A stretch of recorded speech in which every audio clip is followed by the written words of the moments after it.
Joe Rogan Podcast. Check it out. The Joe Rogan Experience. Train by day, Joe Rogan Podcast by night, all day. I've been a fan ever since. Okay. That's what my preferred method. Now blunt. What kind of blunt? Well, he was using the Swisher Sweets. There we go. I believe. So, there we go. I figured you'd say so. And when I first started smoking, I was a Swisher guy. You know, I get the little grape Swishers and little flavors and stuff like that. But as I got more efficient in smoking, I started taking little steps here and trying this and trying those wraps and trying these things. Like a chef. Yeah. Like a chef experiments with new spices. So now I'm going to kick you to a backwood, okay? Oh, okay. But I've had backwood. Okay. Yeah. You know, have there's my backwood, though. companies that roll. Nick from Foundation Cigar sent I've me seen some that. papers. There's like they use like real. That's it right there. Thank you, sir. This stuff right here. This is where you don't have to destroy a cigar. They just give you the actual leaf. Yeah, I know. I see everybody coming out with those now. Because a lot of people that do it, They're realizing that we're not even fucking using the fucking tobacco. But I bet that's a giant percentage of the amount of. There's another company called Pom Pom, and they came out because Swisher had to create a lower company because no one was smoking their tobacco. Now they're just taking it and dumping it in the trash. And so they're like, oh, well, we're not even going to smoke our tobacco. We're going to put cheaper tobacco in here and sell it for the people that are doing those things, you know? That makes sense. Why put good tobacco in if 90% of the people are throwing it out? You want to try this? Oh, fuck it. I'm down. Let's try it. Because I feel like this dude keeps sending me it, and it's fresh and clean. Let me see what's going on with over here. Oh, my goodness. Look at this. Look at this. And it's natural? Look at this. this. I like the natural leaves. That's the real shit. That's what I don't like about the whole. Oh, see, we need scissors for this. This is a whole long leaf. We might need, holy shit. Oh, my goodness. We might need a knife. Oh, yeah. He gave you a couple leaves. So look at that. You ever heard of a gaba leaf? Yes. That's what those remind me of, gaba leaves. Oh, that smells so good. Let me check it out. Jamie's got a knife. Hold on. Okay. It smells nice to you. It smells like... It does, right? You don't smell nice? I don't want to even say what it smells like to me. You don't like tobacco smell? I love tobacco smell. I do, too. I do when it burns. Like, for instance, I like these honey blunts. You know, the flavor of the honey. This smells great. I love a good cigar, though. I really do. I love the smell. And this is... I don't know if this is the same company that Foundation Cigars uses. It says... they use funky font where you can't really read it. Let me see what's going on here. Fronto. See, a Fronto, yeah. Fronto King. Yeah. So that's what it reminds me of, Fronto leaf. There's Frontos, there's Gabas. Oh, really? Yeah. Oh, so you're aficionado. That's what I said. I was trying to get really all. get in I was there. like, hey, trying to find my little lane, you know? Right. Shit I do. I fuck, I fight, and I smoke a lot of weed. And those are things I do roll really blunts. well. Oh, yeah. Fuck yeah. Luis Gomez can roll a hell of a blunt, too. Gomez so familiar. It's a real thing. Like, to have that skill. I'm not even good at rolling joints. I'm just so spoiled. I buy too many joints. I get so mad sometimes with some of my friends because I'm like, oh, you're going to fuck it up, you know? Especially these things. They're like $10 a pack. Right. You fuck them up, you're right back at the store. Yep. You know? I'm spending so much money on that type of shit. So Joe, see how this goes. So, Bobby. I want to talk about the old days. I want to talk about everything. I want to talk about the old days. I'll talk about whatever you want to talk about. You know? But like, I seen you way back. I don't even know if you remember. I remember we hung out at the Ice House. You remember? Yeah, Pasadena. Fuck Shit, yeah, that was okay. bro, that was more than 10 years ago. You fucking remember. You got a great memory. Yeah, we hung out. Yeah, okay. Fun So I'm gonna ask times. you this then. That was like, when was that? That was when I was in Strike Force. Like I waited in line to meet you. 6 or 7. And I'm like, hey, Joe, like, I'm a big fan. And I'm like, yeah, I'm Bobby Green. You're like, you didn't recognize my face, which nobody does because I don't know what it is. I just changed my look. And I don't got the bolts on my face. When I see fighters, I associate everybody in shorts with no shirt on, with gloves on. That's how I remember you. Like, you don't see a lot of guys like out on the street, and then you go, oh, Bobby. Like, that happens all the time to me. I run into a guy, and I'm like, why do I know this dude? Like, oh, I fucking commentated his fights. Yeah, me and a friend of ours, where we go to all your little shows in the Ice House and kind of support. I'm not going to use that leaf for this one because I don't know how to cut it exactly, and I don't want to fuck them up. No worries. Yeah, that Ice House is a great spot. But yeah, no, I remember us hanging out there. You killed it the first night, brother. That's fun. You came through, you killed it. You told the story about, I think it's Mark Hunt, and he's stealing a woman. He takes his country girls, at a hotel or something, and you know what I mean? And another girl. No, Mark Coleman. Mark Coleman. I'm sorry, there we go. Yeah. Mark Coleman. Yeah, let's not mention that story because I kind of never told anybody it was about Mark. Everybody just assumed. Whoops. Holy shit.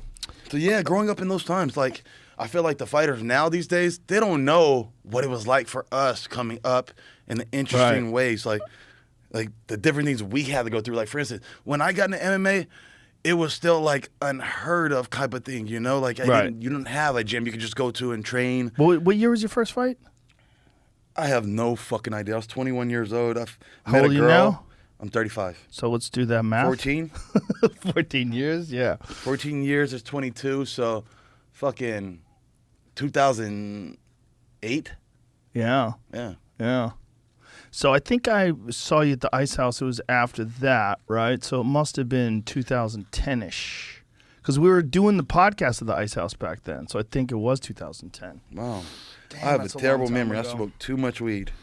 I don't know if that's bad for your memory. Because my memory's good sometimes. That's I'm getting what's punched weird. in the head a lot. One of the two. That's an issue. I love the sport. There's nothing like it. The Strike Force days were interesting, right?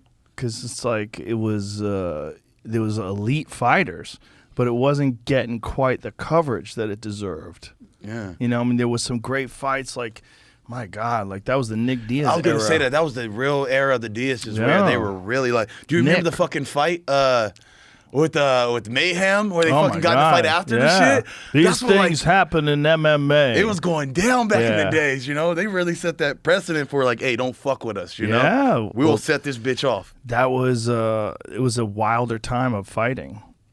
There was, you know, the sponsors were all like Bob's Auto Shop and shit. Yes. Do you remember Shad Smith? Shad Smith, yeah, I do remember Shad Smith. That was my first coach. No kidding. First coach. Wow. I didn't know anything about MMA.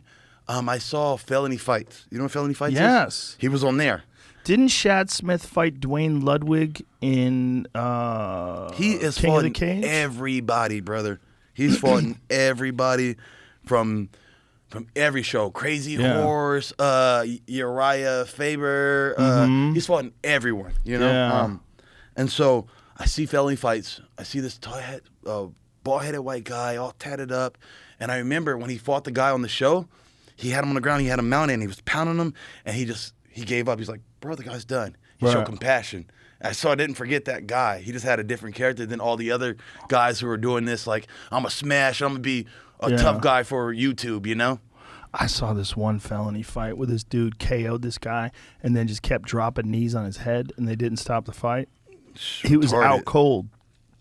And he was out cold, laying on his back, and this dude was just hips up in the air, and boom, dropping knees on his head. Boom. Oh, it was awful. And so I remember Shad from that. Next you know, I'm bumping the Shad somewhere, and I'm like, oh, you're the Felony Fights guy, you know? So we're training together. I'm a wrestler. He hears I'm this little wrestler in the town. So he's like, can you help me out with my wrestling? And I'll kind of show you a little bit about jiu-jitsu and fighting. I'm like, what cool. year is this around? I'm terrible with the year stuff. You can't ask me that, Joe. I do not keep up with How dates. old were you, do you I think can't you were? even remember my own birth date. Just how old were you back then? Like how old were you when you started? I was 20. So you're 20, 20. 21. So, I remember when I first started MMA was because my son. I had I met a chick, and within a month she got pregnant. So I'm working a warehouse job 6 days a week. On my 7th day, I go all the way out to Mexico. I fight in Mexico, make $800. I come back, I keep the little money, put it in a savings account or put in a little account for him, and it's just this money I'm having for this kid. I'm scared. I don't know. It's my first child. I don't know what the fuck I'm gonna do, and I'm scared. So I just put all this money away to help save for him. So that was your introduction. That was your introduction to fighting.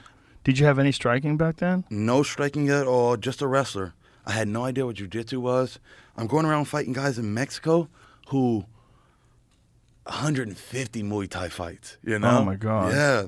And these are the days where fighting was mostly illegal in California. I fought 3 guys in one night that night. 3 fights. The stand-up guy had 150 fights, Muay Thai. Then I fought a purple belt from Henzo Gracie School. And then I fought a black belt from, I don't remember what school he was from. And this is in Mexico? Yeah. Tijuana? Yeah. Yeah, I knew a lot of guys from Legends Gym back in the day were going down to Tijuana for fights. Because it was not that far to go. Briones is supposed to be from there. Henry Briones is supposed to be from there. I beat him too. I fought him too. I fought all the who's of Mexico's. You know, like I actually became a star in Mexico before I actually did anything out here. Really? Yeah, Mexico loved me. I get out there and I dance like, because I'm from foster care. I've been in foster care since I was 4 years old. So I know white people, I know black people, I know Mexican people. I even speak a little bit Spanish. Hablo poquito, you know? So I know like their culture. So they're hating on me when I first come out there. They're booing me. You know, you're not from America, from Mexico. Then after the fight, they dropped the music. I start dancing like cumbias and merengue. They're like, what? He knows our shit, you know? Fucking after that, they love me. They fucking love me ever since. That's awesome. That's awesome. So back to Shad Smith. Shad Smith's this tough guy. He's the tap out guy. We don't know. Tap out at the time was the biggest thing for MMA. They pushed the beacon, you know? They really pushed that mark to get us out there, you know, going to EC shows and selling these shirts and blah, blah, blah. And so I meet Chad, we're working out, we're going great. Everything's going great. I'm like in the gym, I'm starting to become this fighter. So one day after practice, Shad doesn't tell me that Shad is gay. I have no problem with that. What you do is your own thing, as long as you don't come at me with it. One day we're training, and after training gets over, I take my shirt off. Like I think we ended a round. I took my shirt off. Like, are we gonna go to the next round? And he's like, "Hey, put your shirt on, bro. Put your shirt on. I can't concentrate." And I was like, my wheels are turning a little bit. I'm like, what is he saying? What does he mean? You know? And then it finally hit me. Oh fuck. He's talking about this. So he's like, "Oh, bro, I didn't tell you. Oh yeah, I'm gay. You know?" And I'm like, "Oh, brother, no problem. Long as you don't come me, I'm not that way. You know, it's cool." So we let it go. Bygones be bygones. We're gonna work together. It's cool. I used to be riding in the back seat smoking weed with him and his boyfriend. They're fighting each other, fist fighting and some more. You know, they're crazy. Fist fighting in the back seat. And you have to understand, this is when gay stuff is just really coming around the corner. You know, and so it's still new. I think gay stuff's been around a long time, but it's getting its momentum. Yeah, you know, it's getting momentum. It's becoming more mainstream accepted. Yeah, it's getting the momentum. Yeah, it's crazy that is in our lifetime. I think that's because of the internet. And so I'm at this gym. I don't know anybody. I'm working with this really crazy guy. He's fucking nuts. He fights with his boyfriend all the time, but he's a really cool guy. He's really giving. But the only problem was with Shad is Shad would like to fuck the guys at the gym. Oh, no. So we're sitting outside one day. We're just finished training. We're smoking a blunt. We're all chilling. We're all like tired, you know. And one of the guys like, "Hey, come here. You know, Shad wants you. Shad wants you." I fucked this one up, by the way. You fucked up the blunt? I tore it a little bit. Oh, no. But I still make it work. So he's like, "Shad wants you." And I'm like, okay. He's snickering, he's laughing. He's like, watch this. So I'm like, what's going on, you know? The guy goes, "Oh, what the fuck?" He comes back running. He's like, he's fucking somebody in the ass, you know? And that was my last day of practice. And I'm like, boy, I just can't do it. That's a little much, you know? So you would turn around the corner and he was there doing. So he wanted you to smashing a guy in the right there. Yeah. So I'm like, bro, this ain't professional. So he wasn't just fucking the guys in the gym. He was fucking guys inside the gym. Yes. And so, and he's a great guy, you know? That is a little unprofessional. Yeah, it's a little unprofessional. I can't do that, you know? I just can't. I understand. I can't work with this, you know? So I left. I had no idea where to train anymore. I gave up on MMA. I actually fought one amateur fight against a kid. And so I'm like, cool, I'm done with MMA. A couple buddies of mine hit us up. We start talking, and we go to this wrestling tournament. At this wrestling tournament, I do all the wildest things. Like, I take WWE, and I mix it with actual wrestling so people can be entertained, you know? Right. Because wrestling can be kind of boring if you don't know its whole nature and what's going on. The average fan, they're like, what's going on? You're like, what? They're just hugging each other, you know? Right. So I would do things like the Hurricane Rana. You know what that is? Like you jump on a guy and you spin under him and roll him. Yeah. So yeah, a guy would shoot on me, I stop his shot. And then while he's down there, I jump over his head, literally in midair, hook him, and roll over him. So I'm doing all these crazy suplexes. You did pro wrestling moves in a real fight? Yes, fuck yes. What did the dude do? This is a wrestling match. Oh. This is a freestyle match where older people can come by. We graduated from high school, We graduated from high school, and now we can do, like, my buddy's like, let's go hang out, we'll go wrestle together, you know? Right, but it's a real wrestling match. A real wrestling match. So, and you're doing pro wrestling shit in a real match. Yes. I'm trying to find... It's funny how jiu-jitsu guys call that, they'll call a match a fight. Yeah, it really is. Match. It's a match. That's a match. It's not a fight. Yeah, you're not hitting each other. It's not a fight. I can't stand that, you know? It's weird, right? They say it bothers me. But it's... I got friends that go, hey, who do you think is going to win between John Cena and The Rock in their fight? I'm like, oh, that's even more ridiculous. yeah. So I'm like, bro, they already know who's going to win. Yeah. They already know who's going to win. Matter of fact, he's already got his check and he's counting the money. I have to have this conversation with Tony Hinchcliffe weekly. To me, I love wrestling, but I thought the entrances, the fireworks, the energy, that's the package part. Now, can I bring that to MMA? That's my biggest thing is since the beginning. I used to come out with Santa Claus suits. I used to throw out stuff to the crowd because it's the same along the same lines. I figured if we could bring MMA to WWE, the only problem is that why WWE had the fall was when everyone found out it was fake. Right. I believed it was real, and then someone's like, that shit's fake, right? Look at their feet, and they're going, ugh, ugh. I'm like, what? But they're slamming each other. How old were you when you thought it was real? I'd say 12. That's normal. That's normal. I'm like, well, you can't fake a slam. He just picked that guy and slammed him. Like, no, they've actually been trained to break the fall. Right. Yeah, if you think about Santa Claus, like the average age kids find out. What do you think it is, Jamie? 9? I hope not, but I think it is. Fuck Santa Claus. You think Daddy got some damn gifts. Yes, you should thank Daddy, but people believe in Santa Claus up until probably, I think the average age is probably 7 or 8, but then you need a better lighter here. Yeah. Check this out. Look at you. Yeah, cigar lighter. I would say that Santa Claus is probably 9. Pro wrestling is probably 11 or 12. A little bit later. Maybe until 9 you're holding out hope that it's still maybe. Everyone's wrong. Maybe when you're 9 you're holding out hope. But I'm like, how do you fake the chairs? How do you fake the tables? Oh, they're compressed sawdust. And it's aluminum. You're like, what? It just bursted my whole bubble. Oh, you mean those chairs that they slam on people? Yeah, they slam each other and hitting each other and doing all this stuff. I'm going to clean all this stuff when I'm done, Don't sir. worry about it, man. We have people clean up. You don't have to clean dirty shit. Motherfucker. So, yeah. So, I'm doing these tournaments now.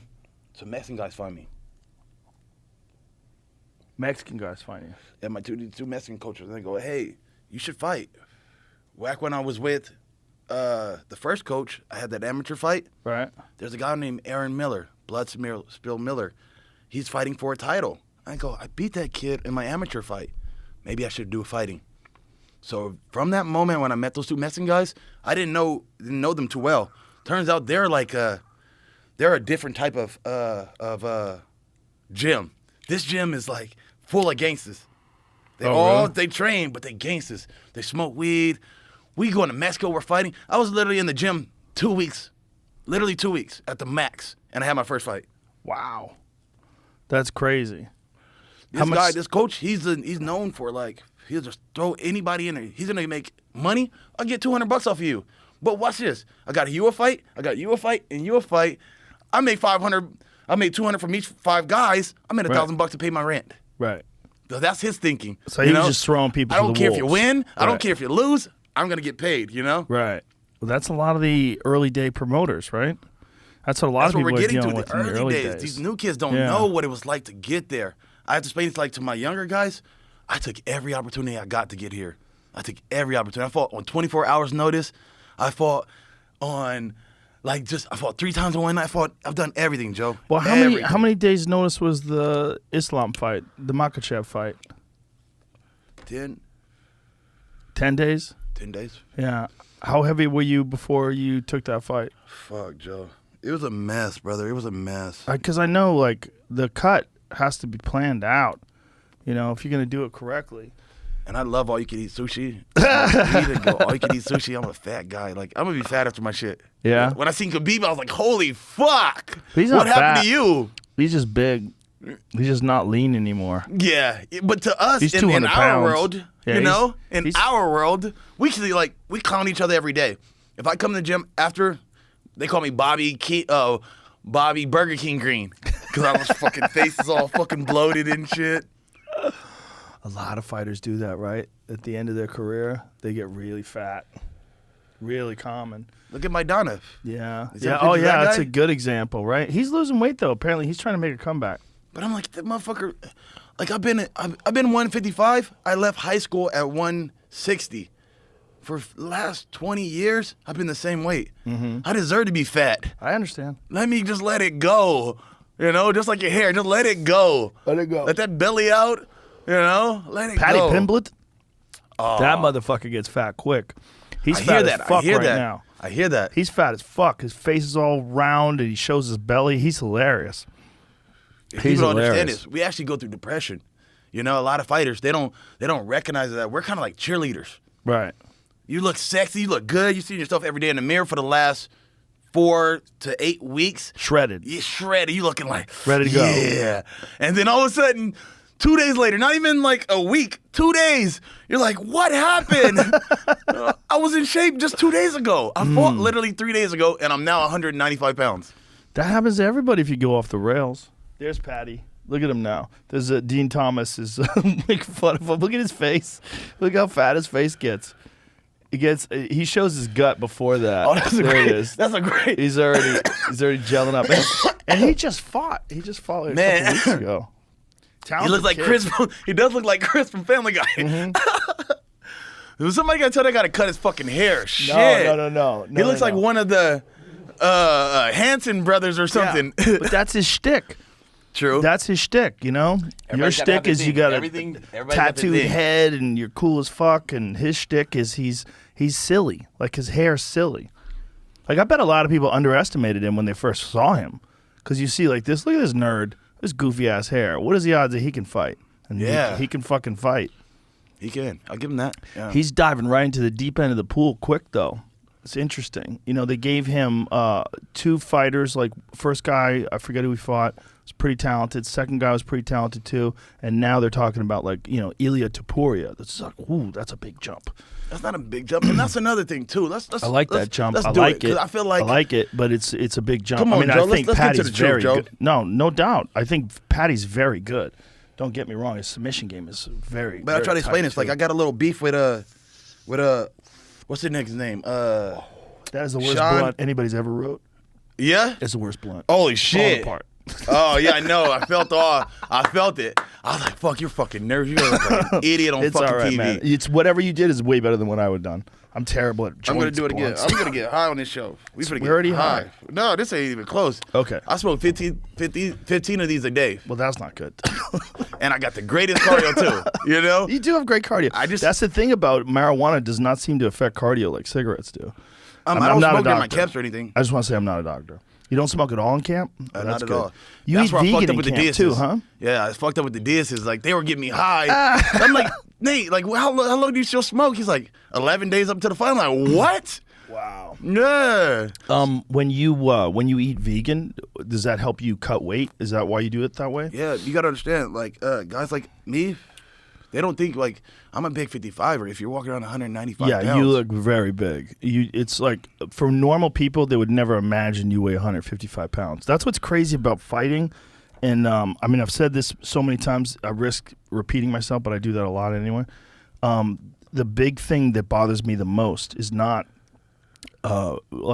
tough fights. It's weight cuts. Yeah. That bothers me the most because I just think it's a dumb thing. This is why it bothers me. Like guys that know what they're doing, they're professional fighters. They know that they're gonna have a fight like Hamzat and Gilbert just had, where both guys take crazy damage. Everybody understands that. It's part of the risk of the. But why is there an extra risk? Why is there this extra risk of like starvation and dehydration? What is that? yeah. Like that hinders performance. Fuck yeah. 100%. I I mean, think of the amazing performances we've seen in the UFC, and we've seen fucking amazing performances. I've got to imagine that they were strong. Some of those people, as elite as we saw them, they're capable of something another level even higher if they weren't dehydrated. If their body was operating on like peak efficiency, it's not going to be peak efficiency if you dehydrate yourself down to like some of these guys look terrible. That's why I when they like get about on the Japan. scale. They force you to do dehydration Well, tests. ONE and FC blah, blah, is blah. doing Yeah. something along Yeah. those lines, and I They know were they do pushing it. all the guys up. They do it in some wrestling tournaments too, They're right? big on not doing that dehydration to their bodies. Man, it just doesn't make sense to me. It doesn't make sense, and Well, you I gotta feel understand, like there's a solution. I can see it for some fighters, but for us, especially the 55 division, Yeah. that's that gap. Yeah, that You got that 55 to gap. 70. That gap. Yeah. Yeah, everybody wants that 65, at least. But it leaves those guys in that weird space where I could go 70s like a Benson Henderson, but you're going to notice that difference in those 70 guys. Yeah, they're bigger, man. They are huge. They're big dudes. So you're in this weird, you got to cut it down, kid. That's the way it goes. That's one of the things about weight classes is like there's guys that are really like in this gap in between. Like there's a reason why we differentiate by size because it's a big advantage. It's a giant advantage. And so everybody wants the best advantage. Like how can I do it and still be healthy? Like who does it the best? I think Usman does it the best because he's big. That guy's a fucking killer, bro. He's big, dude. Anybody who's going from 55 to 70, go stand next to him. He's a big super One time athlete. I was at the UFC PI, and I'm just kind of kicking it, doing a little training and stuff, and I look over and I see Usman there, and he's training like he's trying to cut weight. He's training like he's trying to cut weight. Turns out it's the night of the damn fight. He's gonna fight that night. He's fighting Dos Anjos that night. I'm thinking you'd be resting and saving your energy. This guy's out here blowing it all out. Like he was cutting weight. I was like, that's nuts. And then I saw him go in the fight and just fucking, they went in there for 5 rounds of just hard, high pace, pushing on each other. I'm like, fuck, that guy's the truth. He's the truth, and he's the perfect size for 170. He's like, when you're in these gaps, I think, from like 170 to 85, and then 85 to 205 is a big gap. Whew. There's guys that would maybe even be champions if there was 10-pound weight classes. I agree. And it's unfortunate because I don't think we see the best of them. There's like, if you get a guy who's an elite 55er and he has to fight a guy who's an elite 170-pounder, that's a big difference. That's a giant difference in a lot of these guys. The fucking 70-pound guys are giant. Like, how much do they really weigh? Like, what do they really weigh? They're not really weighing 170. They're only weighing 170 for a little while. Yes, It's exactly. crazy. And so when I meet people and they're actually like, well, you're a 55, and they look at me and they kind of like, size me up against them. I'm like, I'm just as big as you and you're 220. They're like, there's no way you can be 155. I'm only there for illogical. I'm there for 3 minutes. I literally make the weight, I jump on the scales, and I'm putting it back on. God damn, man. How much does that take out of you, do you think? Like, if you had to judge, like, a performance number. If, like, you at 100% is when you're fully healthy. You cut weight and then you rehydrate. I think it's perfect for me. For instance, like, for 55s, I can make it fine, no problem. I think the issue more so is my power. I notice when I'm walking around like 170, 175, 78, I'm fucking knocking guys. I'm hitting guys and hurting them. But when I start to cut that whole weight, I lose my pop. And so I'm like, I could be knocking guys out at a bigger division, but now you also take the risk of getting your ass knocked out too more. Right. By hitting harder. Do you think that, like, boxing has it right? Don't get me started on boxing. But I mean, with their weight classes. You got 50 weight classes. Is that too many? Is there like They a got too many. comfortable medium where somewhere? we don't know all the boxing champions. We know every UFC champion because they stand out. It's only so many. Right. And so that gives you a little bit more notoriety. But I don't like the whole idea with boxing, like the whole idea of, like I try to explain it to even I told you earlier about Sugar Sean. Me and Sugar Sean got a little back and forth going on. And I'm trying to explain it to these younger fighters because I'm the old guy right now. I've been through it and I've seen all this. The UFC are the story writers. The same thing with boxing. They're story writers. They're writing the stories and it's a certain way. You better know how to play your role.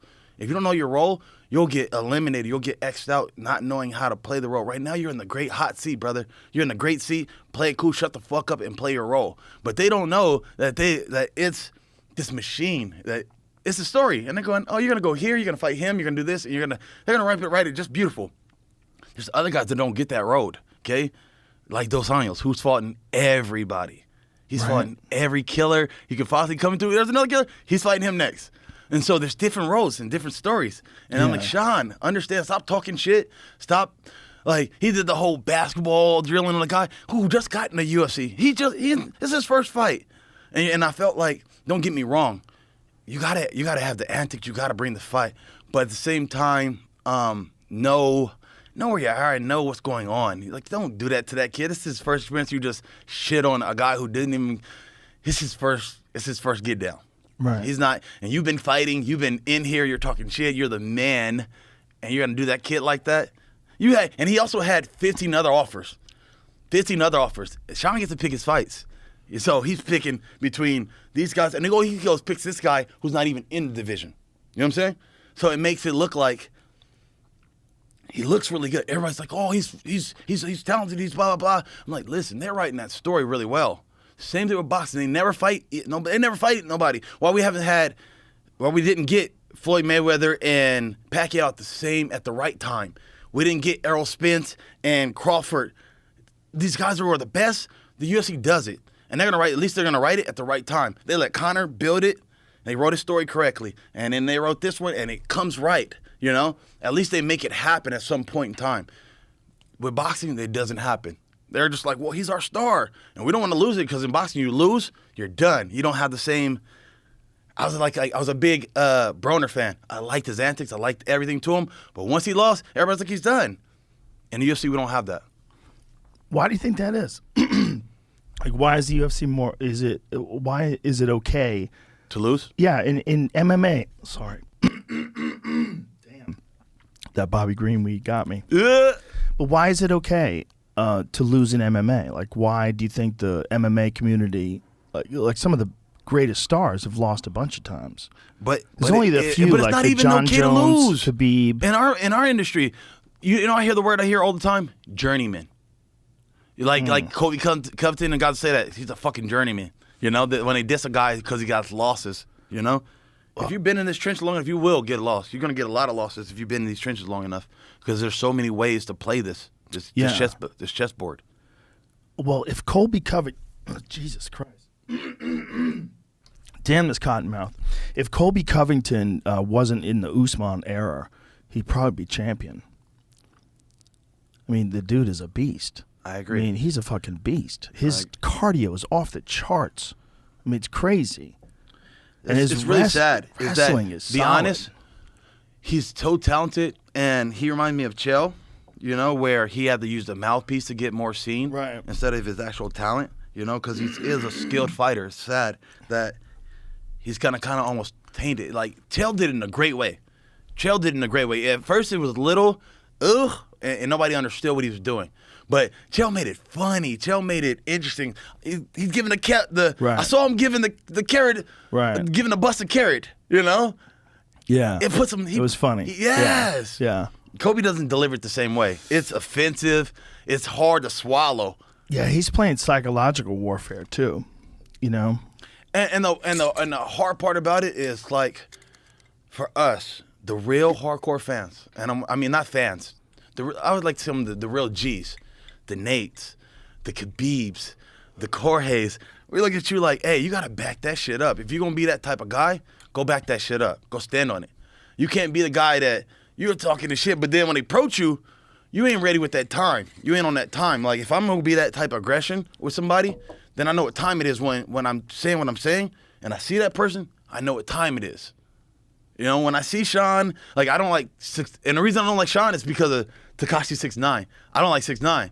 So he went and got him tatted. I'm like, oh, yeah? You just jumped in the pool with him, and I don't like you either. And you got to be able to stand on what you do, because when those people come and see you, now we're attacking you, Sean. And you don't even know why, because you wouldn't invite up with somebody else. That you clicked up with him, now you get in that same group. Now you got to stand on it.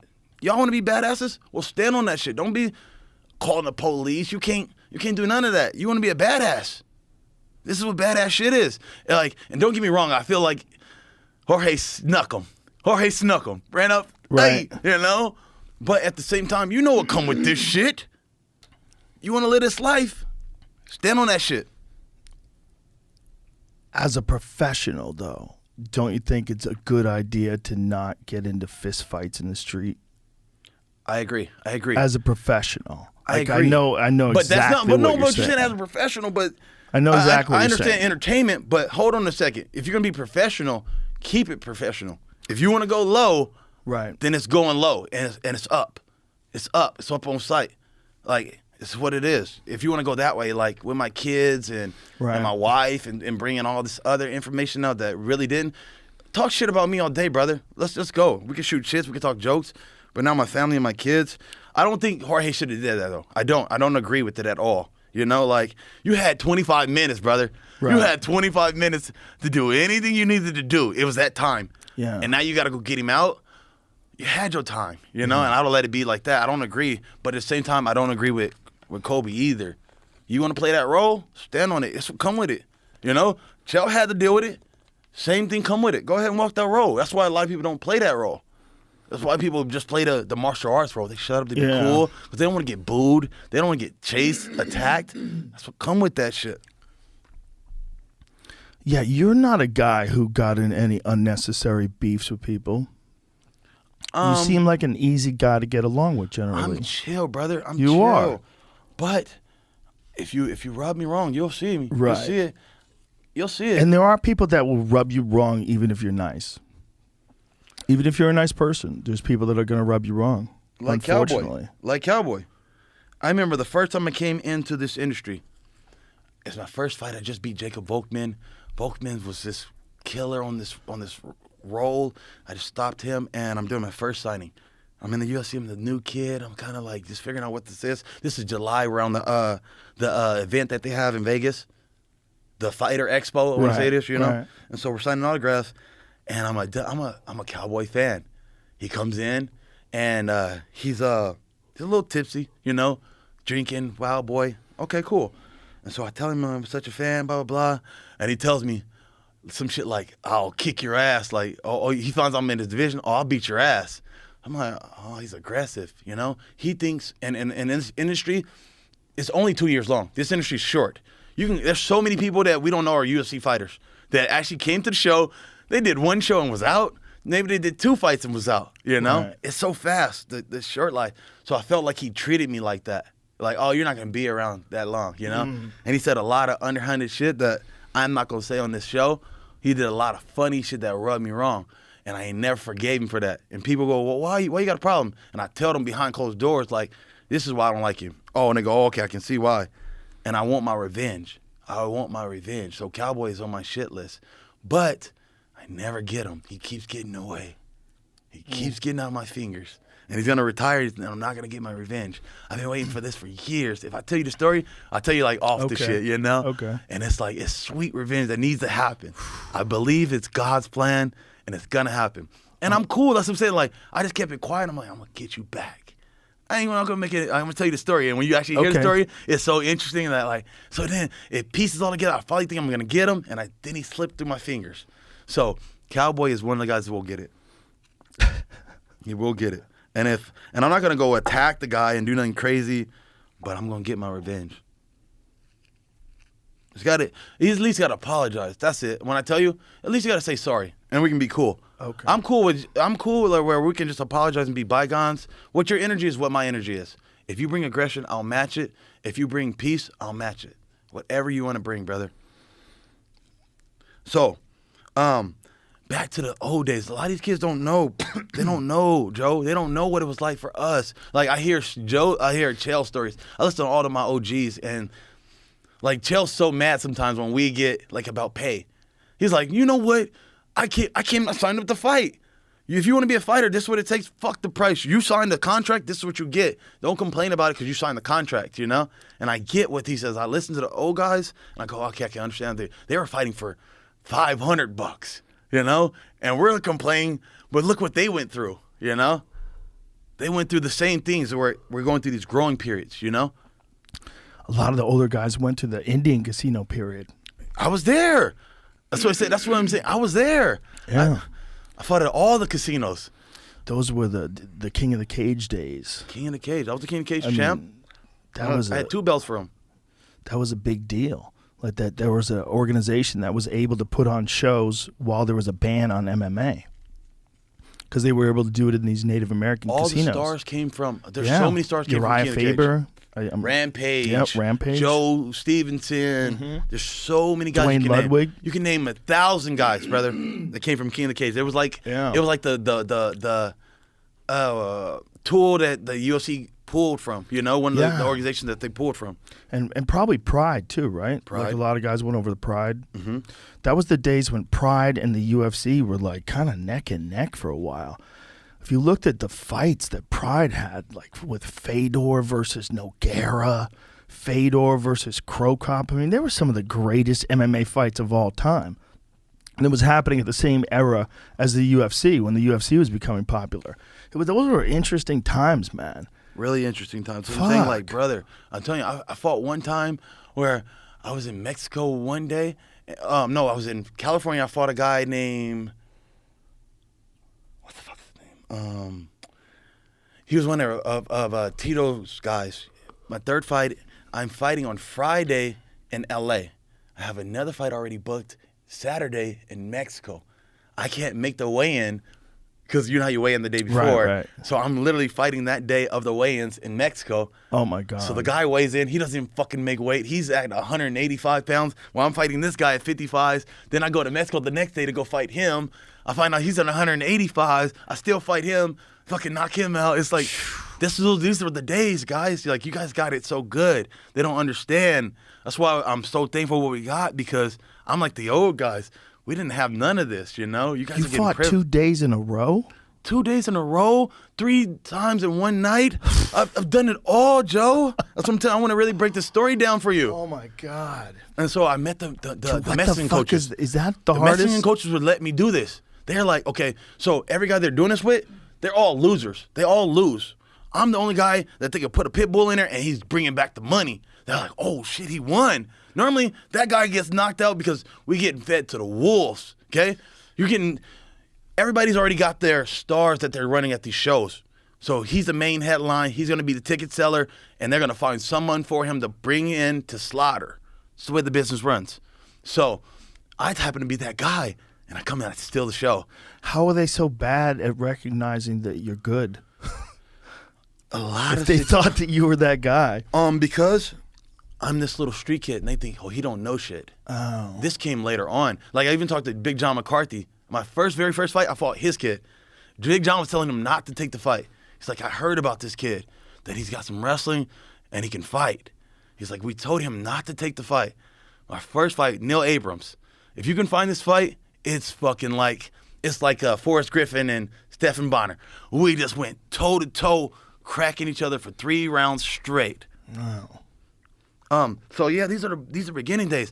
I literally, so now I'm with the Mexican coaches, right? Right. They're taking me from here to there. I'm fighting like on a crazy regimen where I've gotten, I think I had like, one of these months I had like 4 or 5 fights in a month. You know what I'm saying? You know what I'm saying? My regimen is crazy. So I'm so used to that now. I don't fight without some money. I don't train. I won't go in the gym unless there's some money.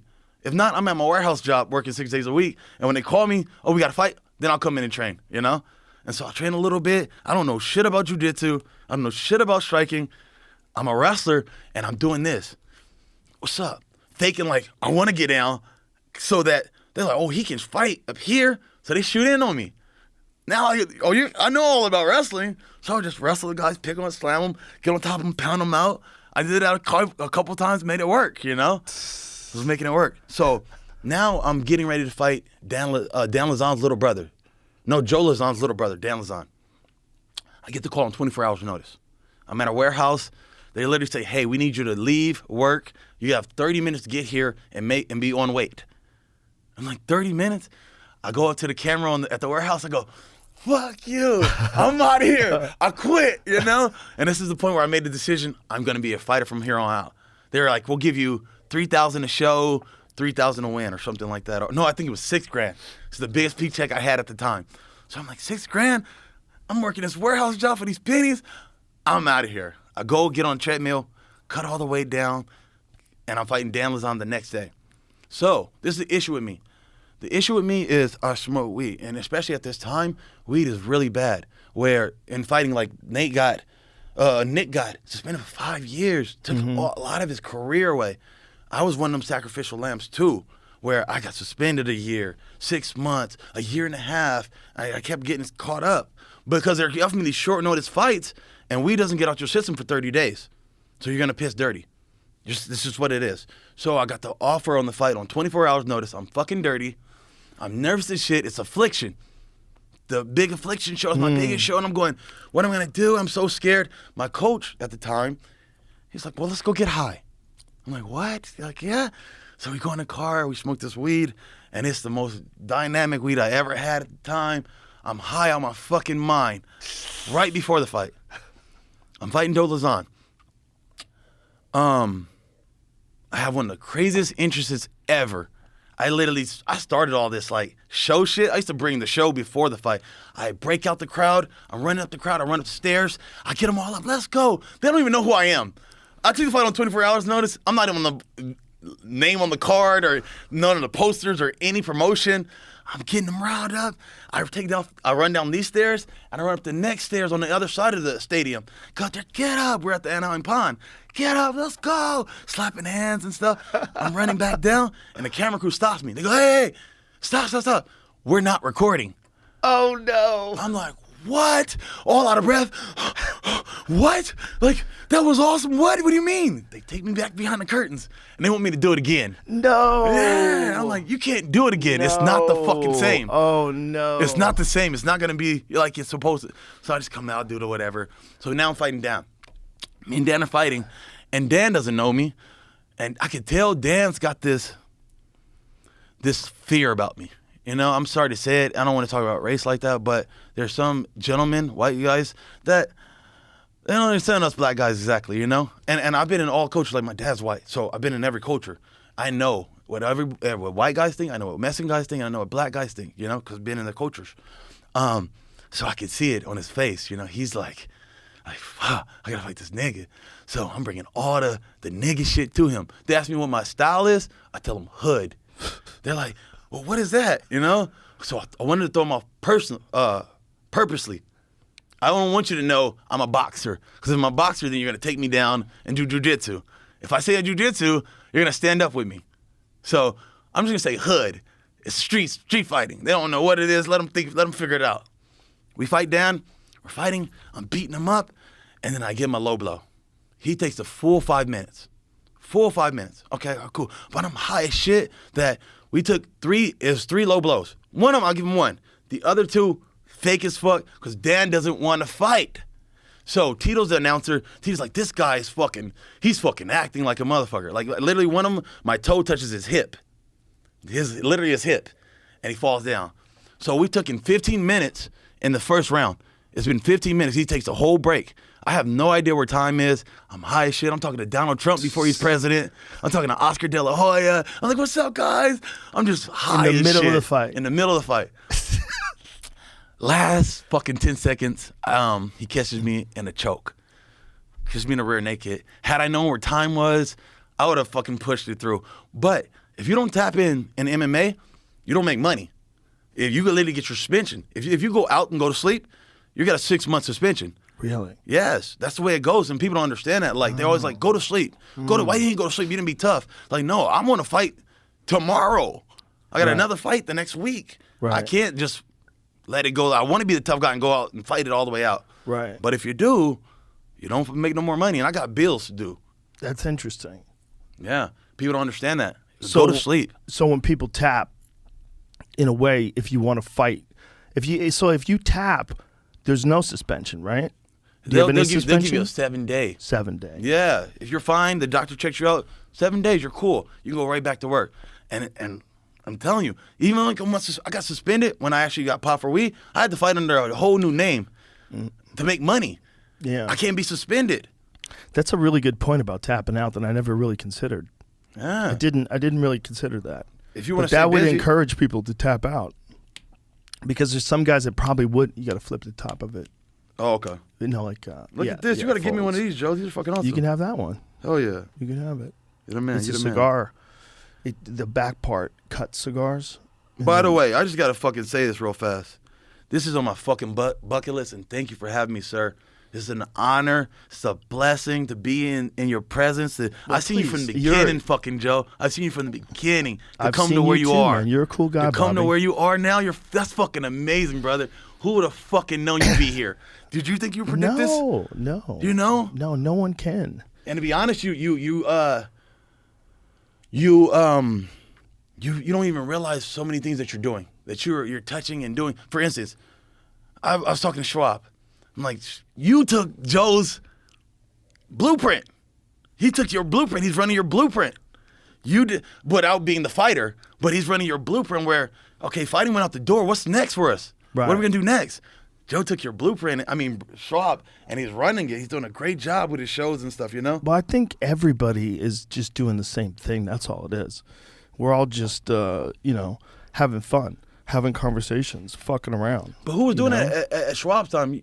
Who was the What are the UFC fighters were going? They're either working for the company, but or they're unheard of. Schwab was funny. That was the thing. He was always funny. He was always a fun dude to hang out with. He's silly. He's a big, giant, silly dude. He's a good guy. Good dude. And when I would have him on podcasts, he was so fun to hang with.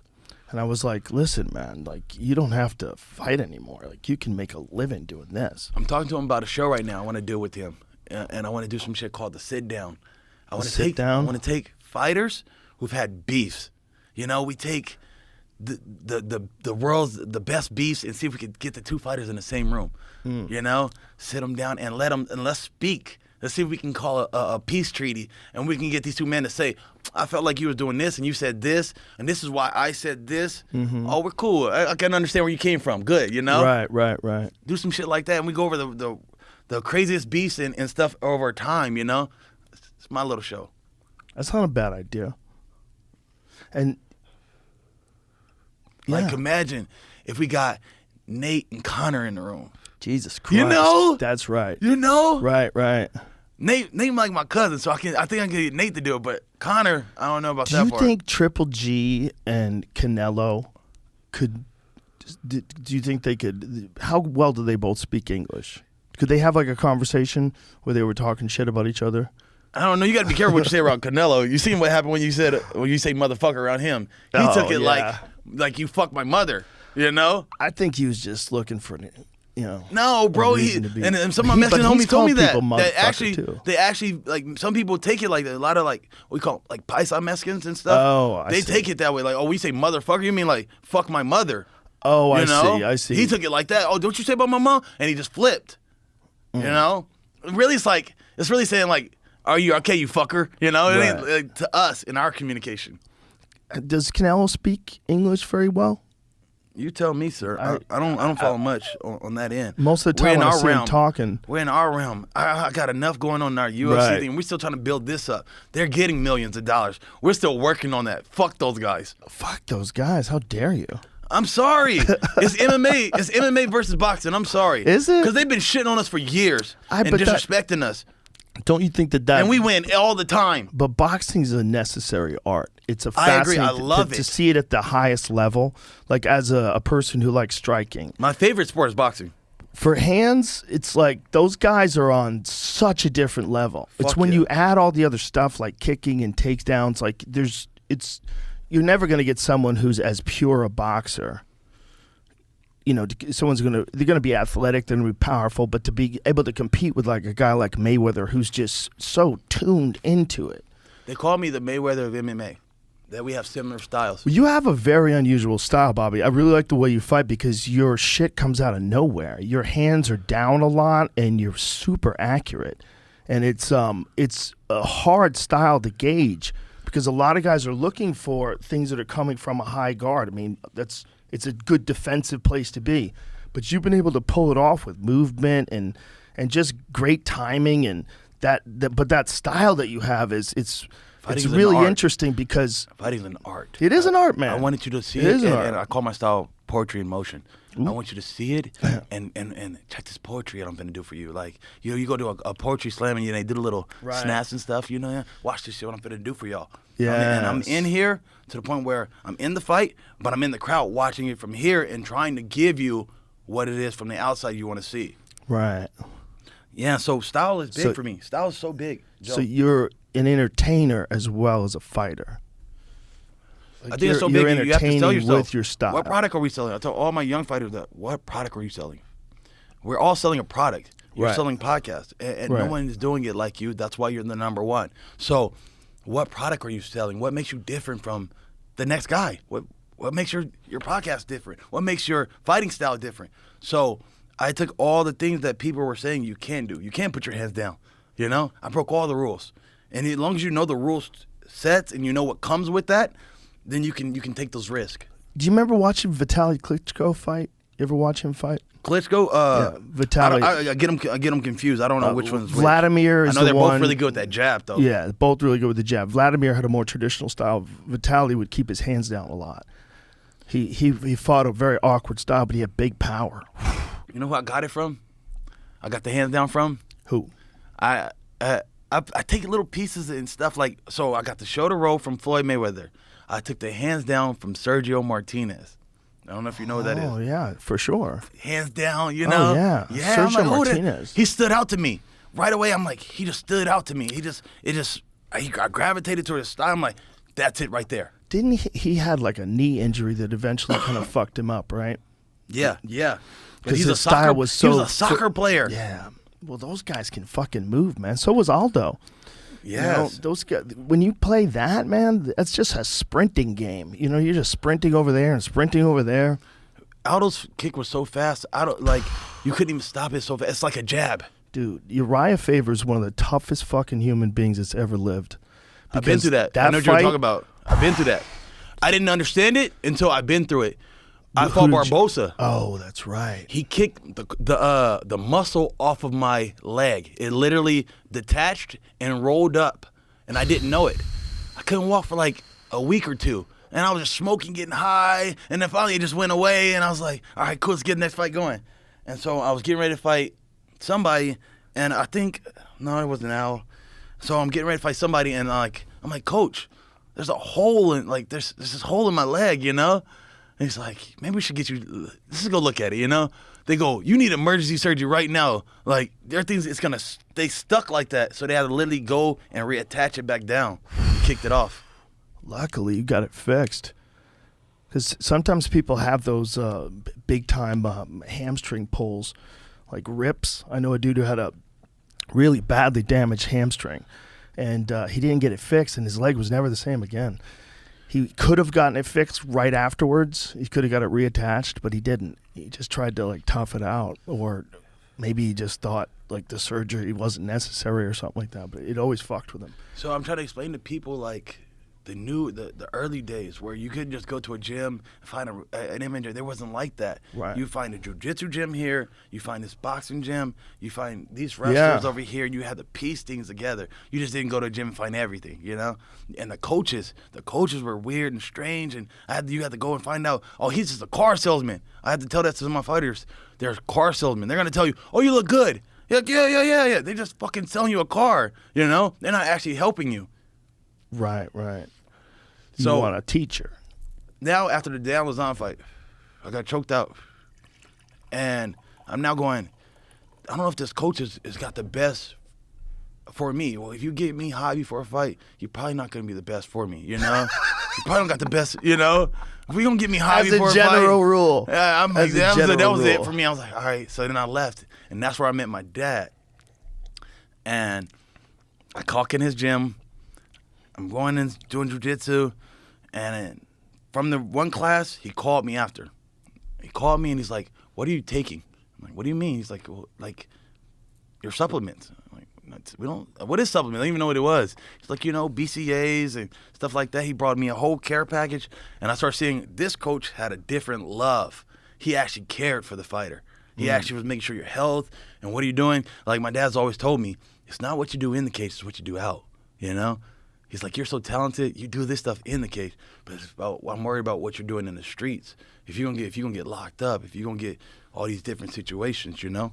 Yeah. So I'm trying to walk you down this pathway of me going from coach and figuring out how to do this fighting thing. It was hard at first. It was rough, you know. And so when I meet my dad, we finally started getting some stability. But I'm still a knucklehead. I've been with that old coach. He'd have to come literally find me. I'd be at this girl's house or this girl's house, and he'd go find, like, I had this saying, my mama couldn't find me if she wanted to. My mom couldn't find me if she wanted to. Nobody could find me. Because why? I'm a foster kid, and I got 8 families. I got 3 Mexican families. I got 2 white families. I got 2 black families over here. So I'll just be staying at their house one day. I'll stay at this over here. I'll come in over here and fuck with them. And so I'm everywhere, and you could never find me. But he knew the places, so he'd go by. And next you know, knocking on the window, and I'd be in bed with some girl, be like, fuck, he's hitting me for practice. Tell him I'm not here. Come in the room, come on, let's go to practice. And he just forced me to jiu-jitsu. And I became pretty good, and I started liking it a little bit. I hate jiu-jitsu, but I like it a little bit. And so from there, I built this bond with this dude. I'm 21 years old. He's teaching me about how to raise a kid and all this different life. And now I got this like father figure. Your coach is supposed to help you not only with in the cage stuff, but outside the stuff. Like when I tell my fighters now, first thing I do, I meet a new guy, I make him spar right away. Right away. I put him in the heat of battle, in the most heat he could possibly stand. Why? Because I want to know about his personality. In fighting, you get to learn about people's personalities. They tell you who they are. They're either give up, they're going to quit, they're going to rise to the occasion, they're going to fight back. I need to learn about your personality. And then that tells me about everything. So I got certain guys, they'll get hit and they'll go and start going hard with another guy. I'm like, what's going on? Oh, he hit me. And it's a communication barrier. Some things, oh, he's been through some things. You know, something that's deep dark in his past that he's dealing with, that he's bringing into MMA. It's, oh, you were trying to, and when we actually break it down, he felt like you were trying to hurt me. And it's a mechanism he's using to combat that he's been doing all his life. Right. So fighting shows personalities, you know? So I meet with my dad, he's getting me up through all these different mentals and stuff. We're starting to get all this momentum. We're getting this gym. We're building up. We're getting all these new fighters. I'm getting on this roll, and then he gets locked up. He goes to prison. My dad's never had any offenses, never did anything, never been in any jail time. We were selling a car. We were buying a car. We're buying this car. He's like, hey, I want to buy this Mercedes. Can you drive the truck down? And you'll drive the truck back, and I'll drive the Mercedes. I'm like, cool. He's like, oh, it's in San Diego. Okay, cool. So we go down there. We meet this guy. No, we meet this girl. She doesn't even speak English. So he gives her the ID. He gives her a cashier's check, and he goes to test drive the car. While he's going to get in the car, the woman takes off. She takes off, and while he gets in the car, he notices the mileage is not the same. So if we're buying a car and it's 10,000 more mileage, that changes the price on things now. So he goes, the girl's gone. What the fuck, you know? So he's going through the paperwork. He finds the owner, calls the owner. Some guy comes.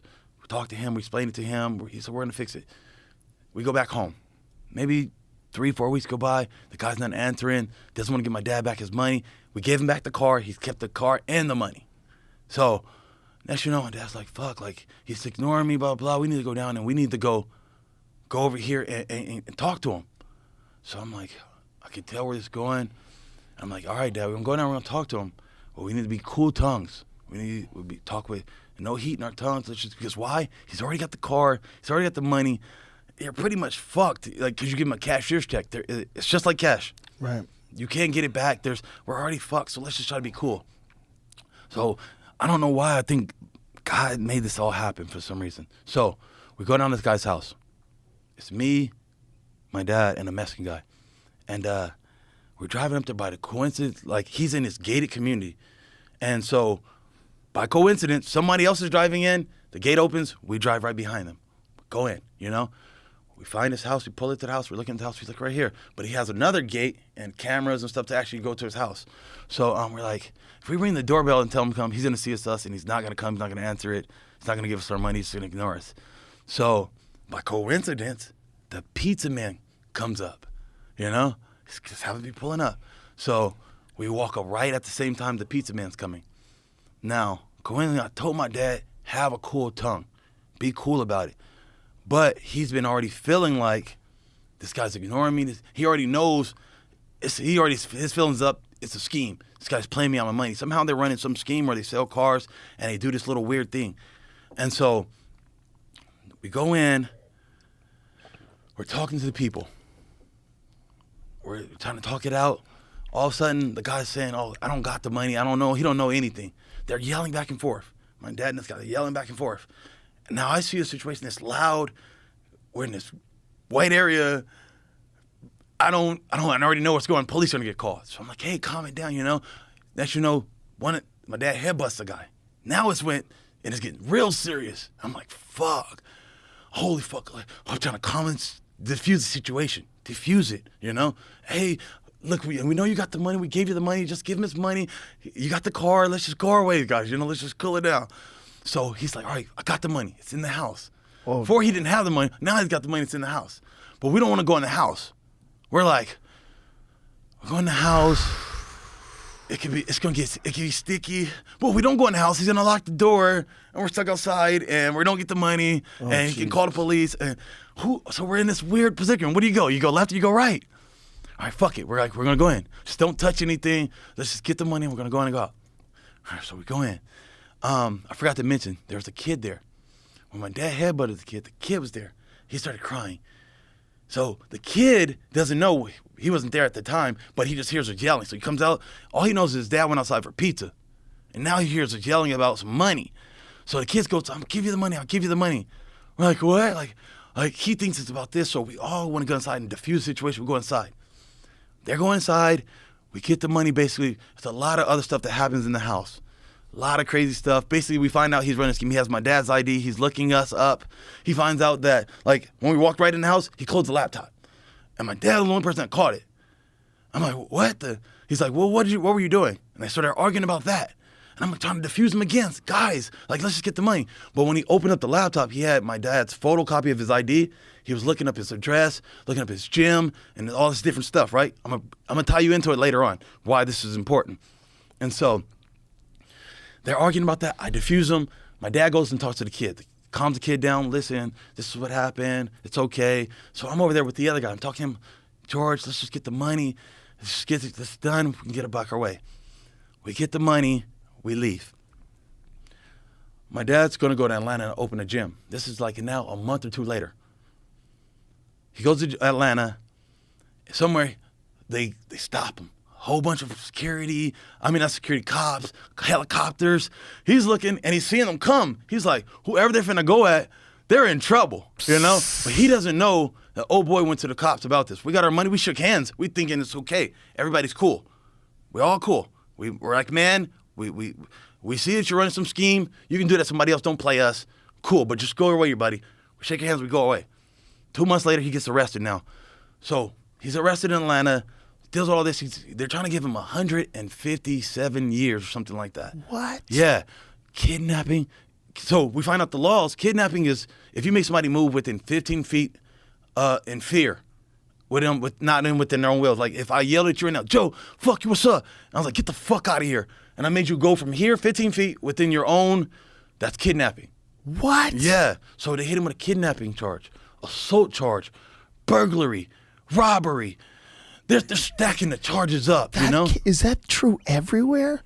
15 feet is kidnapping? Is that like a national thing? You tell me, brother. We're going to find out. We got Jamie. Yeah. We got Jamie. We got the man Jamie over there. I just found out Bobby, Jamie's face you to just the name. Yeah, you just pulled up Jamie.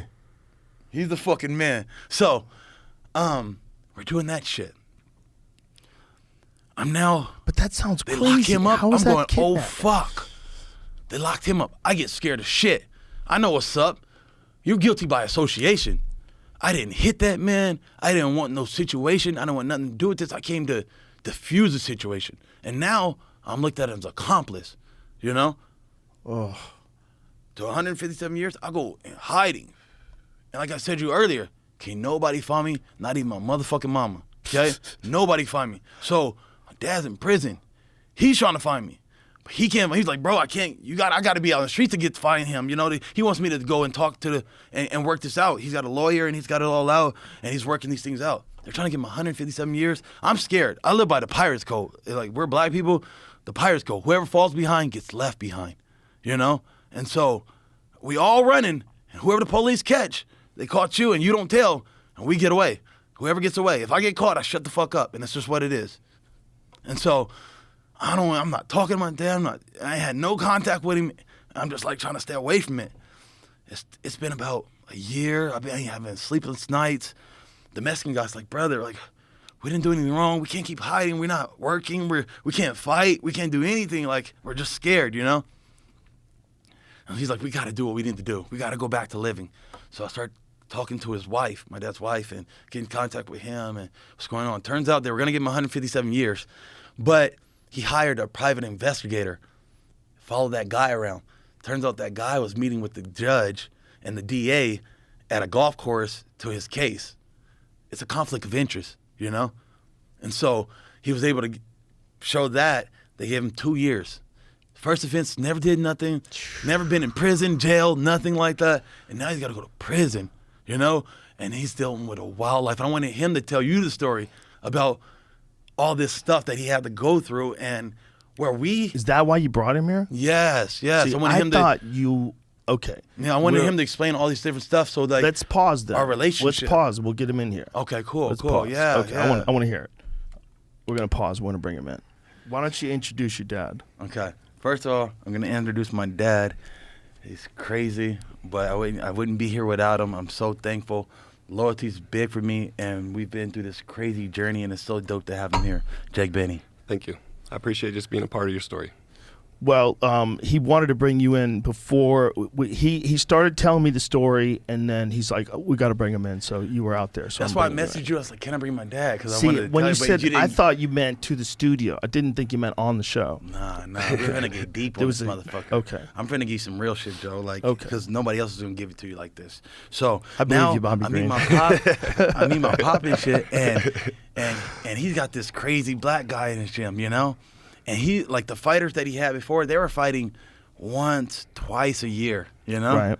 Here I come, and I'm like, I just had 4 fights last month. Like, let's keep it rolling. Like, let's fight. And I wouldn't go to the gym unless he had a fight. Right. He'd always like on me, trying to fucking make me stay at the gym.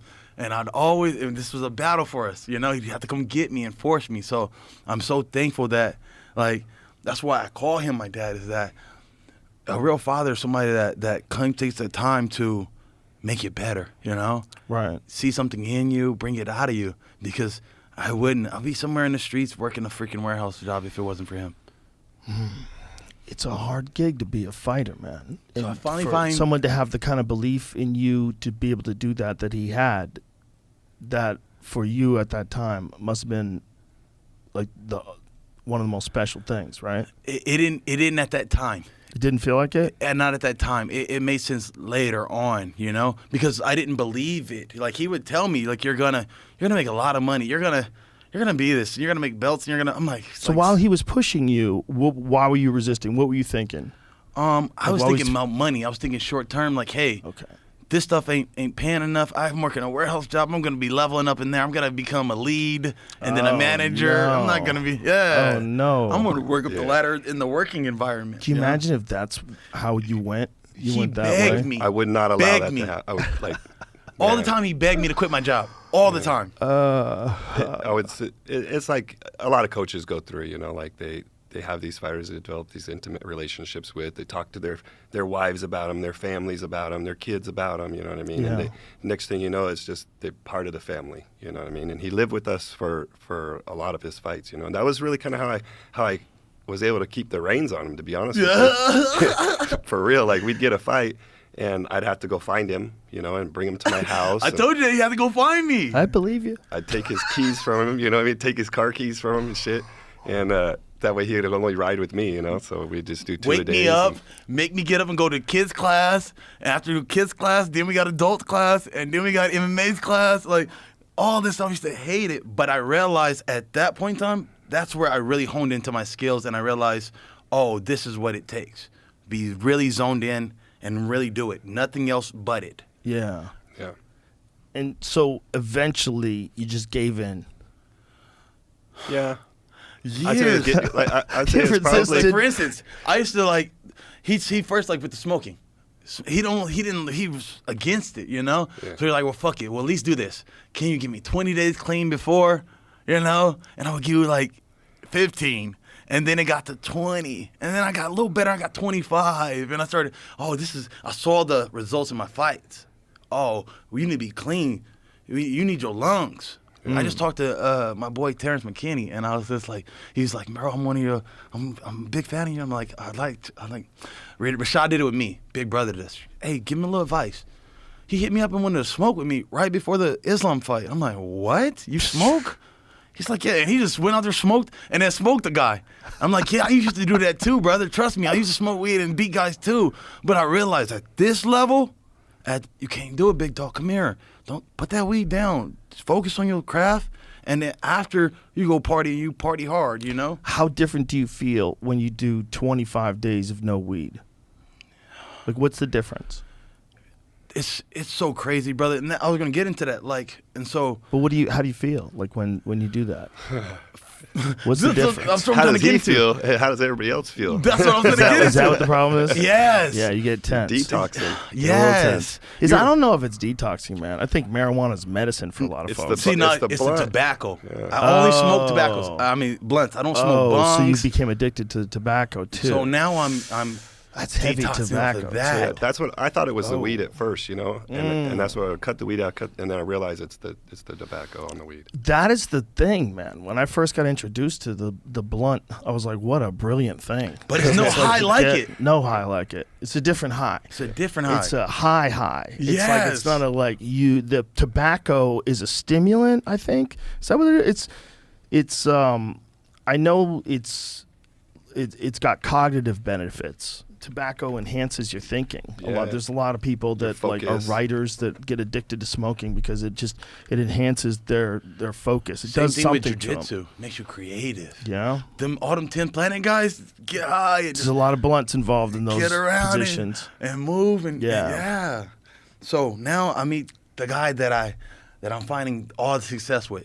Who's this Bobby Green kid? We're killing shit. We got belts and we're putting our gym on the map. All the fighters are starting to kind of gravitate in. We're getting our momentum, and then he goes to jail.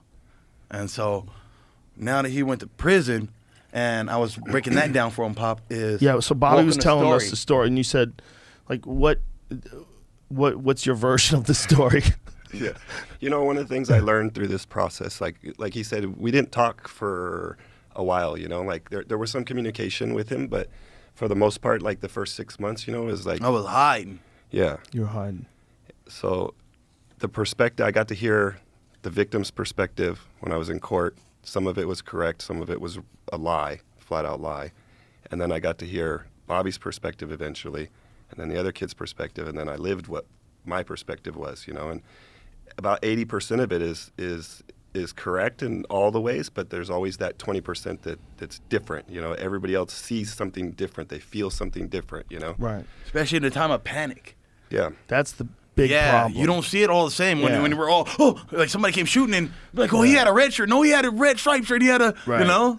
That's a real problem with eyewitness testimony in those big crazy events, right? Yeah, and I had to come to terms with the understanding of that. Like when it happened to me and I went in and going through that whole process, like you're really angry because what's happening is not what should have happened. Right. Nah, Pop, tell him. So, all right, we're going to walk him. I want you to tell him the real shit. I want you to tell him that shit, like the process of, you got to understand what it is for a person who's never been in jail, doesn't know the rules of jail, a prison, doesn't know anything about that stuff and the life he went through. Like, he shared a lot of this stuff with me, and I don't know how much he wants to share, but just a... But it's crazy... essentially a story of the legal system gone wrong too in your case because Absolutely. you got fucked. You went to God gives you money back, and then somehow or another you catch a case. Ooh, I said that like a rapper. I don't think I've ever said catch a case. I wasn't even trying That's the hard. blunt talking. It is the blunt. That's exactly what it is. Like, what the fuck is this like? I mean, like, how does it keep your faith? Like, how do you get through something like that where you were wronged and somehow or another someone lied and made it look like you did something you didn't? Yeah. So that's essentially the story, right? yeah, it was a scam. So what I was able to, during this whole process, we were able to figure out this gentleman had fraud in Indiana, he had fraud in Arizona, and So he's a scam artist. yeah, Yes. absolutely. Played basketball at Indiana University. This guy's 6'9", 290 pounds. And they didn't factor any of this in? Bro, I'm in the preliminary No, it's hearing. who calls first. Yeah, it's in who calls We didn't call the first. police. We thought we shook hands on a gentleman thing and we're good. Oh my And we god. He filled went and out. called the police. Oh my god. So this guy, everything's documented in the court case, right? So our incident took place. He went to go see his attorney the next day. Then he went to the hospital, and then from the hospital back to his house, then a police report, and then that police report. Then he goes back to his attorney, and it's like he's just been coached this whole process. And really, what it came down to in my situation was they wanted Bobby. That's They who wanted the nigga. Exactly. The nigga from the IE. And, So- I didn't do shit. Even in the court paperwork, like they have to write all this stuff down and they go present it to me. I'm reading through all this stuff, and it's multiple times in there. We want the African American guy, the black kid from San Bernardino, and they wanted me to give up Bobby and this other kid that I had with me to get a better deal, right? So they come with me all these years, and then they want the black guy. So the stuff that happened inside the house when we walked into the house, this guy tried to do some sideways shit. Things got all chaotic again in the house, and then I see all the stuff on the computer. And it wasn't just me on the computer. Like, he had a picture of my wife at the time on there, my kids' schools, where they went to school. Like, this fucking guy had so much shit. It was like I wanted to just smash this guy, right, and just go. But that's not what happened, you know what I mean? Like, for the most part, everything was pretty level-headed. And that's why I felt like when we left the situation, it was like, okay, things are going to be okay, you know? But you did have that fear, you know? I said we should have called the maybe that's cops. why, because he had your information, Yeah. that you felt like that. Like, I stayed at his house for like the next 2 weeks because we felt like he has his address, he has all this information on him, you And know? I pull all my guns out, I put my shotgun in here, and like that, you know what I mean? Like, and I don't want to fucking live like that. You know what I mean? Like, it's ridiculous. We had no intentions of any type of stuff like this for this situation to ever come Well, you about just us. stumbled into a scam artist. Yes. Yeah. Yeah. Well, it's insane that they can't. And San Diego, and the way it works is they have a 90. It's like, Jamie could probably check 98, this, but I think 97? it's 96.8% conviction rate in the city of San Diego. So if you, What does that mean? if they catch you for something, you're going. That means, okay, conviction rate means you're going to prison, not necessarily just county jail, right? So their Right. conviction rate is so high that if you get arrested in San Diego, 97% of the time, you're going to catch a case. We definitely got to Google this Yes. because this What's is the conviction rate of San Diego? that's crazy if true. I'll file that under crazy if true. That seems It's high. real high. Well, this is how they move unless up. they are like so careful about arresting people. Well, think about it like this, right? So the city itself. Okay, so in the paperwork it says they wanted the black guy because they don't want these IE thugs coming down to the great city of San Diego and harassing their residents. Oh, wow. So Harassing their thieves. Exactly. So They don't want this to become a fad where I'm like telling my homies, hey, we just hit a lick and let's keep going down to San Diego, you know? Some stupid shit like that. So the incident takes place outside, and at the time, my understanding is they changed kidnapping in the penal code now. So a few years ago, I wrote that already down. I wrote the kidnapping shit down. He was telling me that it's 15 feet. Is that real? I think it's 18 or 23 feet. 23 And feet. So if you get someone to walk 23 feet against their will, that's kidnapping. And so he gets on the stand at the preliminary hearing and says, I moved 23 feet from the front of my driveway to the front of the house. That's 23 feet. So because he got on the stand and said that, now the jurors have to hold this law to its highest standard. They took an oath to hold the law to its highest standard. And if they just decide, oh no, this guy's innocent, like this is a fucked up situation, whatever. This guy's whatever. Right. Then the juror gets charged with obstruction of justice. That carries 2 to 4 years imprisonment, I believe. So what juror is going to stand up for me to not go to prison to say, hey, no, this is wrong. We're giving this guy kidnapping, but this is not kidnapping. But in our penal code, this is what it reads. If your victim moves willingly on his own goodwill and says he's in fear for his life more than 18 feet or 23 feet, that's kidnapping. Don't even have to touch him.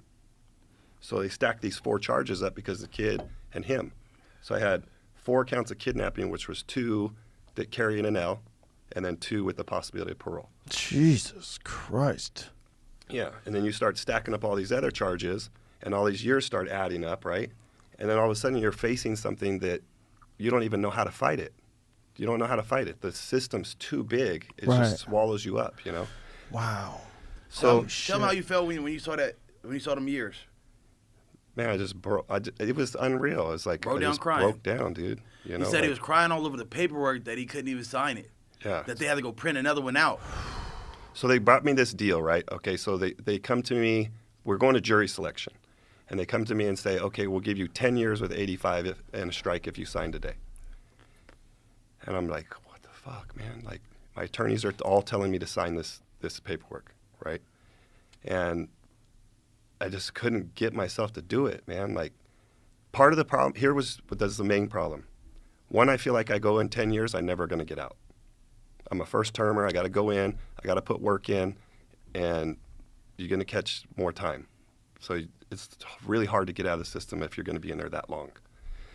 So when all this stuff went down, they bring me the deal. The deal is 10 years with 85. And I'm looking at it, and my attorneys are like, you got to sign it, you got to sign it. And I just couldn't, like I couldn't bring myself to say that I was a thief. So they want me to put on paper and document that I'm a thief. They want me to take a deal, robbery, 211, with a strike, great bodily injury, all this stuff. I'm like, no, I didn't do that. That's not my character. Like, I can't say that I'm a thief because I despise thieves, And it's like that's part of what broke me, was here's what I feel like I can stand up for as a man, right? Like, you think I'll handle myself this way in this situation. I would do it like this, You ain't never been in that situation where you got and then you your whole face life those. changing. Yeah. You face those things. Like, oh, you're innocent. Fucking go to trial. Yeah, but if What? you lose, What? Like, they set it up that it's not going to be a victory like that. You know what I mean? And you were saying the percentage was what was it? I think it's This 96%. is the most I could find from 2017. 94. It says 94%. And at my time, it was 96.8 when I went in. That's so high. Yeah. It says, San Diego County District Attorney's Office has a felony conviction rate of 94%. There you go. Well, if they were like the best police ever, and everybody was telling the truth at all times, Bro. and there's no mistakes made. yes, we're just Yeah. perfect. These, Dude. I don't know. Man, these guys are so crooked, bro. Oh, shit. I want to talk about this. I want to get to this, but this fits in here. Do you know that whole story about the staircase? There was like some conviction where the father was convicted of throwing documentary? someone. Yeah, that was a documentary. Or the husband, rather, was convicted of like pushing the wife down the stairs. They think now this is a possibility that she might have been attacked by an owl. That was part of the. Holy shit. Yeah, that's not new. It isn't? No. Oh. I think that's even might be the end of the documentary. I was just reading this article about it. It was just out. I'm pretty sure Yeah, no, somebody sent me an old article. I happened heard to him? about that, yeah. They found microscopic owl hairs or owl feathers rather in her hair. Wow. And they found holes that could have been talon marks, I believe. I don't want to fuck this up. Yeah. Because I was reading it. But what happened to him is the question. 2018, this came out. Is that it? Wow. Yeah, Covered that's by it. So this thing been So doing it's time? it's an old story. Yeah. He been Okay. doing time since. Somebody sent it to me and I didn't look at the date. But anyway, this fucking owl might have killed this lady. The owl hit her head apparently with the talons, and she was apparently she had been out drinking and having a good time. And here it is. According to the theory, the events of the night unfolded like this. This is just a theory. Kathleen Peterson was outside the couple's home at night while her husband was down by their pool. An owl, likely a barrel owl. Let's say that 10 times fast. A barred owl. It's Barred, right? B-A-R-R-E-D. Barred owl swooped down and attacked Kathleen on her head, causing the lacerations police found later. Yes, owls do attack humans. We'll get into that later. Kathleen then ran inside to escape the owl, which had ripped out chunks of her hair. Good Lord. Pine needles were also found in her hands, along with microscopic feathers. Drops of blood were found on the front steps, and the door had blood smeared on it, indicating that whatever happened, it wasn't totally confined to the staircase. And continue with the theory, Kathleen at this point attempted to go upstairs where she slipped and fell. Toxicology reports found traces of anti-anxiety medication, muscle relaxants, and alcohol combined with an owl attack. Fucked up. Getting up a long flight of stairs is far from a straightforward proposal. The theory posits that she slipped and fell, causing the injuries that ultimately led to her death. Wow. Which is, it sounds like, It's far-fetched. doesn't I thought sound you were that saying, like, far-fetched they if there's blamed it on her blood on her husband. hand Depending and on where she's she's Yeah. bleeding in front of the steps and she's got her own blood on the door, opening the door. She's already been hit. Yeah. Something Checked happened. it already. Yeah. You may, but I thought you said something like Did the he do dad time? pushed him, and that's what I'm trying to find out what happened. No, to not him. not I mean, dad. I'm sorry, the husband. I think that was the guy who got convicted for it, right? Oh, You got And then they convicted for that they shit? let him out. There was a mistrial. I believe that's the story behind it. Wow. Yeah, I don't. I'm I suing. haven't watched that documentary I'm though, suing. so I might be fucking this up. Yeah, that's what. Imagine if Well, your wife got killed by a fucking owl, though. That is so crazy. But Right. I'm just trying to figure out the husband point of view. Like they thought it was him. Oh Like, my God! What? Your wife got killed by an owl, and you get unfairly pegged as the killer. That's the thing, man. You realize like that system is not perfect. No, So I similar. met a lot of pretty good people in there, believe it or not. You know, like I a lot of believe it. veterans, man. Yeah. A lot of veterans in there. A lot of people have drug issues more so, you know, issues there mentally that are happening put lands them in prison, you know? For sure. Drug problems. Yeah, and that's the big part of the homeless problem as well. You know, drug problems, mental health problems, lack of mental Why you came to health Texas, huh? You said, institutions. hey, I'm out here. It's too much. No, The money. it was the big thing coming to Texas was they don't tell you what to do.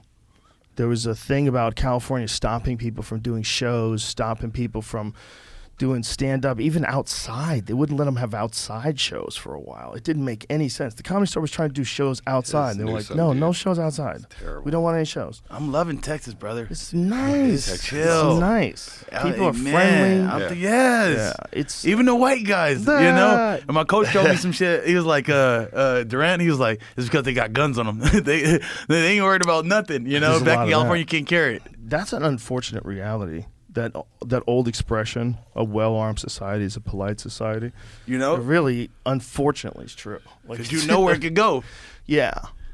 You It know? ain't no fight. He's going to his gun. Well, a friend of mine once said we were out to dinner with fighters post UFC, and he was like, "Dude, I've met like 10 fighters from you." He goes, "They're all the nicest guys." Yeah. I'm like, "Yeah, because they have nothing to prove. They have Exactly. nothing to prove. They're not puffing up their chest like a rooster and walking around wanting people to respect them. Like they don't give a fuck. They're tired from training. They just want to chill and relax. They have no, I need to prove I'm the baddest motherfucker in the room in them. 'Cause They have they already zero know. of it. They already Ego, know. our egos aren't Yeah. there, you know, like Right. that, you know. Especially guys who do MMA, because there's gonna be an area where you don't excel. Okay. You know? So you're hitting on something. I have to explain this to a lot of my I hate to say it, but a lot of my niggas. Like when they first want to come to MMA, a lot of black dudes got egos, and I have to tell them, listen, it's different in this world. I know in the streets, like you feel bad, and you could like somebody say something, you feel like you could talk, and you could, but in here, we'll just go on the mat and solve it. Yeah. And it's the difference in the world. If we know who's the big fish and we know who's the small fish, we've seen you, and you can't hide behind words. We've seen you being your awkward. That's what I tell you about earlier about Yeah. fighting. Is it shows your personality. Is we've seen you in your most vulnerable. We've seen you be hurt. We've seen Right. you like, you gave up. We saw you be tired and have nothing left. Yeah. You're at your most vulnerable. Well, with a lot of young guys that are really tough, there's a moment where you realize when you start training with people that are an elite level, they start seeing like, oh my God, I'm getting lit up. Like you got to realize who you really are, like in the food chain. And some guys can accept that and they become more technical and they get better. And some guys, they're like, it's too much. Yeah, like they to quit. have to get, Yeah, they quit. to get to where, Dos Anjos, you talked about earlier, to get to where that guy is. I mean, that guy has been putting in work for a long fucking time. I was thinking that while I was watching the Moicano fight.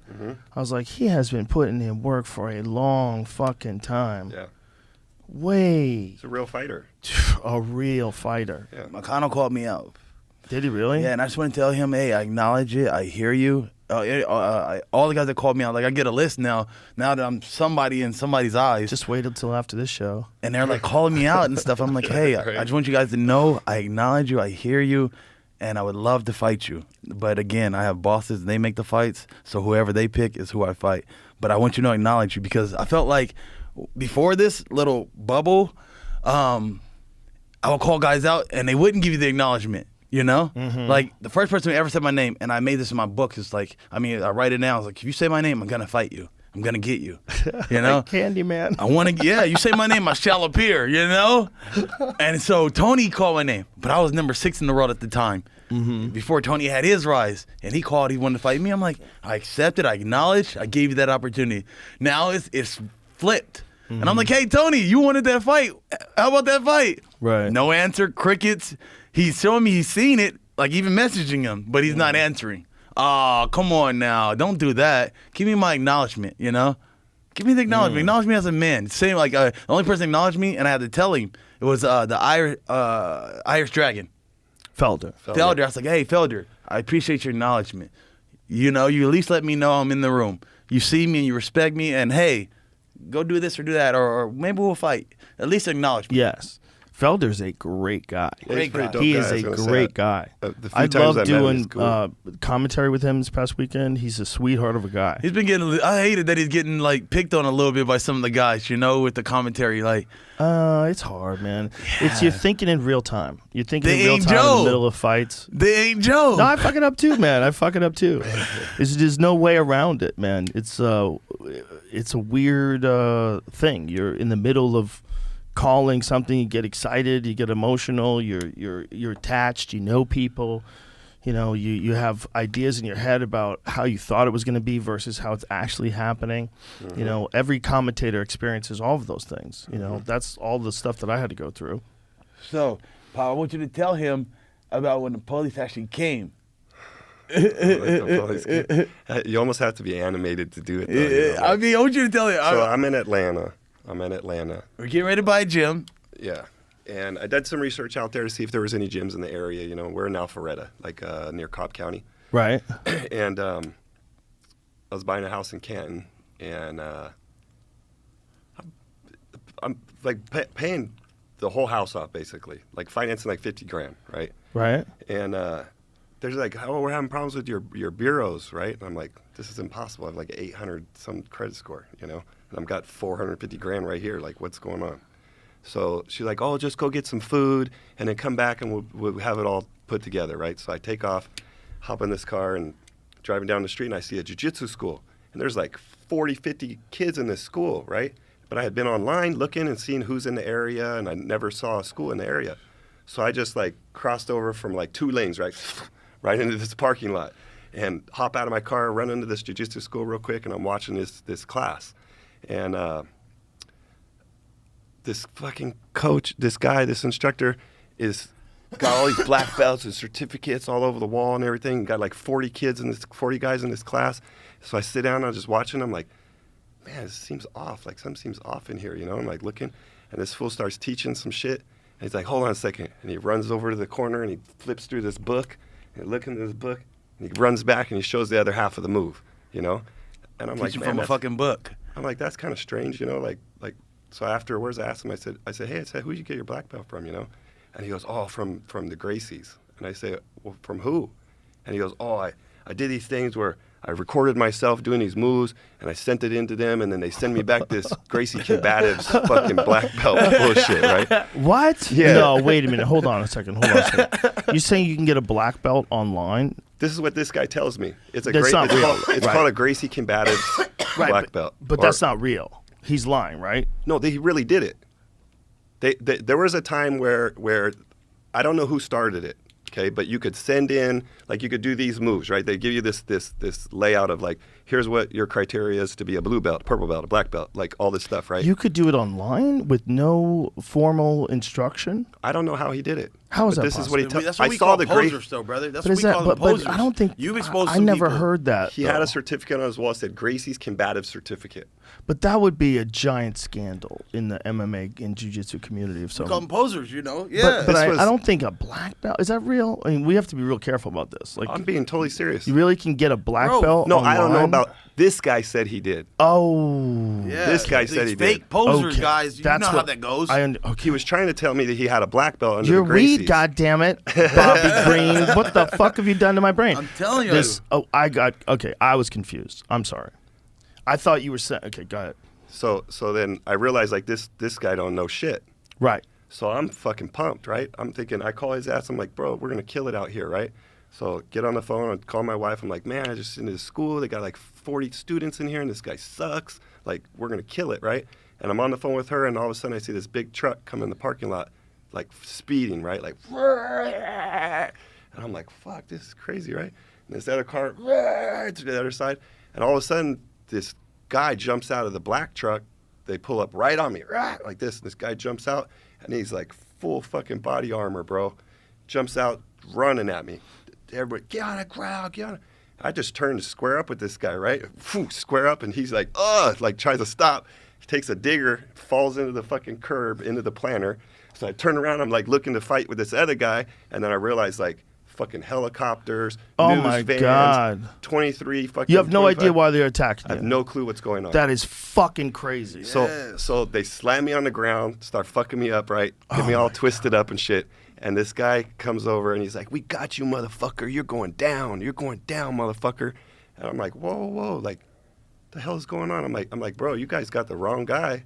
Like, you got the wrong guy, dude.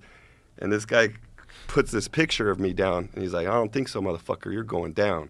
And I'm looking at my picture, and I'm like, how the fuck? I said, "What am I going down for, bro?" And he goes, "You're going over kidnapping, bitch." And I go, "Kidnapping? I don't even have my daughter with me." You said that? Well, I had just gone to court Oh, a so few you months prior. thought, oh, Okay. Jesus Christ. So I raised my daughter from 18 months old till she was about 6. And I got married about 5.5 or so. So I got married, and then so I raised her for a handful of years by myself. Mom peeled out to Florida, and I just my girl. You know, love you guys, Brooke, Riley, love you guys to death. Shout outs. Yeah, for sure. My kids are awesome. So you think that someone is saying that you have kidnapped your child? yeah. Okay. Because and I got all this Right, court documentation saying I could move my kid from California to Atlanta. The Right? secondhand smoke in this room is very potent. You're gonna have to keep me on track too. Okay, then. that's what I'm saying. Stay on track. Sorry. So I've even fucking forgot where I was at now. You're talking I about knew it. You're talking about them putting the fucking shit in your face, the picture and shit. Yeah. Okay, so They have the photo of Kidnapping? you in the arrest warrant. Okay, so Right. so I get the court Kidnapping. paperwork to allow me to move my daughter there. You know what I mean? Right. So they're telling me, "Oh no, you're kidnapping. This is what you got." And I'm going, "No, I have court paperwork to prove that I did not kidnap my daughter. Like I've been raising my daughter." And he's like, "I don't know. You're going to jail though, bro." So I Oh, my go to God. jail, but everything out there in Atlanta, different area codes and stuff, right? So I get on their phone. I can't call long distance to let anybody know I'm arrested. So now I'm sitting in this holding tank for like 6 days. My wife's trying to figure out where the fuck I'm at. Everybody's trying to figure out where I'm at.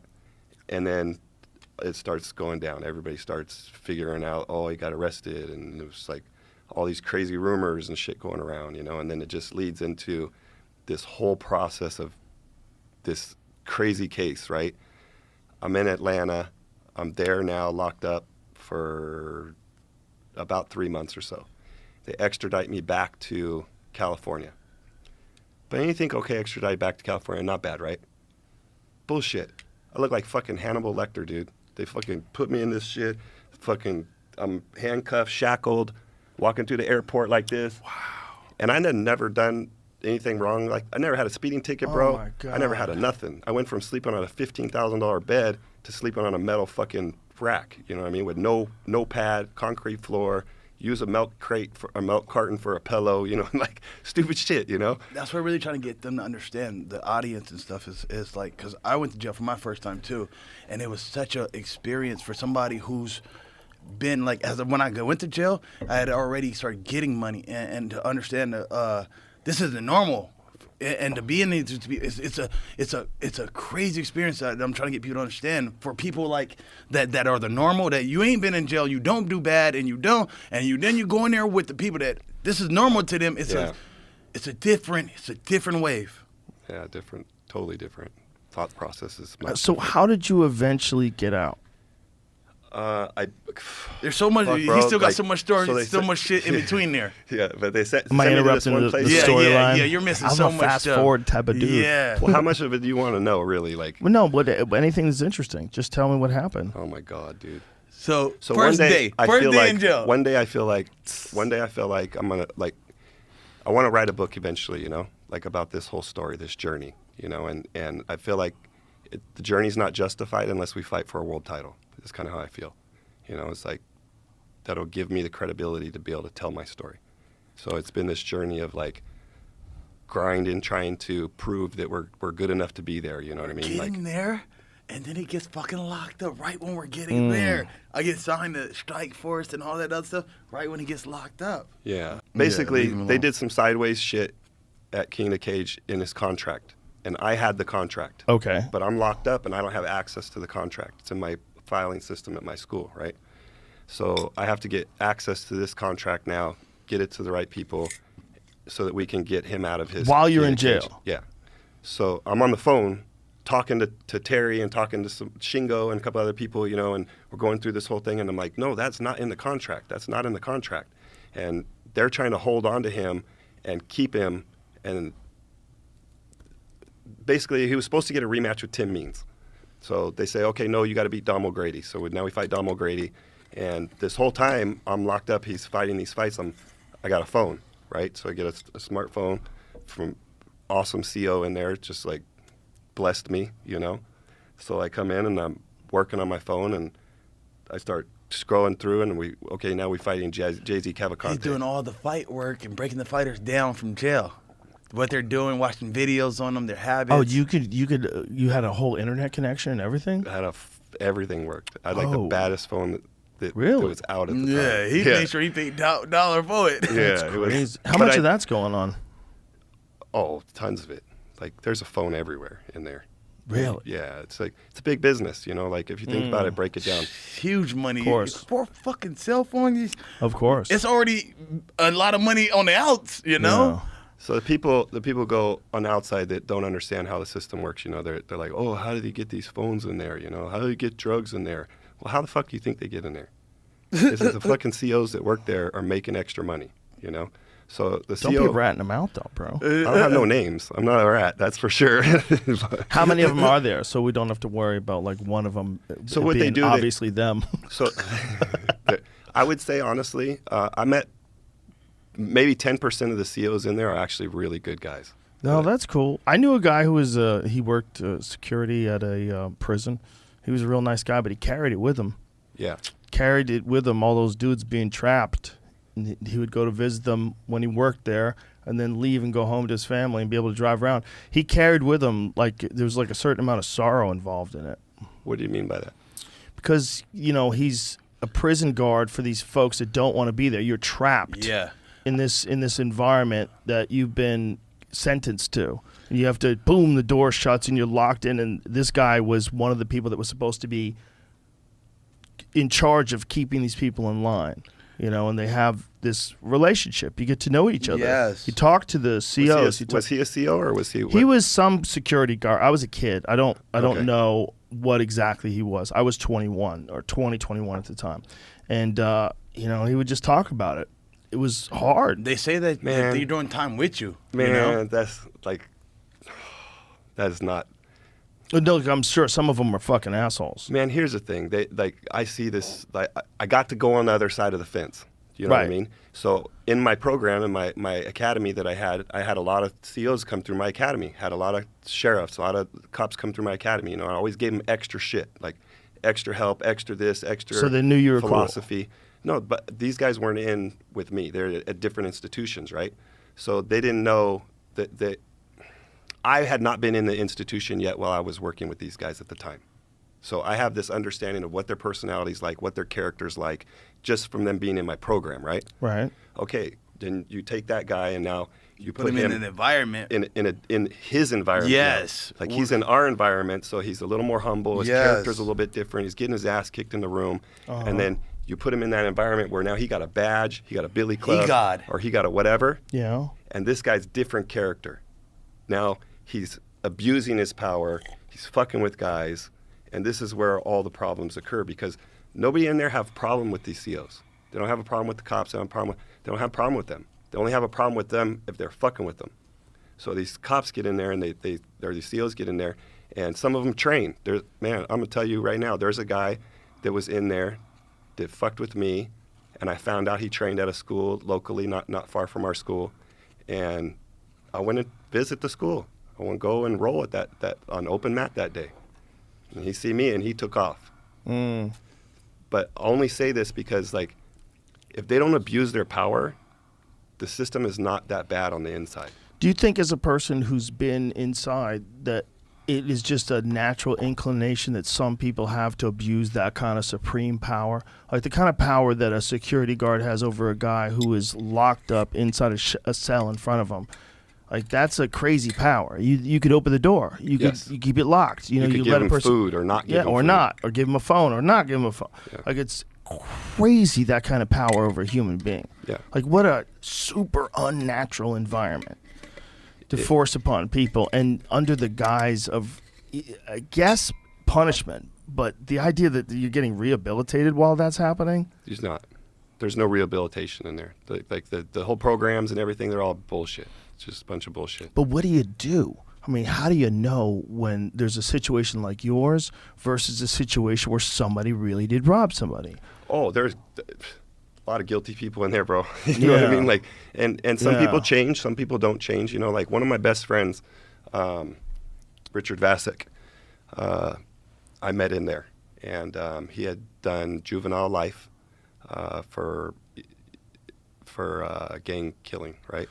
Oof. So this kid goes into the system. This is I'll tie this into when I met him, right? So what ends up happening is I get transferred from level 4 to a level 2, and the politics much different, situation much different, much safer in a level 2. Okay, but I'm new to all this, right? I want you to tell them the first day that you got in. That's what I want you to tell them. The first day, because that's what I'm saying. Like, if you don't understand, like, there's rules in politics, and if you don't know, you'll run into a roadblock. You'll get caught up with more time, more problems. And so, explain. There's just unwritten rules, you know what I mean? Like, there's the rules, like, you can't do this, you can't walk through this area, you can't say this word. You say punk, you say bitch. You gotta fight. Yep. If you don't fight, then you're a bitch, you're a punk, everybody's gonna come take your shit. So if somebody calls you a bitch or a punk, it's just fire. And you don't know that. You just gotta fire. You don't know that. You don't. And so I didn't know that. I used to mess around with all my friends. I used to mess around with all my friends, right? We'd be joking around, messing around, oh, whatever, bitch. You know, yeah, like, it was cool in the streets. And you slip like that in there, it's different. It's on. It's on. Wow. Yeah, I had that problem. Like, I call my friends, oh, bro, you've been a little bitch. Like, black guys would be like, hey, because they still got it from jail. They'd be like, hey, they'll look at me like, check you. Yeah, they'll look at me with that look like, nigga, you know, we got them codes, you know, and I'm like, you know, it ain't like, you're my fucking brother, but I don't mean it like that. Wow, it just sticks. But he'll give me that look for a second. Yeah, he still got it in him. So I originally get picked up in Atlanta, right? So I get picked up in Atlanta, take me to Atlanta jail. I go and put me in this modular, and I go in this modular, and there's black people, all the different races, right? Well, over there, they don't politic like we do in California, right? So this is my first understanding of how this system works, right? So I go in there, and the only thing that you can't do in that system is you can't eat at the same table with a different race. Besides that, once you're up from the dinner table, I can trade with any race. I could do whatever, talk to them, chop it up, like. But whatever. you have to eat with people of your own race only. Yeah. Wow. Only. So then. And they tell you this, so somebody informs you. Oh yeah. Oh yeah. I got informed when I went in. So when I moved from Atlanta to California politics much different. You can't trade. You can't trade with blacks. You can't trade with others. You can't trade with. So you can only do trade with your race, and then the whites get along with the SA. So what ended up happening is like, so you have others, which are any other race besides Mexican, white, or black. And this is a car. It's called a car, right? So everybody has a car, their own race. So you have Woods, you have Skinheads, you got Paisas, you got Mexicans, you got Crips, Bloods, and others. And the Paisas roll with the Mexicans, the Skinheads roll with the Woods. Yeah. And if something really pops off, some race shit, then Mexicans and the whites will click up against the blacks, or the blacks. It's always all them against us. It always sucked to be black in them times. I'm telling you, real shit. But we thump though. We thump. So we always knock them out anyway. So you start trying to figure out this shit, you know, like you get thrown into that fire and you're trying to figure out all these unwritten rules. You know, there's no rule book, a law book come in and say, hey, do this. Yeah. You know, right. So a guy could really direct you in the wrong way if he wants to. You know what I mean? Like tell you some sideways shit, and next thing you know, you're in a wreck. You know? Ooh. So I go in. Set you up. So I go in. This was actually my second experience, not my first experience in there, but my second experience, I go in, they put me into a psych ward, a psych watch, getting extradited from Atlanta to here. And so I go into this area, and I don't know anything, you know, and this black guy in the psych ward is like yelling in this module, you know, like, anybody want to learn how to play chess? Anybody want to learn how to play chess, you know? And I was like, hell yeah, I want to learn how to play chess, right? So I walk over, I sit down with this fool, and he starts showing me how to play chess. But it's a black guy at a black guy table, and I'm a white guy. So now I just sat down at this black guy table, and all the woods and all the skinheads in there are like now against me. You know? Oh no. But I didn't know. Like, Oh no, you had no idea. I had no idea. Oh no. Right? So now, no. Yeah. So now, my cell pops, and I go to walk to the shower, and I walk past the other cell that pops, which is another skinhead in that room, and I go walk past his cell, and it's smack, right? So now we're fighting. Wow. You know. So clean this kid up. Now they move me to another module. So now this kid put a kite out, like, oh, we got to get this guy because da-da-da-da-da. So. Oh, fun. Yeah.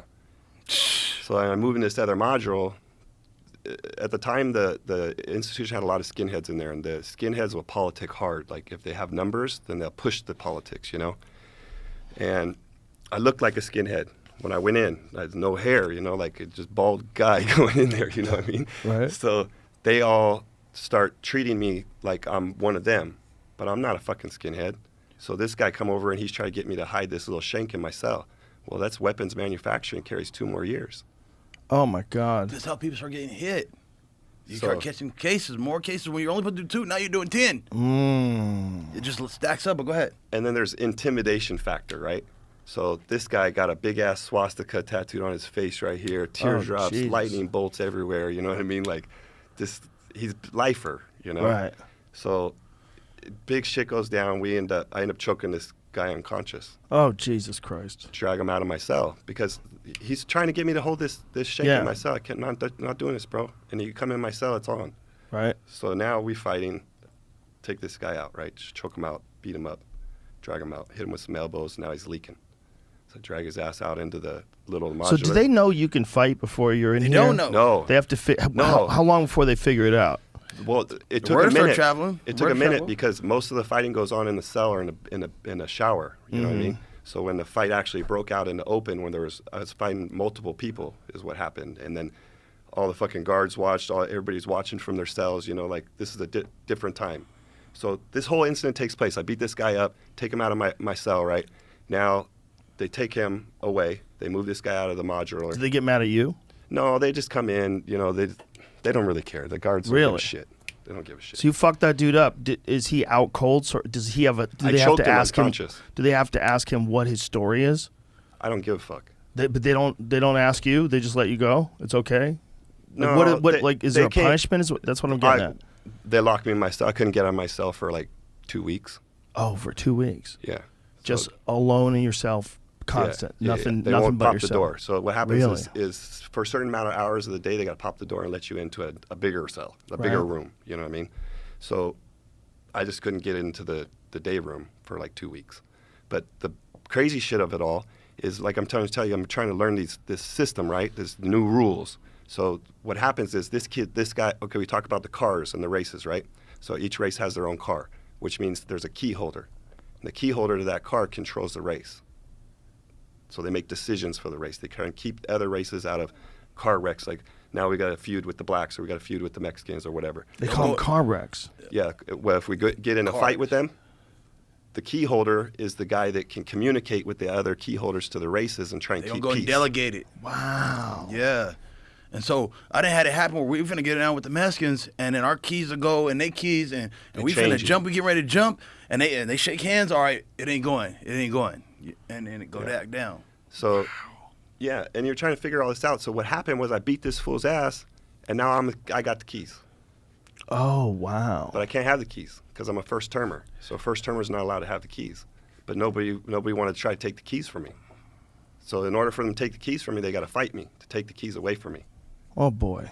So that kind of changed the dynamics of the room, because now I'm able to navigate with these other races and have these conversations with these fucking ignorant people that don't understand how to really Talk. you know what I mean? Like how to communicate and keep things cool. They misunderstand what this guy says or misinterpret what this guy says, and next thing you know, it's hot it's for up. everybody, you know? And it's just misinterpretations. Yeah, because they're dumb. Most of these guys are dumb, bro. Like, they're like the conversation, it made me, in some ways, you're sitting there listening to these guys, you're like, these guys really think this shit? Like they Fighting really? about the dumbest shit. Yeah. So, Cities fighting over teams, fighting over just the dumbest shit. Xbox and PlayStation, and somebody said something wrong, and then that escalated into something that was personal. Yeah. That's quick. so now they take me from there. That incident takes place, right? And we resolve some of that stuff. But now these guys are in different modulars. So now they're putting these kites out to try and get me as I'm going to court. So what happens is they catch a chain with some guys, and then we go into these holding tanks, all these different holding tanks, and you get put in that holding tank with that guy that got a kite that's looking for you, and now it's on. It's cracking. You know what I mean? Whoa. So I'm sitting in my cell, I'm getting ready to go to court, and there's these two huge-ass guys, and they're in there talking to each other about trying to get me, but they don't know that it's me. So I'm sitting in there, I'm listening to everything that they're trying to do and how they're going to try and set this shit up, and I'm sitting right in front of them, and they don't even realize it's me. Wow. And I'm thinking, honestly, I'm like, these are big motherfuckers. I'm thinking, they're going to take me out. Like, there's only so much you can do, you know what I mean? Numbers. So I make it through that whole process, and I catch the chain. And when I catch the chain, they take you from county to state. And I catch the chain with this same asshole that I got into it with, I took the keys from. Oh my goodness. And this is, like, he's been in the system a long time, right? So now we catch the chain, we go over to Donovan, RJ Donovan. It's a 4 yards. Level 4. Do you know how that works? No. Level 4 being the highest level, most dangerous criminals. Yeah. The next level is Superdome in San Diego. So why'd they bring you to Colorado. a level 4? Because you my choked- charges, The kidnapping thing. all that, because those charges were so intense, they put you in with those people, you know? Yeah. Holy shit. So then I catch the chain, right? I go over there, I catch the chain, and this guy's just like, I'm gonna fucking kill you. I'm gonna kill you. Like, we're gonna get you, you know? And I'm just thinking the whole time, like, this chain comes off, I'm gonna rip this guy's ass apart again, you know what I mean? So I go into reception, and we're in a cell block, it's like 360 degrees with a gunner, and all this stuff, some desks, and they come check you in, and now our cell's like, we don't get out of our cell now until they intake us, right? So now I'm in there, it's like 3 months. And there's this guy next door. We start talking through the vent to each other a little bit, you know? And we're playing chess and shit, like, through the little vent. Mm-hmm. So moving pieces around and shit. And they call me out to the thing, talk to the officers, and this guy goes, I don't know this guy, again, in the cell next to me. Right. And I walk past his cell, and I hear him yell, like, through the thing. He's like, hey, bro, kick that cord over to me. And I'm like, kick your cord over? Like, yeah, that cord right there, kick that cord over to me when you're coming by. And I'm like, what the fuck's he want this cord for, you know? It was like connected to this fan, right? So when I come back, I kick this cord over, and I wasn't going to do it, but I was like, fuck it, right? So I kick this cord over there, and next thing you know, in the night, I get this fish come through, right? Like, it's like they make a string, right, with the thing on it, and they swing it out into your cell. And you take this kite, and then you can read the information on it or whatever, you know? So kite it around to everybody and get it to who they needed to get it to, right? Okay. So this guy shoots this little sheet kite over to me. I open it up, and it's a fucking sack of weed, dude. Right? And I'm like, that's why this dude wanted that cord. He took that cord, and he started a wick. So he started a fire, and he had a bag of weed. So now he's smoking weed, and the whole cell is like full of weed, bro. And he shoots it. I say, bro, I can't have this. Like, I try to shoot that shit back to him. And he's like, nah, you got to keep it. You get coffee with it. You get whatever you need, you know? And I'm like, oh shit, okay, you know? So my other cellie that was in there, he was like, I'll take it. And I was like, fuck yeah, take that shit. So I got a bunch of canteen and shit, you know, like coffee and stuff for it. And so this guy, like, really was like thankful I did it for him, you know, like, kick this cord. So I never seen his face. Like, never seen this guy's face, right? Just hear him talking through the thing. Vince. And so the guy I caught the chain with puts this hit on me. Like, they want to try and stab me, right? So it goes around to the other key holders. The fucking guy next to me was a key holder for the Bloods. He's a black guy. Because I kicked that cord over to him, he hit me up through the cell. He's like, hey. He says, is your name Beanie? And I was like, fuck, right? I go back over to the vent, right? And I said, no. And he goes, oh, good. And I went, oh, good. What the fuck does this mean, right? And I'm like, hey, I said, what if it was? And he goes, well, is it or not, fucker? And I go, well, it's not Beanie. I go, it's Baney. And he goes, it's the same shit. I go, okay, bro. He's like, hey, I'm going to let you know. They're going to pop this door and they're coming for you. And I was like, really? I was like, what do you mean? He's like, they're going to come and get you when this door pops. You're going to pop this door, and you're going to go to shower, and they're going to send some guys to come and get you.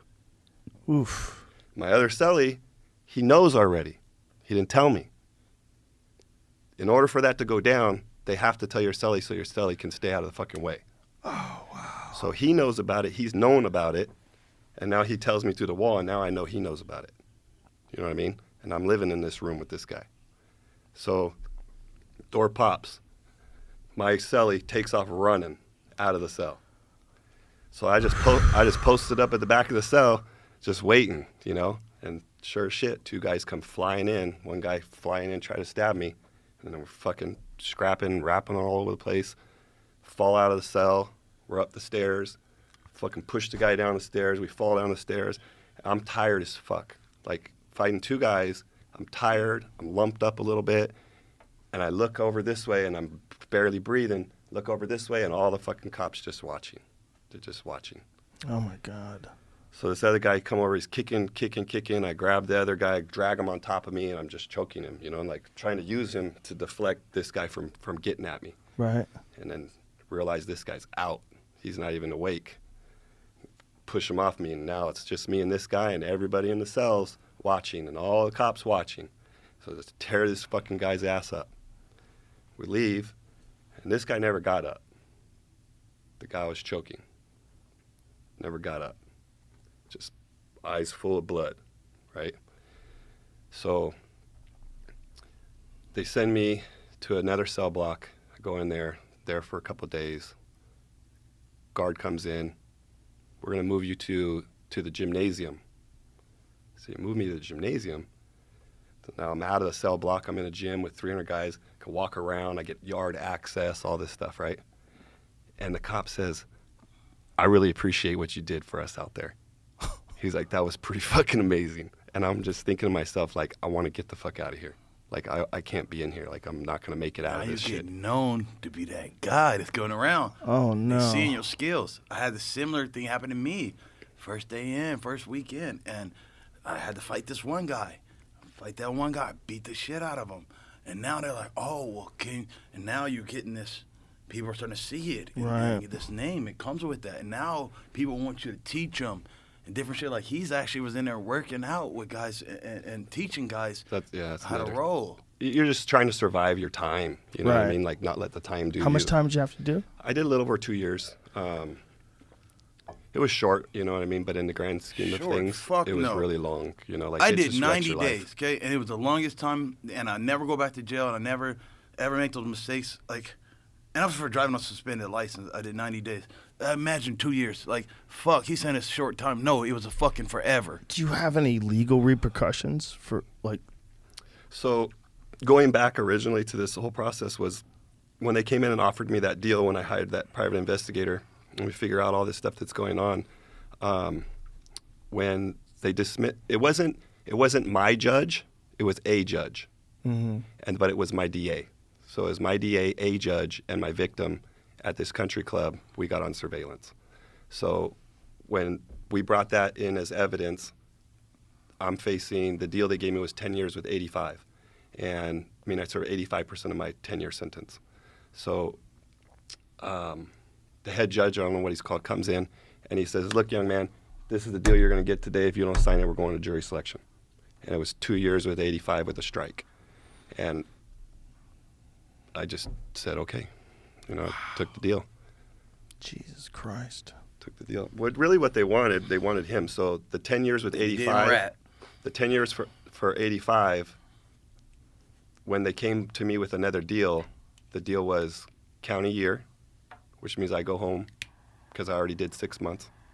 So county year is a lid is 6 months, right? I go home, but I have to give him up.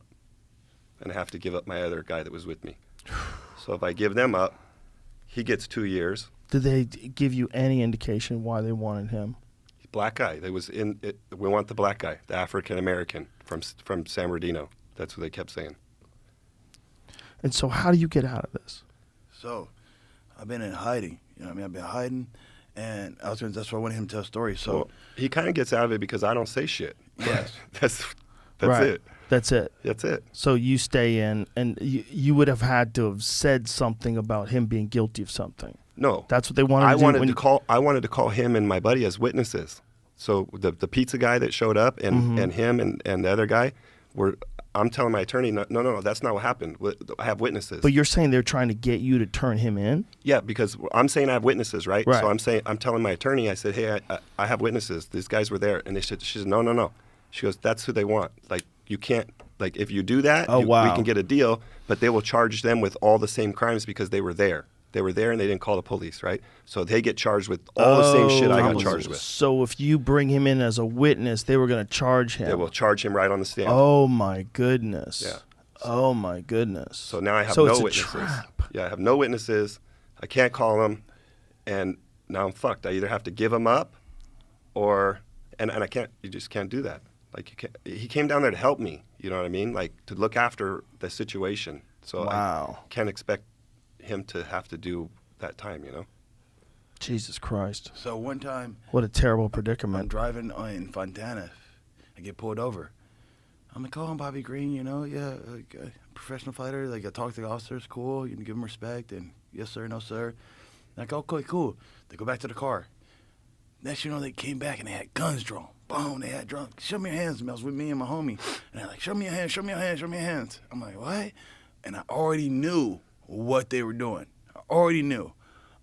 Because of what I was trying to tell you, I tied in. They were arguing. Remember I told you my dad and him are arguing about that laptop. I didn't know what was going on with the laptop. He was looking up the gym. And on the gym's website, it's a picture of me like this, Bobby Green. And I got crosses on my forearms. Right. So I already put it together, but somehow God gave it to me, and I was like, so he's like, let me see your hands, let me see your hands. But he didn't mean it like, put your hands up. He made He wanted to make see sure my you're really hands. Bobby Green. But They're looking no, for tattoos. They're They're looking looking for a for- certain Bobby Green. So I'm showing my hands. Oh. At the time, I had no tattoos, nowhere but the crosses on my forearms. I peeped it already, so I'm showing them my hands, and I'm going like this. You can't see the crosses. You don't even know I got tattoos. I don't even look like Right. I have tattoos at all without none of that, you know? So Right. he couldn't see the crosses. He's like, okay, the Bobby Green we're looking for has crosses on his hands. They mistaked forearm for hand. Oh, Jesus. And that's the only way I didn't get locked up. Wow. I drove off and I was like, fuck. Went back into hiding for a long time again. Oh. I had to fight under Ray Green. Yeah, I wasn't Bobby Green anymore. I was Ray Green. You know? Yeah. Wow. It was crazy, you know? And so we were building up all this momentum. This guy's winning. This guy's winning. I'm winning. We're starting to become the gym, the hot spot in Redlands. We're kicking it off. And he gets locked up, you know? Ruben had just signed. My first student was With Ruben the Durant. UFC, you and Ruben Durant. And he fought. I think you commentated that fight when he fought his first fight against Takeya. I think so. Yeah, I think so. Yeah, and so Ruben was in the UFC. I'm kind of getting my way up there. Aaron's going to get his way up, and we're getting all this momentum. We lose our leader. We own 5 King of the Cage titles. He didn't do nothing wrong. It's crazy. It's like, fuck. And so now I'm stuck in a predicament where I got to find a new coach. I made a choice now. I'm going to go back to fighting. And so I got to find a new coach. I lost my pop. I meet this new coach, and I tell him, hey, my loyalty's to this man. Like, when he comes back, we're going to back to what we do, but I'll work with you until then. And that's where I met my new coach, Sam Mason, and I started working on my stand-up, where all my stand-up art comes from. My jiu-jitsu and everything comes from my dad. Did anybody ever try to discourage that style? Because your style's super effective, but most people will Hell tell yeah. you that this hands-down approach Hell to yeah. fighting is super risky. I felt like you, Daniel Cormier, like you guys, I don't want to say hate. No. I said I don't want to say hate. Definitely no, I don't hate you. But no. But not hate, but hate on me. I'm not even hating on you. No, he's Ever. talking about style. Like, Hey. it's not that they hate I heard on my him. critics tell me someone like it wouldn't work. But it doesn't work. I don't think there's anything that doesn't work. I think I heard you guys say it like, well, I don't know why Bobby does that, because he's trying to like block with his shoulder, and that doesn't work for MMA. It works for boxing. You're the only one that's pulled it off for MMA. Yes. Yeah, you pull it off. But I've seen it with you more even lately. You're better at it now than you even were before. But you're always good at it. I really got with my stand-up instructor when he left, and I started to hone those things in. You know? roll very well with punches too. You're very good at like catching it like as it's coming at you and getting the shoulders up. I really appreciate that. But those are the things that were costing me. People don't understand it. But what I was gonna say is, it's like there's certain guys that can do that, and not only do they do that, they're elite of the elite. Yeah. Right? Like that hands down approach, like Michael Venom Page. Yes, Perfect yes. example. He's the elite of the elite. And the way that guy moves is like, good luck trying to keep up with where these things are coming that's from. one of my dream fights. Just So I like can the fight guy. Venom. Because I feel like my crushed style. Cyborg's skull. Fuck. I've never seen that. Yeah. Of all the years of fighting, That his was so bad. skull was like a bowl. So That was bad. crazy. Yeah, I That's know, so I bad. know. Those are things that make you like, That you hurt- sure you want to hurt go my fight? heart. Hurt my heart. You sure you want to go fight? And when he KOs you, it's like a scene in a fucking anime. And so people ask me like, Boom. they ask me, But- go ahead, I'm so sorry. No, I have a lot of respect for him. He's very good, but He's he's still very raw. good. He's still very raw. But he has this skill that I always knew was going to be a big deal, and that's that point fighting style. See, the thing about like all these styles is Go ahead, Joe, hit it. every Joe. style Hit it. has its strengths and Hit every it. style has its weaknesses. But one thing that was missing was Hit the it. ability to blitz. Bingo. And those karate guys have a blitz. Yeah. Like Bingo. there was these dudes like Call 'em Billy dark. Blanks back in the day. Stephen Thompson has it. Stephen Thompson has it. Yes, I knew Raymond he was going to go Daniels. for the belt. Yeah, Raymond Daniels is a perfect Yes. example because him and Venom Page actually had point fighting matches. Yeah. Like you could find, I think you can find it online. There's a point fighting match between. That's a elite skill. It's an elite skill. And That's they where- don't Yeah. understand that. And so Yeah. I didn't understand that until I met my stand-up instructor, and that was one of his main bases was karate. Yeah. Karate is Yeah. the first punch. It's Yeah. about getting that first attack off. It's all like Bruce Lee figured it out about fencing. Like Bruce Lee realized with fencing that there's this dart-in movement that they got really good at. Like a really good fencer can cover ground so quickly. I took my guys to go train in fencing actually. Before I went to jail, There you go. I took them out to Palm Perfect. Springs. Yeah. it was a I fencing think school. that's one of those things. Like, I think there's a few things that, like, you'd almost be better if you started doing them first.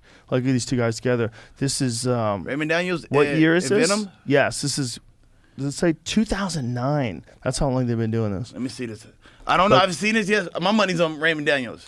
Let's see. I don't know. They're both elite, man. They're both in this realm, this point fighting karate realm. It's like that ability to just close the distance and they count it like you it's score just there? a Did you touch score like there? that. Yeah, that's a touch. Okay. But that's all you have to do to score. Yeah. That is an attack where I would have knocked your ass with that. But you look know? at this style. This is why it's so weird. You don't see this style anywhere else. What this style is, we got is this two zero sideways down. stance. Yeah, Sideways hands down. stance almost always. Almost Yeah. always sideways See, stance. The only problem is when the sideways stance is that you give that leg up, you know? Yep. But this So spinning like you were attacks hitting and- to Yeah. is in every art. Yeah, there's there's these something. things. There's Yeah, something you there's take things. from it. You take This- every bits of it. Everyone can take something from that. And Yes. it's like there's certain ways of moving in that these guys have, these point fighting guys have, that's very deceptive and very hard to deal with, and Yes. you don't expect from the average person. Yes. Because like Timing if you and get used to a distance. certain kind of Style. like, that's the thing too, right? Isn't that about sparring in crowded gyms? Because you can't move that much. True. You know, like when you see guys on the mat and there's like 15, 20 guys sparring not a real next to fight. each other. Yeah, you got to It's play like, that. yeah. that phone box fighting. Because if you're with one of these fellas, these leap in karate fellas, like you need some space. You're all over the mat. Yeah, because like Wonder Boy, he'll step way the far. Like the Tyron Woodley fights, those two fights were a perfect example of that. Yeah. Just control the outside, way away, Yep, just yep. waiting to do. He needs a lot And of you don't room take- to play that and game. you don't take much damage. Right. That's the key thing about us playing these guys, not taking the damage either. Yeah, Not it's. taking damage where you can keep fighting. I mean, he's I'm on taking. fight number 45. Yeah, You know? that's crazy. Yeah. To be able to fight, and I come out to fight, I'm like, man, I felt great. I didn't get too hurt. Do you think that defense is like the most important aspect of your it's style? underrated. I think. Listen. I think it's a a big bit of part. It's a beautiful combination. Because Yeah. why? Listen, you talk about my defense, but I set the record for the most punches landed. That's so, true too. So I'm busy. It says I'm Right. busy. Right. So I'm an attacker too. Well- but yet I'm a defender. So it's a bit of both. When you take a fight like the Islam fight, which is a big opportunity because many people look at him like one of knew you were the gonna most say it. talented guys in the division. I mean, knew you were gonna say it. he's a force right now. But I have to say it. I mean, it's not negative, but it's like True. that's a tough decision to make to fight a guy like that without much preparation. Yeah. And that's where it was very gangster of you. Yeah, that's what I It's said like- when I did before I did it. I'm gonna show y'all some G shit. Yeah, you did. You went in there when a lot of people were avoiding that guy. He's right now at the top of the food chain in terms of like especially top to do it contenders. on a short notice. Like I feel Yeah. like the results have been a lot different if we had a full camp to train and actually Yeah. get my timing of my wrestling on. And I made one mistake and that was it. He capitalized and that was it. I tried to go for a front choke on him and gave up my hips. That was it. From there, he was able. And you can't make one mistake with these guys at the highest level. One mistake and that's it. He's running his game and that's it. I need to get him more tired. I need to get him in deeper rounds where he can make more mistakes. You know. If you had to do it, how much time do you need? Like for a fight like that, is that something you need? Like, are there different styles that you need more prep time for, or the different? Is it just a matter of like getting in a solid camp for you? I just say a solid camp. Just a solid You know, camp. like for me, I need 5 weeks. Give me 5 weeks to anybody and I can do Anybody. it. Anybody. Anybody. 5 weeks. But ideal. I know you would accept that, but what would you want ideally? Ideally? Ideally, 6, 6 weeks. 7 at the Seven at the max. at the max. Because why? You don't want to peak too much. No, I Right. got kids, brother. I get Yeah. kids. And listen, I learned this from Joe Stevenson. When I fight, I don't do anything but fight. I don't even see my children. I don't do anything but fight. You know, and last year I said the record for the most amount of fights is 5. Like in a year for a fighter, 5. I fought 4 and I passed out making weight for Jim Miller, the 5th. So it would have been 5th. And so when I'm trying to compete and be that active, my kids suffer. You know, right. And my kids question, well, they're daddy and daddy don't love you. I got to go through that too, you know, and I got to fight with the moms. And so that's another thing. I got 3 baby mamas, 1 black, 1 white, 1 Mexican, in 3 different places. Dude, you're a living And I'm trying rainbow. to be a great daddy too. So it's a mess, brother. It's a mess. Well, you know, And he's guiding me through this. He's like, hey, you know, you need to do this. You need to do this. Fighting child support and time. And you can only be in 3 places so many times, you know? why are the most fun fighters the most wild? Because it's always the case. I heard you say that. It's always the case. The most fun fighters to watch are the wildest dudes in real life. It's They're willing to take a risk. They're more risk takers. that's you a know? big part of it, right? Yeah. You know, I try to explain that to someone about John Jones in the opening seconds of the first round against Shogun. John, I think, was 22, right? As he was when he won the title. 22, okay? Only been fighting the UFC for a short amount of time. Opens the fight with a flying knee on a legend. Well, yeah. On a legend. You got to have some balls. Just balls. You got to have some balls. John would just make shit up in the middle of a fight. He would just figure out what to do and try some shit out. If you watch his fights, like he just has these very dangerous techniques that he uses with his length. You know. Yeah.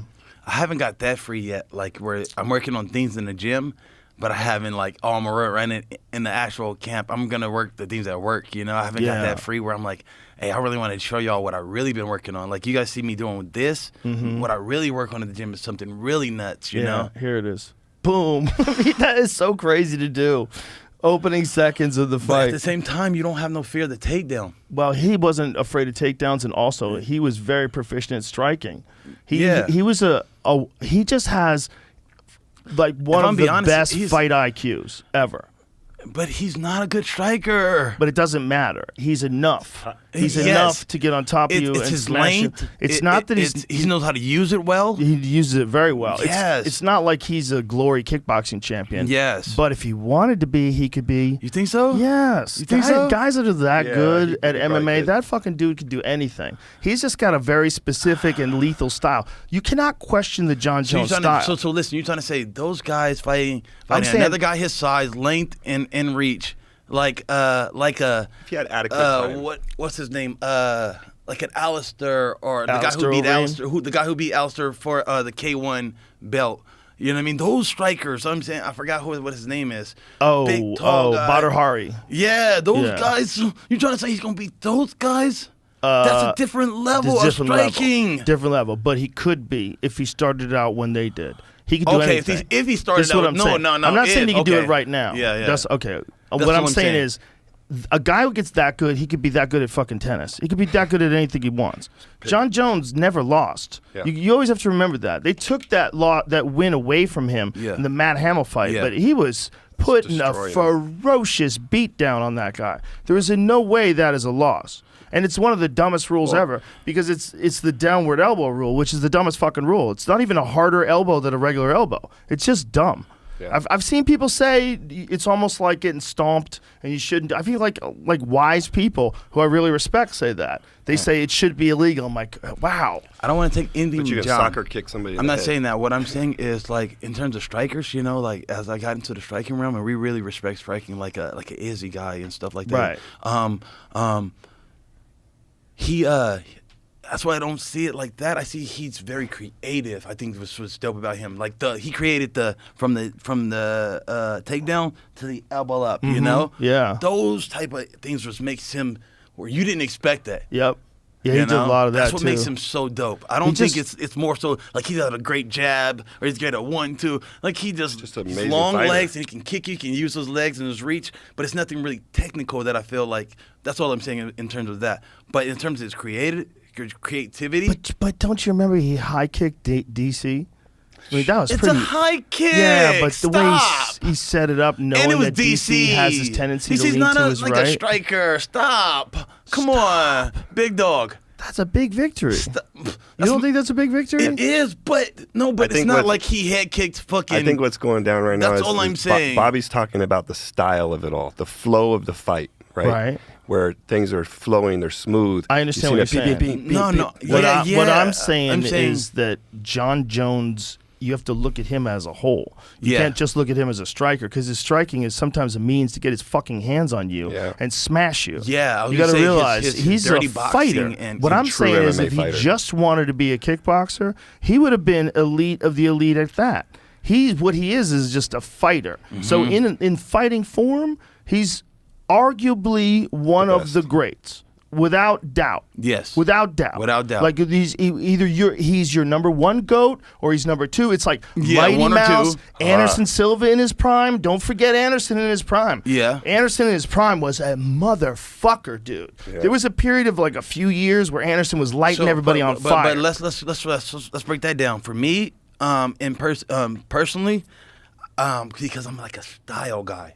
I like to pick for style-wise. Like, when it comes down to those GOATs, yeah, but style-wise. Like, for me, there's another guy that you didn't mention that will be in those lists is, I think, Dominic Cruz, to me, is a GOAT. You know? He's definitely a GOAT, and he's definitely a pioneer. See, but sometimes But as far as people like look at him greatest differently. of But all I'm talking about time, style-wise, Right. like Well, what on about how they Khabib? did it. Entertaining. Khabib is arguably the GOAT. Yeah, I was gonna mention Beats him too. everybody, but again, barely loses style-wise, around. that's why I wouldn't like look at. I would put him more a 2 or 3, a 4. I'm talking about who did it greatest, who did it the best. But how do you say that Anderson would be the number 1. Anderson did it amazing. There we go. But how would you say that Khabib didn't do it the best when he retires undefeated? He destroys everybody, barely loses a round.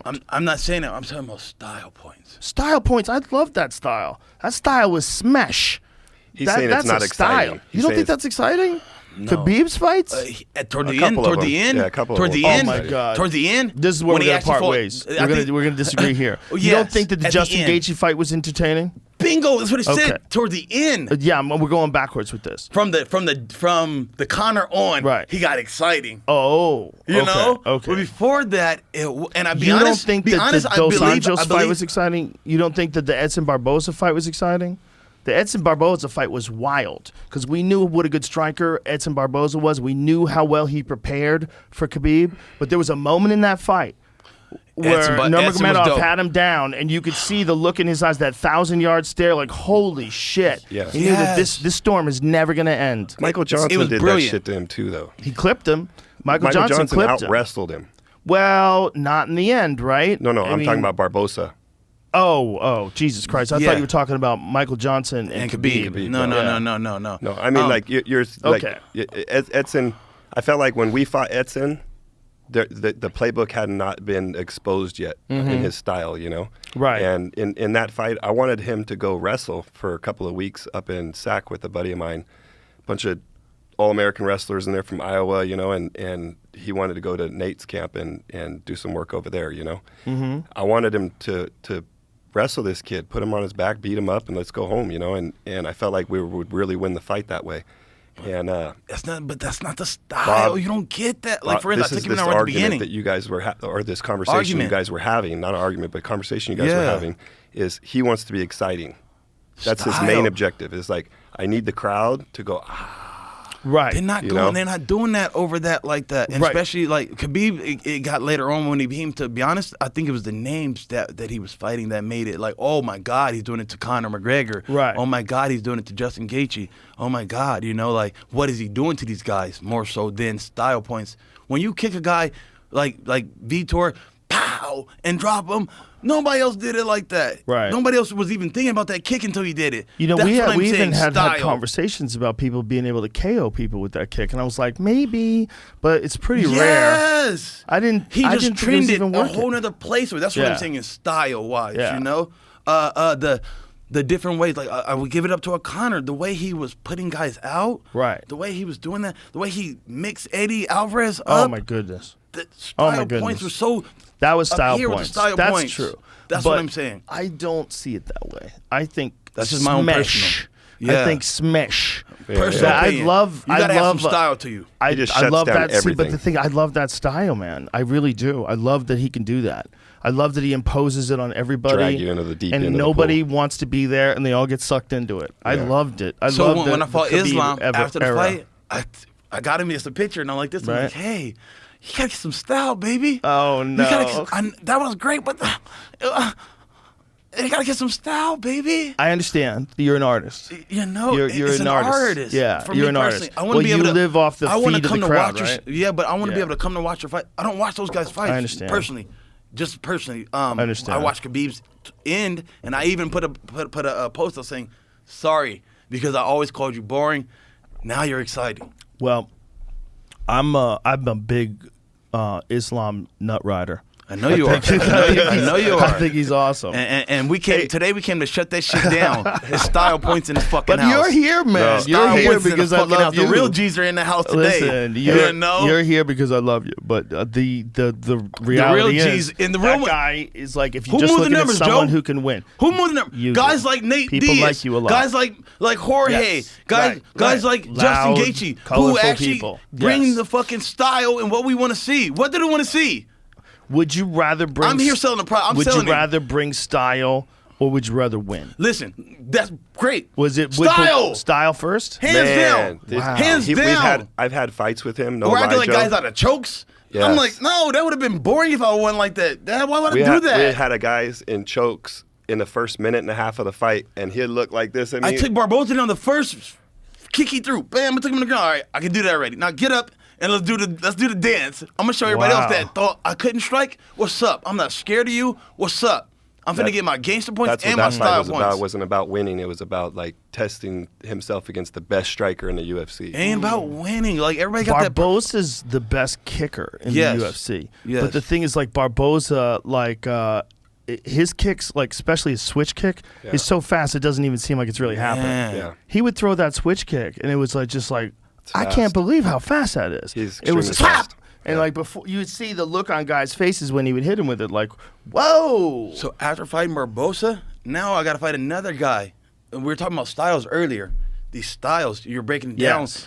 Everybody has these styles, and I don't like the arts. Why? Because they all have holes in them, and you got to be able to Right. use pieces of them Right. to piece your fight Bruce together. Lee style. So after I fought Barboza, I now fight the new age kicker Rafael Fiziev. yeah, you know, Fiziev. He's a killer. Fiziev, That was a great whatever, fight. Fiziev. That was And he's a fucking great fucking fight. a great. And that was a Muay Thai wake-up fighter. call to a lot of people about how effective you are against world-class strikers, because that was a close-ass fight. Yeah. Mm-hmm. And I think a lot of people thought Fiziev is this, he's a trainer at Tiger Muay Thai. He's nasty. I trained with him out there at Nasty. Tiger. That for like a KO month. of Moicano, woo! Dude, he's fucking nasty. And you went pillar to post with him. Yeah, I mean, he had his visa troubles, right? Yeah. He had some visa trouble. That's why he couldn't fight, right? He has some visa, I think there's something visa going on, right? Visa, yeah, something's going on. You're right. That's what I don't like. I'm gonna just say it. I don't like if you train in Thailand. I'll be kind of suspect about you because they can get drugs over the counter like steroids and shit like that, like cough syrup. Don't you know? USADA visit Thailand? Fuck no. If I was USADA, Yeah. Hey, you don't think so? no. Let Is me that tell the you dirty something. Fuck secret? no. What do you Stop think these it. guys is over Wait a here? minute! Don't Yo. stop it with me. What do you think? And then Listen, I don't can't play go over there. My games. visa, my Okay, visa. so- You know, Hey, hold on, I ain't let's afraid to outta talk here. about it. I'm not afraid to talk about it. Well, I'm glad you're here then. I was in a fight So- TZF, and we're getting ready for the walkout. You guys are gonna call us out, right? right? The UFC comes to us and goes, hey, all right, you guys are gonna come up there and you're gonna take your shirts off, you know, on the scale and blah blah blah. He looked like he saw the police. He was like, what? Take our shirt off? Why I gotta take my shirt off? Because he don't want to show that acne back knee of his, you know? You know? So I'm like, oh, I caught on to it already. And so he didn't take his shirt off. I was the only one that took my shirt off. I'm like, oh, okay. When I was Wait, how long before the fight is this? This is the weigh-ins that he did that. So the day before the fight, he's got back knee. You think? You know, shit don't go away. Why do you think we be saying that shit? We notice that shit. We see it. So- it's noticeable on fighters. That shit don't go away. Is that 100% They have from pictures roids? of guys and they No, go back. it could knee, be, could back not knee. be. Right. But- But I can tell you 100% that I know for a fact that they all using them. How do you know that for a fact? Fucking watched them buy them. How dare you? Oh, that's what I'm How saying. are Like a lot of these guys fine be cheaters? cheating, man. So, a lot so of one these of my guys be kids. cheating, bro. Okay, so what happened was we're in Thailand. We're training, They don't play fair. and what's the other little kid's name? Just lost. Peter Yan, Peter Yan. Piotr. Yeah. another Piotr, yeah. Thailand guy. Yeah. So Hold on. Are you guys Fuck those thinking that guys. there's a reason why these guys go to Thailand? Is this the allegation? Oh, absolutely. Fuck those guys. Really? Absolutely. Yeah. Man, You don't okay, think this just go there for great Thai training? Hey, No. so Because there's some of that, right? there's great recovery. There's great Thai training. Don't get me There's wrong. great recovery. But there's great recovery. They stretch And you you've out. been They to Phuket, massage right? you. You can do all that stuff. Have you But been to Phuket? No. You no, ever been to I haven't. Phuket? No, I haven't. Oh, you'll love it. It's I've like heard it's awesome. it's gym, CrossFit gym, CrossFit gym, CrossFit. Everybody goes there to get jacked. Man, and it's Listen. wild. What's his name? Faraz? Faraz Sahabi? Faraz Rabi? No. What are you talking about? The kid you fought. Fizef. Oh, Rafael Fizef. Rafael Fiziev. Whatever. Rafael Fiziev. Yeah. Yeah. He's over 200 pounds, bro. When Yeah, he's we're a out big there fella. training with him. He's swole. He was huge. Yeah. So we get it. One of my guys gets staff over there.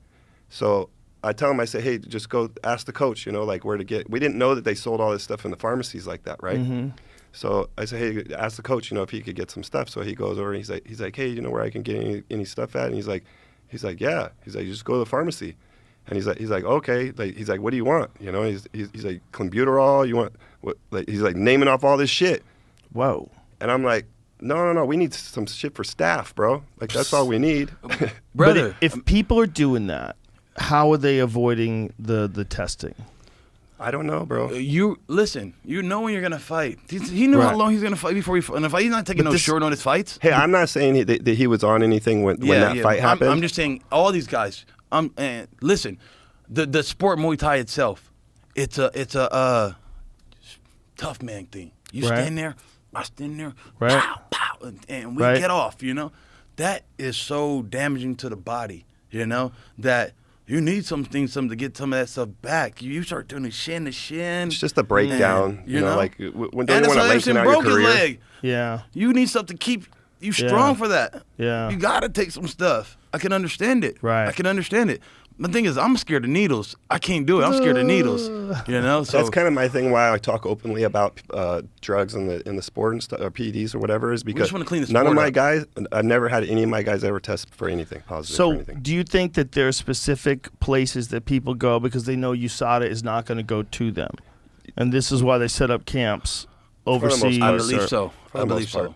I I think believe so. so. Wow. I believe. I there's- never thought of listen, that. I listen, thought of it the same I know way. about other stuff that happens here. Okay? Right. That happens actually We here did it. with guys that you talk about and glorify as the baddest of the baddest. And you know that they're doing something I know dirty? it for 100% sure. I was told, and I know the person that gave it to him. Okay, but I'm not gonna be a snitch and I rat hear him you. out. But listen, I know it for a fact. Okay, for a fact. So, is there a stricter drug protocol in order? Should they figure out Let's a better go like one? this. This is simple. What is it? You test positive for steroids, lifetime ban. Yeah, but what if somebody taints someone's shit? The problem is people are those fucking saboteurs. I'm not saying that that is definitely happening a lot, but I'm saying it can happen. If I know that Bobby Green can get suspended for life, and I think Bobby's an asshole, and I decide just to be funny to put some steroids in Bobby Green's yogurt, Oh yeah, people can do that, man. There's a lot of assholes out there that would do something like that. For sure. I mean, I'm not But then saying they that could go that's. to- I'm not saying that you that's know? even going to happen. But I'm damn, saying you'd you have to give gotta a lot protect. of steroids No, for it but to stay in the system. No, no, it doesn't. No, not No, with they some picograms stuff. There's now. some stuff that they can catch you for it. Anytime Piotr Jan, I thought USADA. See, they're visiting him. Listen, stop it. You don't think they're visiting him? It's that Tiger Muay Thai. They're visiting him. Right? Tiger got a lot of money. A lot of influence. Okay, now these are baseless conspiracies. No, on no, a no, gigantic yeah. I'm not going there. I'm not podcast. going there. We can't, It's we just- can't be doing it's that. I'm just a saying, whole team. no, I'm not doing Yeah, that. but you can't say I'm just that. saying this. It's very easy to access those Systematic, things out dude. there. When you put that type of stress on your body, you need certain things to keep you going in those aspects, and that's what. It's just what it is, you know. Well, and until if they it's get caught. Exactly. Until they get caught, it's a conspiracy. Okay, if guys like TJ can do it and he's here, and he gets tested all the time, Yeah, but he didn't do it. He got busted. That How many falls- fights do you think he fought busted. before he That's what got I'm caught? saying. I don't know. That's what I'm. I That's will- what we're Here's saying. my question. We don't really know what, if anything, he had done before. We do know that that was an extraordinary And moment we do because he know was this, trying to make 125 and we do know pounds. this though. We do know this. Fucking what's his name? What's should his that be- other buddy said it and put him out there. He said TJ showed us how to do the shit a long time before he got caught. That's hearsay. Oh yeah, It's true, it yeah. is. It's hard to It's say, like- documented. So, It is. what's your It's feeling documented. on that? What's your feeling on that? How do you clean that area of the fight game up? Well, I think it is a real problem, right? And I think what is allowed and what's not allowed is a real problem. Like, we have to figure out what seems fair and what also seems foolish to ignore. Like, what if they came along and said no more ice baths? You know, the anti-inflammation effect is akin to taking a drug, and it's Exactly. too potent. No more saunas because you're raising up your heat shock proteins and show the reduced inflammation. It seems to be cheating because some people don't have access to saunas. Because if you say something, that's like there's a real argument in certain levels of performance enhancements you get from a lot of like standardly used things. Yes, yes. So it's like I agree. Then you get to steroids and you jack that up way higher. Like we all agree. There's a lot of stuff you can do that'll help you, but steroids changes you. Definitely. Right? And Yeah. then especially if you like like we were talking about the early eras. But The not only Wild West of steroids, early shit 2000s. like EPO. Right, but people, this is my point, they were on fucking everything. Yeah. There was a lot of Yes, people that were yes. that were bad motherfuckers and they were on everything. So it was a different world then. Yeah. Especially in It's almost Pride. even. Ensign Inoue told me that in capital letters it says in his Pride contract, we do not test for steroids. Yeah. Like do like this. Huh? I'll tell you a funny Like, story. hey, we don't even test. Huh? I'll tell you a funny story. So we're in when Osada first came in, right? And we start handling all these meetings, you know, with Osada, and they're telling us the program and how it's all going to lay out and all this stuff, right? And it was all very new, you know. So we go in and they're like, oh, all the coaches have to be at this specific meeting at this time, and other coaches at this time, right? So they're setting up these things, introducing us to all the rules, and there's a group of coaches and teams that are waiting to come into the room after we're done, right? And everybody's like saying, oh, this is crazy, all this new SADA stuff, you know. And I see this team, very famous team of coaches, sitting on this bench and they're listening to everybody as they're coming out, right? And so I just tap my guy and I'm like, hey man, this is fucking wild, man. And he's like, what do you mean? I said, I can't believe they're gonna test coaches too, like this. And all three of these fuckers on the bench went like this, look at each other, like, and I was like, you guys are busted. Do you remember when Anderson Silva, when there was something he tested positive for, and then they got a photo of his coach? Did you ever see what Anderson's coach looks like? No. He's like one of the most he looks jacked. Oh, jacked yeah. humans that's Yeah, ever lived. He yeah. looks like a superhero. That's But funny. but that's back to my point though. Is Yeah. Anderson is what I would consider a Muay Thai striker, Yeah. and For those sure. things are damaging on the bones. Of and course, stuff. for You're gonna need sure. some. He broke his leg against Chris Weidman. He needed to come back. He got money to make. He got bills to pay. Yeah. Pop them fucking steroids. Fuck you mean? You know what's interesting? It's like watching him box against Julio Cesar Chavez Jr. I'm like, my God, we're looking at a man who's in his 40s. Like, how good would he have been? He's amazing. How good would he have been as a boxer if he was in his 20s? If he just went straight into boxing? Dude, Again, Anderson was okay. So that's so why Anderson's like at number one. good. Did you see him when he fought Chavez?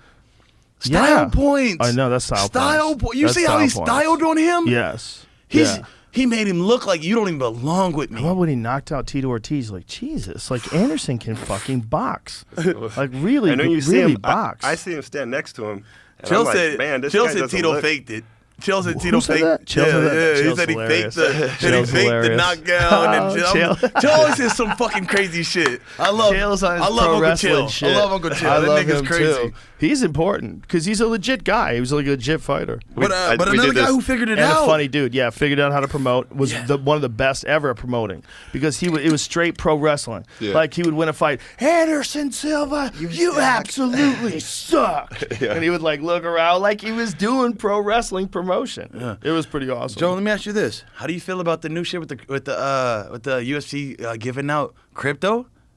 I don't know how I feel about that. But one thing I do want to say, if anybody, I want to say this one more thing about Chael.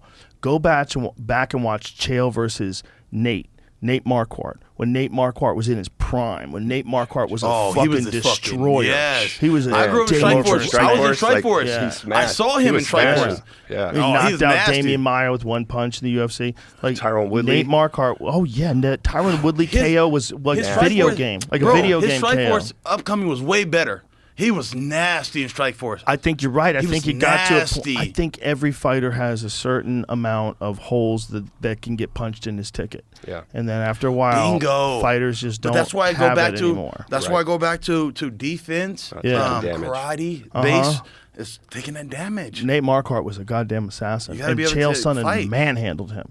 Chael manhandled him. That was when we got to see how good That's of a when wrestler in that's MMA when I knew Chael Chael really was is. the shit, and I Oh, knew yeah, I had my man. money on Chael beating Anderson, and then he got tapped. You know, at the last minute. That's the craziest shit of all time. That was probably an awesome You know? fight. That right? is the Can you craziest shit imagine? of all time that he got tapped there. Like, wow. In So, a fight that he 100% would have won if he just danced around and didn't even engage for That's it. 3 minutes. Yeah. You Yes. know?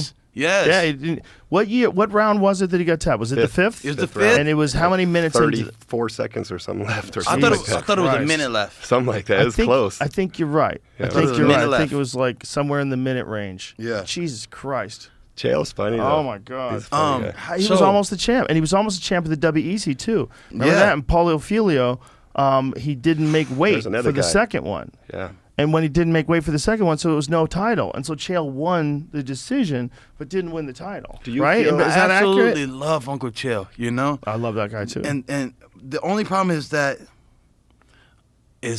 he tainted a little bit with the steroid stuff too. Dude, he's hilarious about it.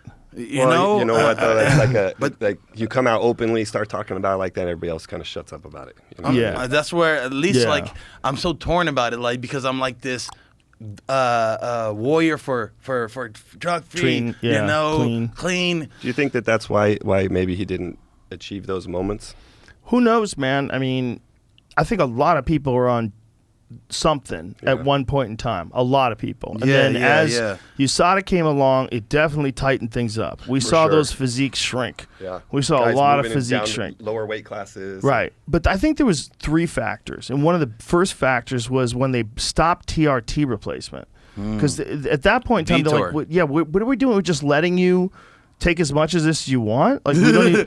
Vitor That's what's found so the fountain of crazy. youth. Bro, when He started looking younger. they His hair tested started him, going back. and his shit was like werewolf levels. No His way. hair was Oh, going back. yeah. He looked like Yeah. he was 18 years old I again. know. He looks pretty goddamn good. I remember we're in a hot tub with him, right? We Oh, both yeah, you had remember a that fight, shit? and this fool starts preaching to us. man. Oh, Like, just yeah. preaching all kinds of crazy, like you got to do things right. You do He was this, big brothering you me. We're in the Oh, hot tub, no. and he's telling me like, you know, like because I was playing rap music. Yeah. Oh, and he no. felt like it was like bad, you know, Disrespectful. In the disrespectful, you in know. the sauna? Yeah, in I a had- hot tub. Hot yeah. tub. Yeah. So we're just sitting there, and then his team came, and he's Oh, like, so you "Don't had play a- that music. Oh, Jesus. Don't play that music. It's bad, you know. Like just Jesus, you know." And I believe in Jesus too.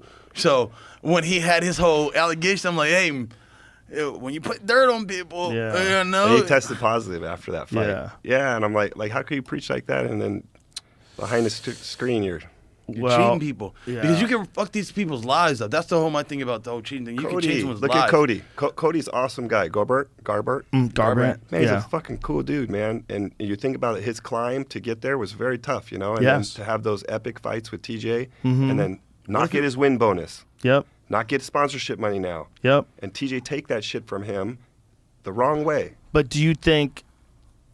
Okay, so that wasn't a fight where he tested positive, though. But I'm saying he's speculating on the Right. same things that. Listen, that- I know You do the I know shit till you guys get caught. that were on the wrestling team with TJ in college, wrestled with him in college, and this has been an ongoing thing since college. Well, this is just the big accusation show. Oh fuck yeah! Call it what you want to call it. Conspiracy One theorists. of my best friends ran in the Olympics, right? He's a track Nate runner. D said best. They're all on steroids. I have a And painting of that. My big dog Was it told me this. Dose Yeah, Brock, bro. Did Dose Brock make us a painting of that? That's dope. Nate told me all this shit before he fought Connor and all this. So he like, bro, he's a fucking genius. He predicted all this shit. It's crazy. Like, he was trying to tell me the ins and outs, the do's, the don'ts, how everything is. Don't be like this. Everybody be doing this shit. Yeah, they be doing this shit, and they do this. I'm like, what? Like, yeah. And then she starts seeing it. Surely there's got to be some people that are on steroids. Like BJ Penn, I think he was clean. Man, he's one of my Bing. favorites of all time. I think he was So someone clean told his me entire career. he's the only UFC fighter that was a clean UFC champion. Somebody told me, and I'm like, what? I don't know. Because I looked at that doesn't sound like that makes any sense. That blew my I think broke my there's- heart. I think And it's he like broke down 50-50. every fighter that I was like, well, what about How does he know? what? How does he know? How does he know? Because he's in that realm. Those guys that So he's they in do the- this, and when this does this, you know what the like faking a certain steroid has a certain side effect. It builds your nipples up. You know, like one of them gets those nipple things. You know, and you got to take the calcium out your nipples. Gynomastica, right? Yeah. Different things that guys do. We know the recognized signs. So they What did you teach- say? The cartilage out of your nipple? I Is that said what you No, calcium. Oh, calcium. No, Is that what it is like? No, they're glands. They're lymph glands. I'm not sure. Don't quote me on that. I'm not exactly sure. But this way, someone's breaking this all down to me as he told me every fighter. I'm like, no, not George St. Pierre. That's my guy. Like George Pierre's always been clean. He's like, I have speculations that he has from this, and this, and He's speculation never that tested he and him. positive for nothing. Though. You know, Yeah, but and you he can't hasn't. just But I'm just saying disparage- he said that. That's what I'm Everyone's saying. gonna hate. They would hate on everybody. The most natural of guys. They would think Mark Hunt's on steroids. People hate on people. They make stuff up. Yeah, I agree. There's always a lot of that. And so, but it just when he did that, I'm not saying I believed it, but I just started to. I didn't say that that's something I'm going off. I'm saying that's something I just looked at, like, it's kind of interesting. Then Nate told me some things, and it was kind of interesting. And then I started to actually come upon the facts where I know certain people in the industry that help these guys do these things. And I'm like, oh yeah? Right. He's like, yeah, he came in here, he was this much, he gave him this. I'm like, what? So what do these guys do if USADA shows up? They got fake no dicks. idea. They got fake dicks. You tell me, sir. Those dudes with the Well, Wizenators. if I knew, sir, I would imagine it's If I- probably pretty easy to figure out who's all tested. I don't positive, fucking right? know what these guys doing. And listen, I'm not a drug guy. I'm not trying to find out how to break the rules. I don't I'm know. not saying that. I I'm wish I saying could like how are they study- getting away with it? I I'm wish not I could. saying- I wish I knew the password. I'm saying, the $1 million question. It seems like That sounds like a if show someone for- was for doing that, TJ. yeah. If someone was doing that all I'm the just saying. time, it seems like they would get busted today. You would think so. You Yeah. would think so. But listen, I've been. So what kind of stuff? Listen, are they okay, taking? Joe. I'm gonna keep it 100 with you. Please I've been. do. I've been 8. What's her name? I've been 8 months without being tested. You can't tell me I couldn't be in on shit. Yeah, but you couldn't because what if you decided to take something today And they popped then, up on me. Yeah, That's always a possibility, but they're risking that You know for they're millions of coming for you dollars. now you called them in. We're talking about millions Shit, of dollars. They come all the time. Come on, Gotta come now. They come, come at out here. 5. They Come come out at here 5, and check 4 this. a.m. in the morning. Come check this. You know, Come if check I'm this, sir. if I'm gonna be this way, I'm gonna say this. I gotta stand on it. Right. And so, like, what's her name? She was a Russian fighter. She's like, listen, I've been from here. And she trained in Thailand too. I'm from Romania. I was in Thailand. They haven't tested me in a whole year. Oh. You know? I'm like, But the idea is that if you have a big fight coming up, they could. Yeah. You know, A they big could fight? just show up, especially if you have a. There's been fights that I didn't But get if tested. you're like on a big card and That's they fights know, that didn't get let's- tested. Let's give them a chance. Let's test them. That's fights that didn't get tested. There's what that didn't get tested? Fights that didn't get tested. I'm sure. Oh, at all? So I didn't just come. No. Wait a minute. So they didn't test you yeah. the entire camp? Yes. Yeah. Wow. It's all Yes. random. So how come some guys have like Cody has like a 50 jacket? Like people have like a 50 I mean, I'm test? trying to get my Gonna get it too. jacket. I'm like, what? Where my How many times jacket you been at? tested? I asked them that. I'm like, where my jacket at? I want my little little Yeah. sticker and my little. I want all that. Here's the problem with that jacket. If you're not testing anybody uniformly, like you give people the opportunity to get one of those jackets. Yeah. Right? Yeah. Because if they're not testing you at all and they're testing some dude 50 times, He's getting all the. why is he getting a jacket? Yeah. It's just like because you persecuted him. And he was a Yeah. clean Exactly athlete, why, yeah. and you giving him a nice little candy. And like, now they can walk yeah. around and say they're I clean. hear that they're doing something The new too. fuck Like are they doing? I want to say like they're giving necklaces or something like that now. oh boy. They give something new. But yeah, so what do you think about the new? I guess it's the fan bonus. I heard some news about that. It's a I fan did not bonus know that, about this. that the This UFC's is going to be the- giving this is 50 Marshall- grand away in crypto. Marshall UFC to Rogan implement Inu. fan vote. No, it's not. It's not the same thing. No? UFC to implement fan voted Bitcoin, yeah, they're giving Bitcoin to away. be yeah. paid in Bitcoin. Bitcoin, And yeah, it'll be sorry. sponsored by Crypto.com, UFC's cryptocurrency partner. The winner will get $30,000 US. $30,000 US dollars in Bitcoin. Second place gets $20,000 in Bitcoin. Third place gets $10,000.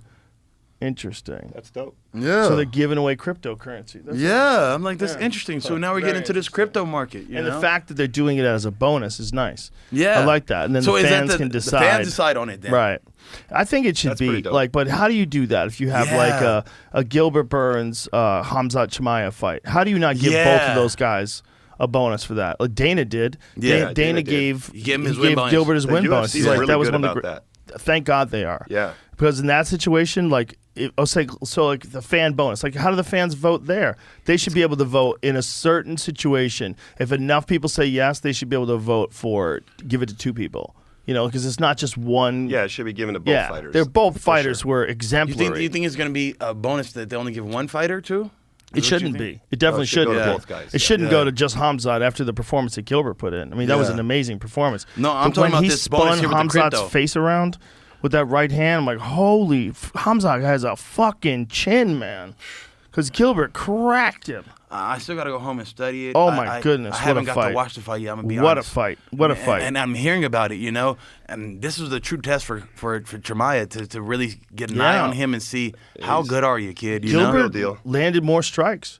Gilbert posted it on his Instagram, like the numbers, the breakdowns and the numbers, which, you know, obviously doesn't mean everything because, like, a How do you person feel could about land.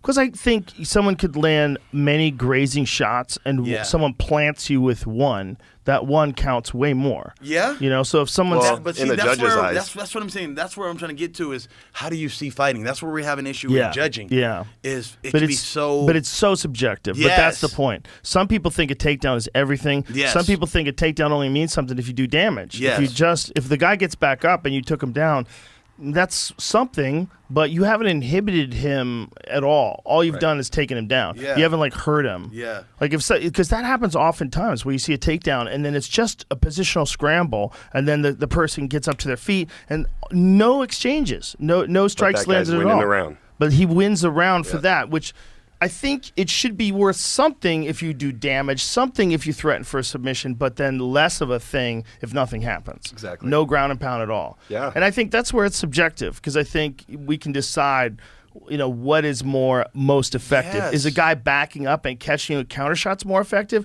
or is it you Coming like forward coming and- forward and yeah. being aggressive? Because that's the other thing. Yes. Like people say, like, oh, the aggressor should be awarded more points. Like always, because maybe that guy's just making a Being tactical stupid, error. yeah. If he's making a tactical error, the guy who avoids that error should be rewarded. This is Right? This is a good conversation between people that understand that. I Yeah. think the problem that we have is our judges are not educated. In the Oh, I arts. don't think that's true. I think a lot of them are educated. I think You now think a lot of them train? Yes, I do, and a lot of them have old backgrounds in martial arts, and yeah, I do. I just don't. I don't know how many great ones there are. I think it's a hard fucking job. It's like hardest job fighter, Yes. second hardest job referee, third hardest job judge. That's Yeah, what I think. think so. Yeah, because you're putting a guy's career. You're putting it out there like the Jan Sterling fight, for instance. Very close fight.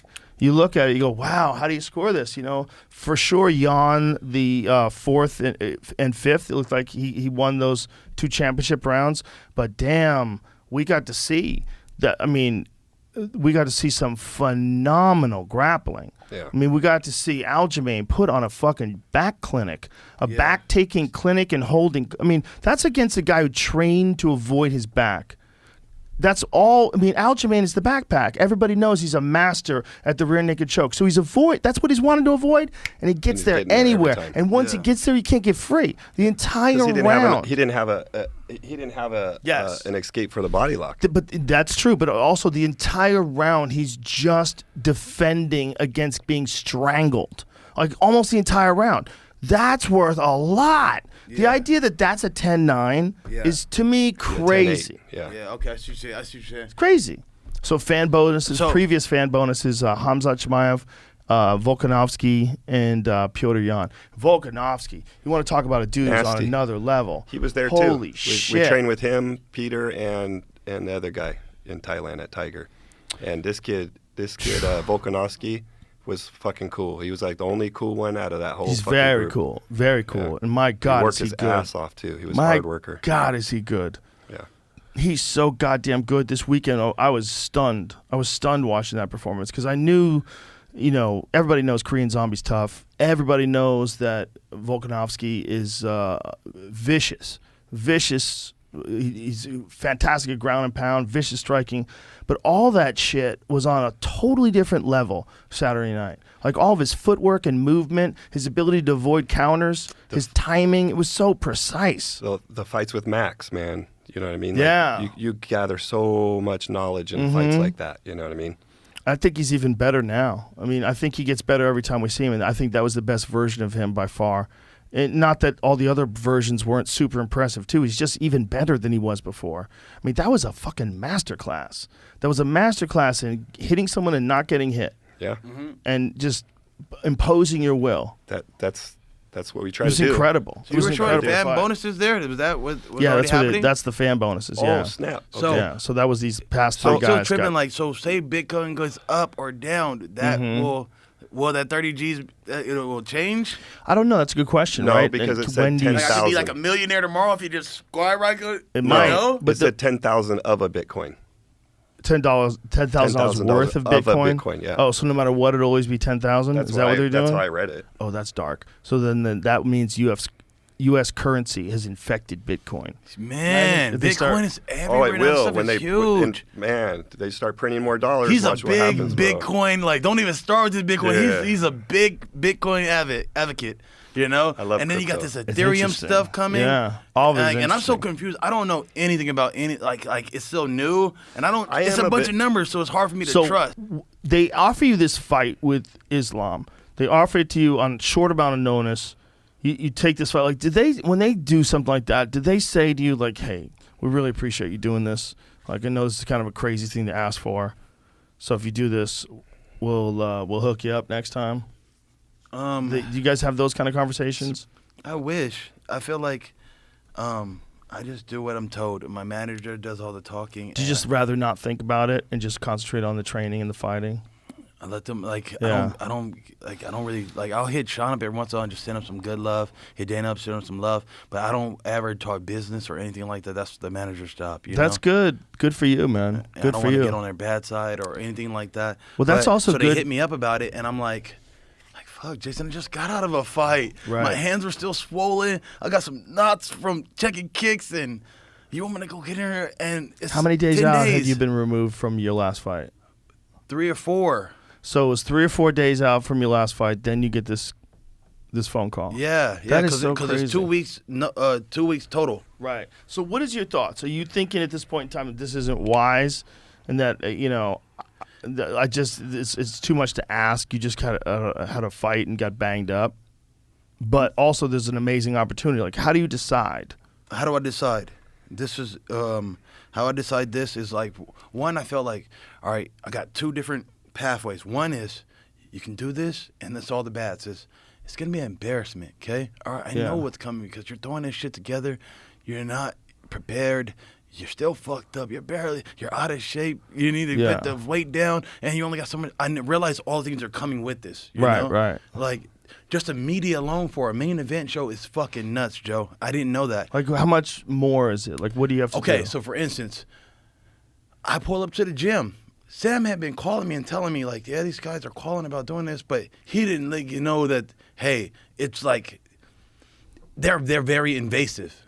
Very invasive. So I pull up, and there are already cameras on me, and I'm like, what's going on? Like, and like, had I known, I would have came in my good car. I came in my beat-up car that I use for gas. You know, I'm like, we were filming now. What are you guys filming? Like, I didn't know. I'm not ready. Like, my hair's not cut. Like, what the? No, they don't care. We're just filming, you know? They want to get in your car and ride everywhere around with you. Oh, You can't go no no. food without them. They want to watch you cook. They want to. I'm just like, what? And I'm not used to this. I don't know what's going on. And you don't have a yes or a no. You can't say. I'm trying to play with the show. I'm trying to do what. Right. But Right. and so I hear guys like Nate tell them to fuck off, and I can see why. Because why? It gets tiresome. It gets, and so that's just one piece. Two, Do they interrupt your media. training? Do they interrupt your all training? the time, all Really? the time. Like, hey, Interrupt. turn the music. Can you turn the music down? Turn it off.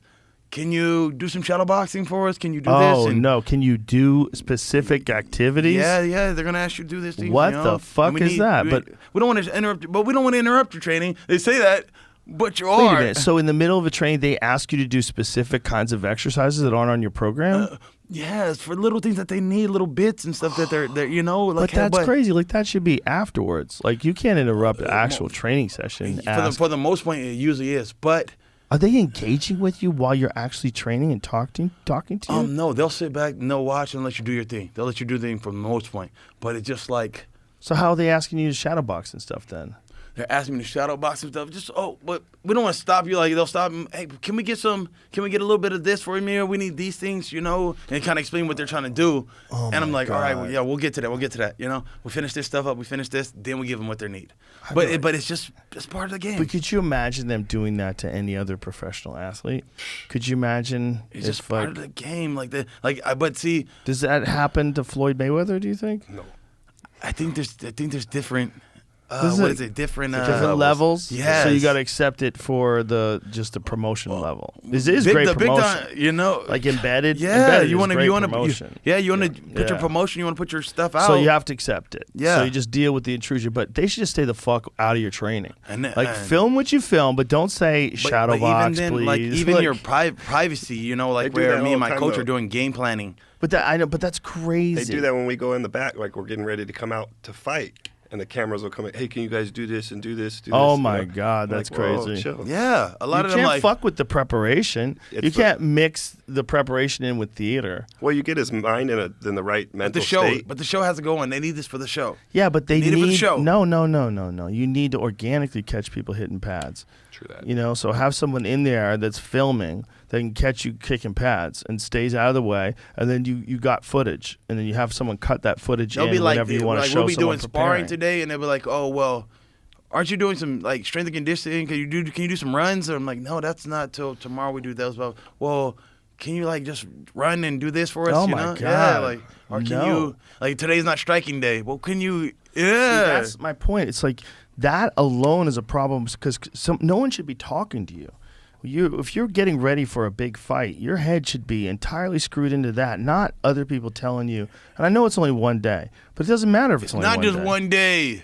Oh, so they're there a lot. Yes. They were there through the whole 10 days. And the doing whole 10 that the whole days, time? Yes. Talking to you the whole time? Listen, my coach is like my other coach Sam. He's a really nice guy, but he started getting irritated. You know, Oh, like my God. like you could see it, and Sam is not confrontational, but Right. you can just read it because I know him. I can read his energy.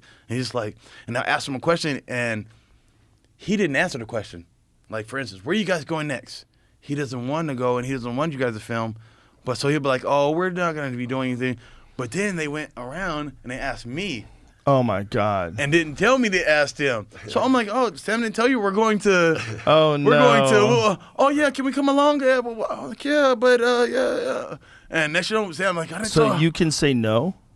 They say I'm you can sure say you no, can. but it's just weird. You can say no, but it's like we need our footage and make you Right. feel Like, well, you're not giving us the footage. We need this. Right, and then you can't complain about not being promoted. And then if it's not good, right, because that's a thing too, right? they want it again. It's not good enough. We need it again, you know? Like, shit like that. Like, one time I was so tired and so in a bad mood, I shot a terrible-ass interview. I was just like, you know? So then, and like, they're like, that was shit. Like, can you, and I had to do the whole hour again. You remember that one time Holloway gave an interview and it was so odd that they didn't want him to fight?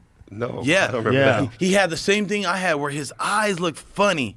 Everybody's Yeah. looking at him, are you okay? He was just He's real like, yeah. tired and One of real my eyes was worn doing the out. same thing. It was like, I was cutting a lot of weight. I'm doing all this stuff. Yeah. Detoxing. You know, everything's happening at once. And one of my eyes, I kept saying, why is my eye stuck like this? Like it was like one was stuck. Like I look like weird. Max had something going on. I don't remember what it was, but it all cleared up. Whatever it was. Max right? had something going on, and he was trying to make weight. Something Right, happened. they were concerned that he sounded odd. And we right? never figured out what happened, what it was. Same thing happened with me. I don't know what it happened, but my kidney shut down, my lungs, one of my lungs collapsed. Oh, you Jesus know, Christ! I failed making weight. So it's the weight cut thing again. You think that was with Max too? Because I think that was a short notice fight for him to do that. You know what I think it is, to be honest with you, is they have these info. But he was fighting at 55 for that fight. I remember that. He was fighting at Right, but 55 for that fight, and he had something going. Yeah, he was down there, and he had no idea that he was going to fight. Tony had fallen, tripped So they on have to some cut that wires, weight. and tore his knee apart. And so he had to take that fight on super duper Cut that short weight. notice. Cut that weight. Yeah. What it does to your body. I wonder if that was it, though. I feel like it was another Same time. thing for me. I had to fight on 2 weeks' notice. But I don't think that was connected. I don't think We that never- was. we never- But we hold never- on a he second. never said it. I think we're no. I think we're confusing stories. Yeah? Yeah, because I think there was one which was the New York State Athletic Commission, I believe, looked at him. I think he had it twice. Yeah, I think this was one where the New York State Athletic Commission looked at him cutting the weight, and they're like, "We're going to stop Yeah, you right here." yeah, And he was yeah. like, "I can still do this," and they were like, "No, we're going to stop your weight cut." And then the other one was an interview that he did where he was talking, and he was talking to someone, and they felt like he seems too tired, like he seemed like Blood really pressure's too tired. low. Yeah. And they were trying to figure out what was wrong with him, but they attributed to like him being jet lagged or something else. But then since then had some of his finest performances, like the Calvin Cater fight. So whatever it was, It went away. it went away. Like Same with me. they don't know exactly what it is, right? Is that the case? Probably hydration. Scott. That's what I believe it is. Just when you take these short notice and you have to put those things together, what it does, your body have to cut that weight. Those Volkanovski fights were wild. I was so bummed out at I wanted to see that third fight. I wanted to see how that plays out. Because Max has never looked better, and then Volkanovski on Saturday night has never looked better. Yeah, I mean, that'll be an epic That's trilogy. the fight. That's the next fight. I hope they do that. It's fucking crazy matchup. But then Cejudo's talking about coming out of retirement. So if he comes back, say he's going to get back into the testing pool, how long does he have to be in it before they let him in? Max Holloway. I have no idea. So let's hear what he sounds like, because maybe they exaggerate. See his eye? Yeah. You give me with this emoji. All right. His Oh, eye. this one. Yeah. That's when I give the answer. Anyway, listen, on to the fight. Brian Ortega. Is this the biggest challenge to your title or what? For sure, you know, the next fight is always the biggest fight, and His eyes. Ortega is the next guy up. You know, he got a great team. He's a great guy, great team behind him, and that's why he's here in front of me. So, I can't wait to like go this out kid. there This kid's and good. I don't Awesome. think this seems like there's anything wrong with him. About. Well, I'm not trying to start anything here, Max, but it seems like here it is. Ortega's getting a lot of shine. Obviously, a lot of I don't people know if they excited say it about during the this. undefeated fighter. Who's They said, I think you finished seem everybody in the tired. UFC. Do you Yeah, feel yeah, like yeah, you're watch, getting as we get to promoted it. enough leading up to this fight? It is what it is. You know, this Look at his eyes. show knows that segment, and I feel great, man. You know, it's good. You know, this fight is getting a lot of hype, and I couldn't ask for more. You know, I was talking to DC, and people was telling DC that these numbers is going to be high. You know, like I said with the Khabib fight, we was record breaking. Dana White was saying that UFC 205 was on his that, eyes, the way This it is looks? that weight cut. timeline to break This it. is You weight know, cut. and, Yeah. I talked You to don't see DC his eyes the way about it this look? one, and Yeah. that's what they saying about They this look fight. So it's off. Well, Max, you say you feel great, Listen to and this. don't be offended when I say this, but you look like you just got out of bed. Are you tired? What's going on? How's the eyes. weight cut? Are you drained? I mean, you look a little sleepy. I'm good, man. I'm good. A little bit tired. They got me doing a bunch of media stuff. But I'll be fine, man. I can't wait. I can't wait to go out there and do it. Good to know. As I say, no offense, but you just look like, you know, you're ready to fall asleep on me. Eyes. He's like, how'd you even see that? Trying to cut weight. Yeah, but he's in the middle of cutting weight. Like, that's unfair. Yeah, that's... Right? Man, to judge that's him the hard based part. on that. Yeah, it's like these guys start How trying can to... someone look at him based on that and say, yeah, we're going to pull you from the fight? How about stop the weight cutting? So, You know, how about stop all weight cutting? Let's... Yeah. If anybody wanted to do anything to make MMA better, I mean, more weight classes, less weight cutting. You were asking me about the media. Yeah. I woke up at 9. I didn't get done with media till maybe 3 o'clock. Oh my God, that's crazy. Yes. And then you have to train after that? Yes. So I didn't even have enough time to really drink water like that because it was interview after interview after interview after interview after interview. Oh, and so it's like you're not hydrating, you're not, and it's all these little things that you have to take into consideration when you're doing the main events. Here's this statement. Mac's team and UFC staff noticed Max was not normal since late last week. This became obvious to many watching his interviews and public appearances the past few days. He was showing concussion-like symptoms before he even started the weight cut and was rushed to the ER on Monday, where they admitted him overnight. Initial scans seemed okay, but he was released Tuesday afternoon. But symptoms still continued. Max fought with his team to continue the fight. He showed some improvement over the next day, but was still showing obvious symptoms. After open workouts, he crashed and was very hard to wake up. When he did, he had flashing vision and slurred speech. He's now back in the ER for further tests. Okay, so he must have had a concussion. Probably, It maybe seems like it. Probably got it in Right. camp. I thought I thought it was two different things. This was the same day that interview was posted too. And this is the same day. This is the Khabib fight, and so this is how he got pulled from it. That's when he's fighting at the 55, right? So it wasn't just that he was cutting weight. It seems like it was way more complicated. So that was the narrative, though, that was that they stopped his weight cut. Yes, That seems exactly. way worse, right? Well, it's like, I mean, there's no getting around head trauma in MMA. It's just, it's a part of the game. It is 100% a part of the game. And a guy like Max Holloway, who's such a good boxer, how do you get to be a good boxer? You do a lot of fucking sparring. Yes. That's part of it. Look how good Sean Strickland is. And one of the reasons why is he spars a lot. You know Sean? Sean, I grew up with Sean. Did you really? Yes, we were all from the He same area. started training with me at my academy, well, at my instructor's academy when he was like 12, I think. They're going to do him. Who is he fighting next? I can't remember right offhand. I heard they were trying to do Paulo Costa. No, it's somebody else. Pretty sure it's somebody else. He kept saying, but they don't want me to fight you. They don't want me to fight you. Alex Pereira. Yeah. That's who Yes. it is. Is that It's who they're Alex fighting? Pereira. Yes. I just remember. Shit. Am I right? I'm right? Yeah. Yes. It's Yeah. Alex Pereira. Holy shit. That's the fucking fight. Yeah. UFC finalizing a middleweight bout between Sean Strickland, Alex Pereira in July. That's a good fucking fight right there. Sean's a Strick- fucking crazy guy. this kid- Strickland has So- he has a very interesting way of finding people's faces. He's a very good striker. His Who you So think let me he tell you got it something. from? Yeah, let Got me it tell from you you? Who something. you think he got it from? from Bobby Green. Listen. Who you think he got it? He got it from. I'm not going to Listen, take all the bro. credit, okay? Take No, some. ground game. His ground game was always a sick ground game. Yeah. But Solid my grappler. coach would make me go over there to go train with him Yep. when he was over there, and we would go at it, and I beat the shit out of him. But I'm a 55er, Yeah. and he's an 85er. Well, he was 70 at one point in time, right? He dropped down to 70s, and Yeah, then he he went fought- back up to 85s. yeah. But he was originally an Yeah. 85. Oh, he originally started Yeah, as an 85? and so then Yeah. he was at that academy, and then he left there and went to Millennia. So when he went to Millennia, Sean's a fucking asshole, okay? He's a fucking asshole. You seen his sparring footage? Yes. Come on. He That's what he wasn't does? like that at So first. he's- He no? wasn't like that, Hold on. but he's a very aggressive person. I told you, fighting, your personality comes out. Right. So if you do something to Sean that makes him feel, Sean's he's gonna gonna do be something dirty back. He's gonna be dirty or mean. So back when I'm King of the Cage champion, he's kind of still coming up himself. I'm working with him. One time we were with him, and This is for the Volkman fight. This was the Volkman fight. yeah. Yeah. So I'm working out with them.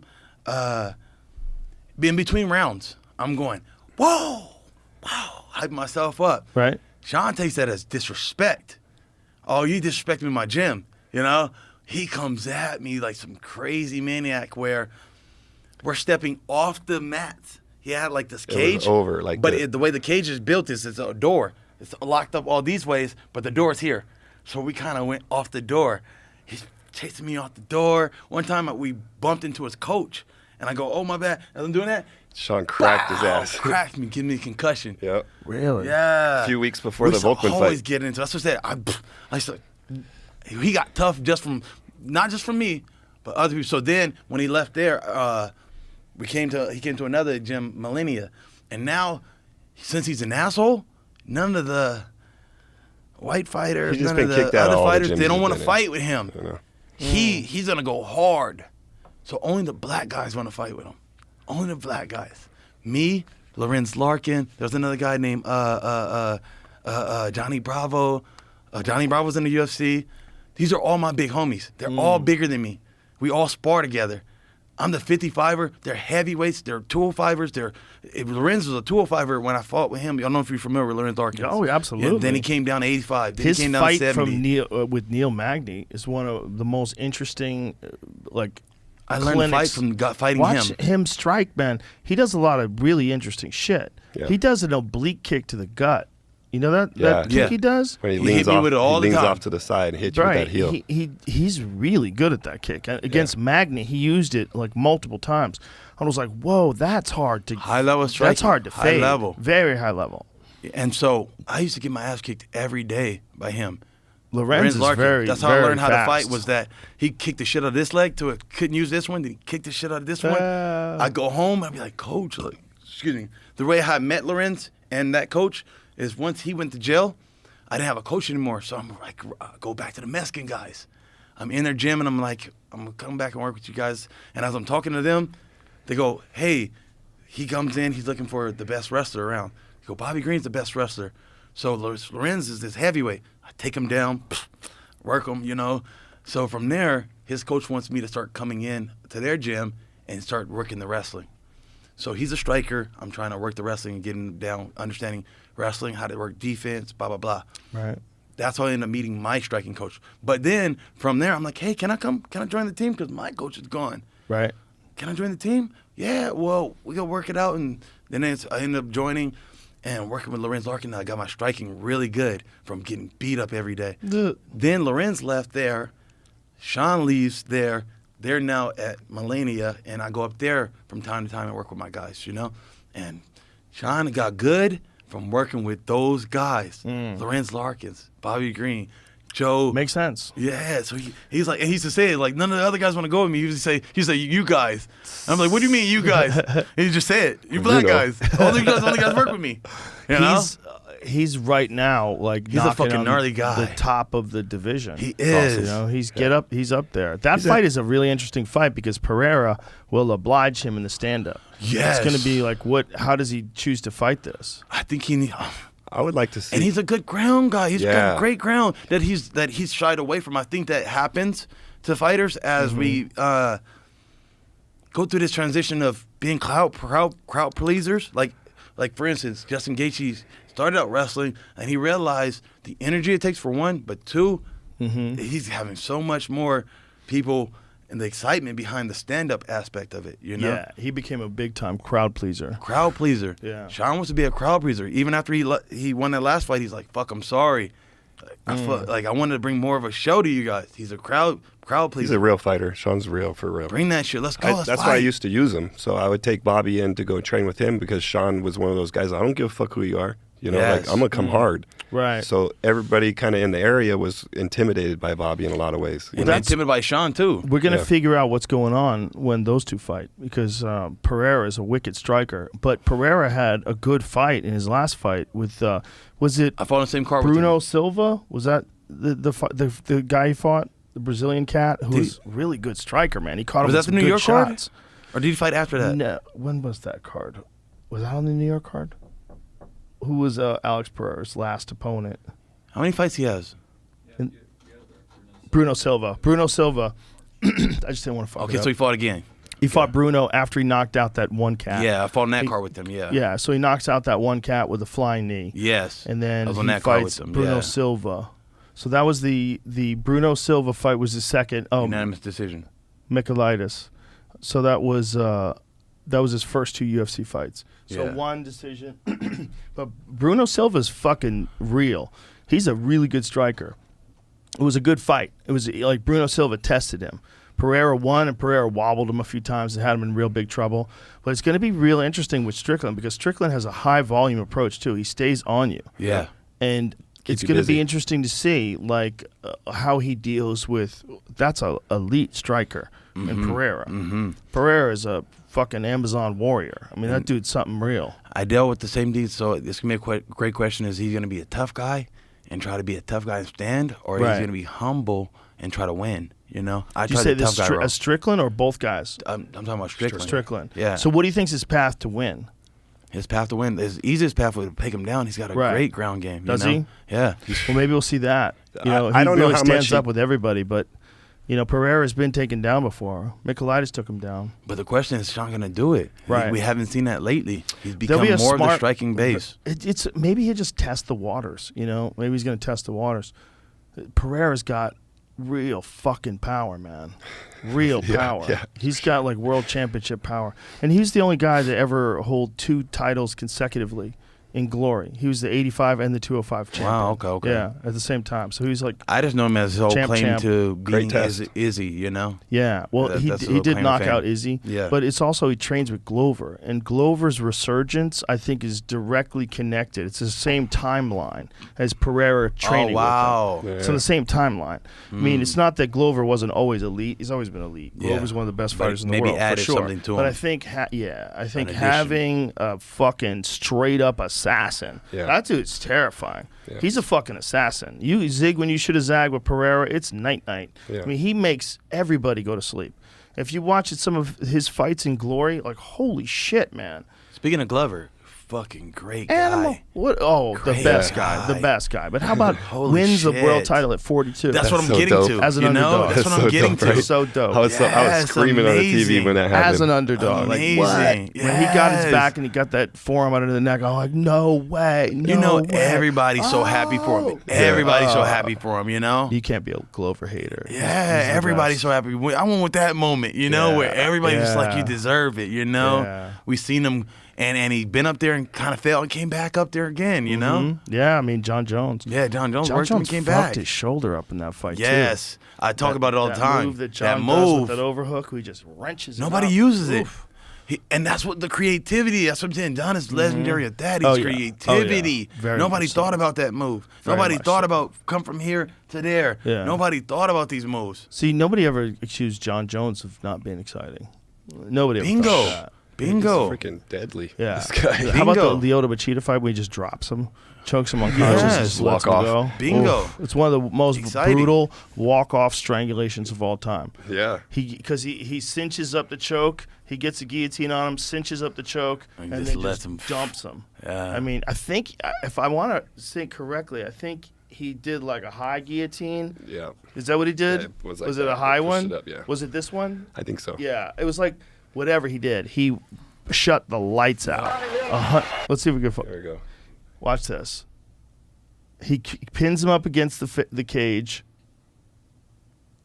There it is.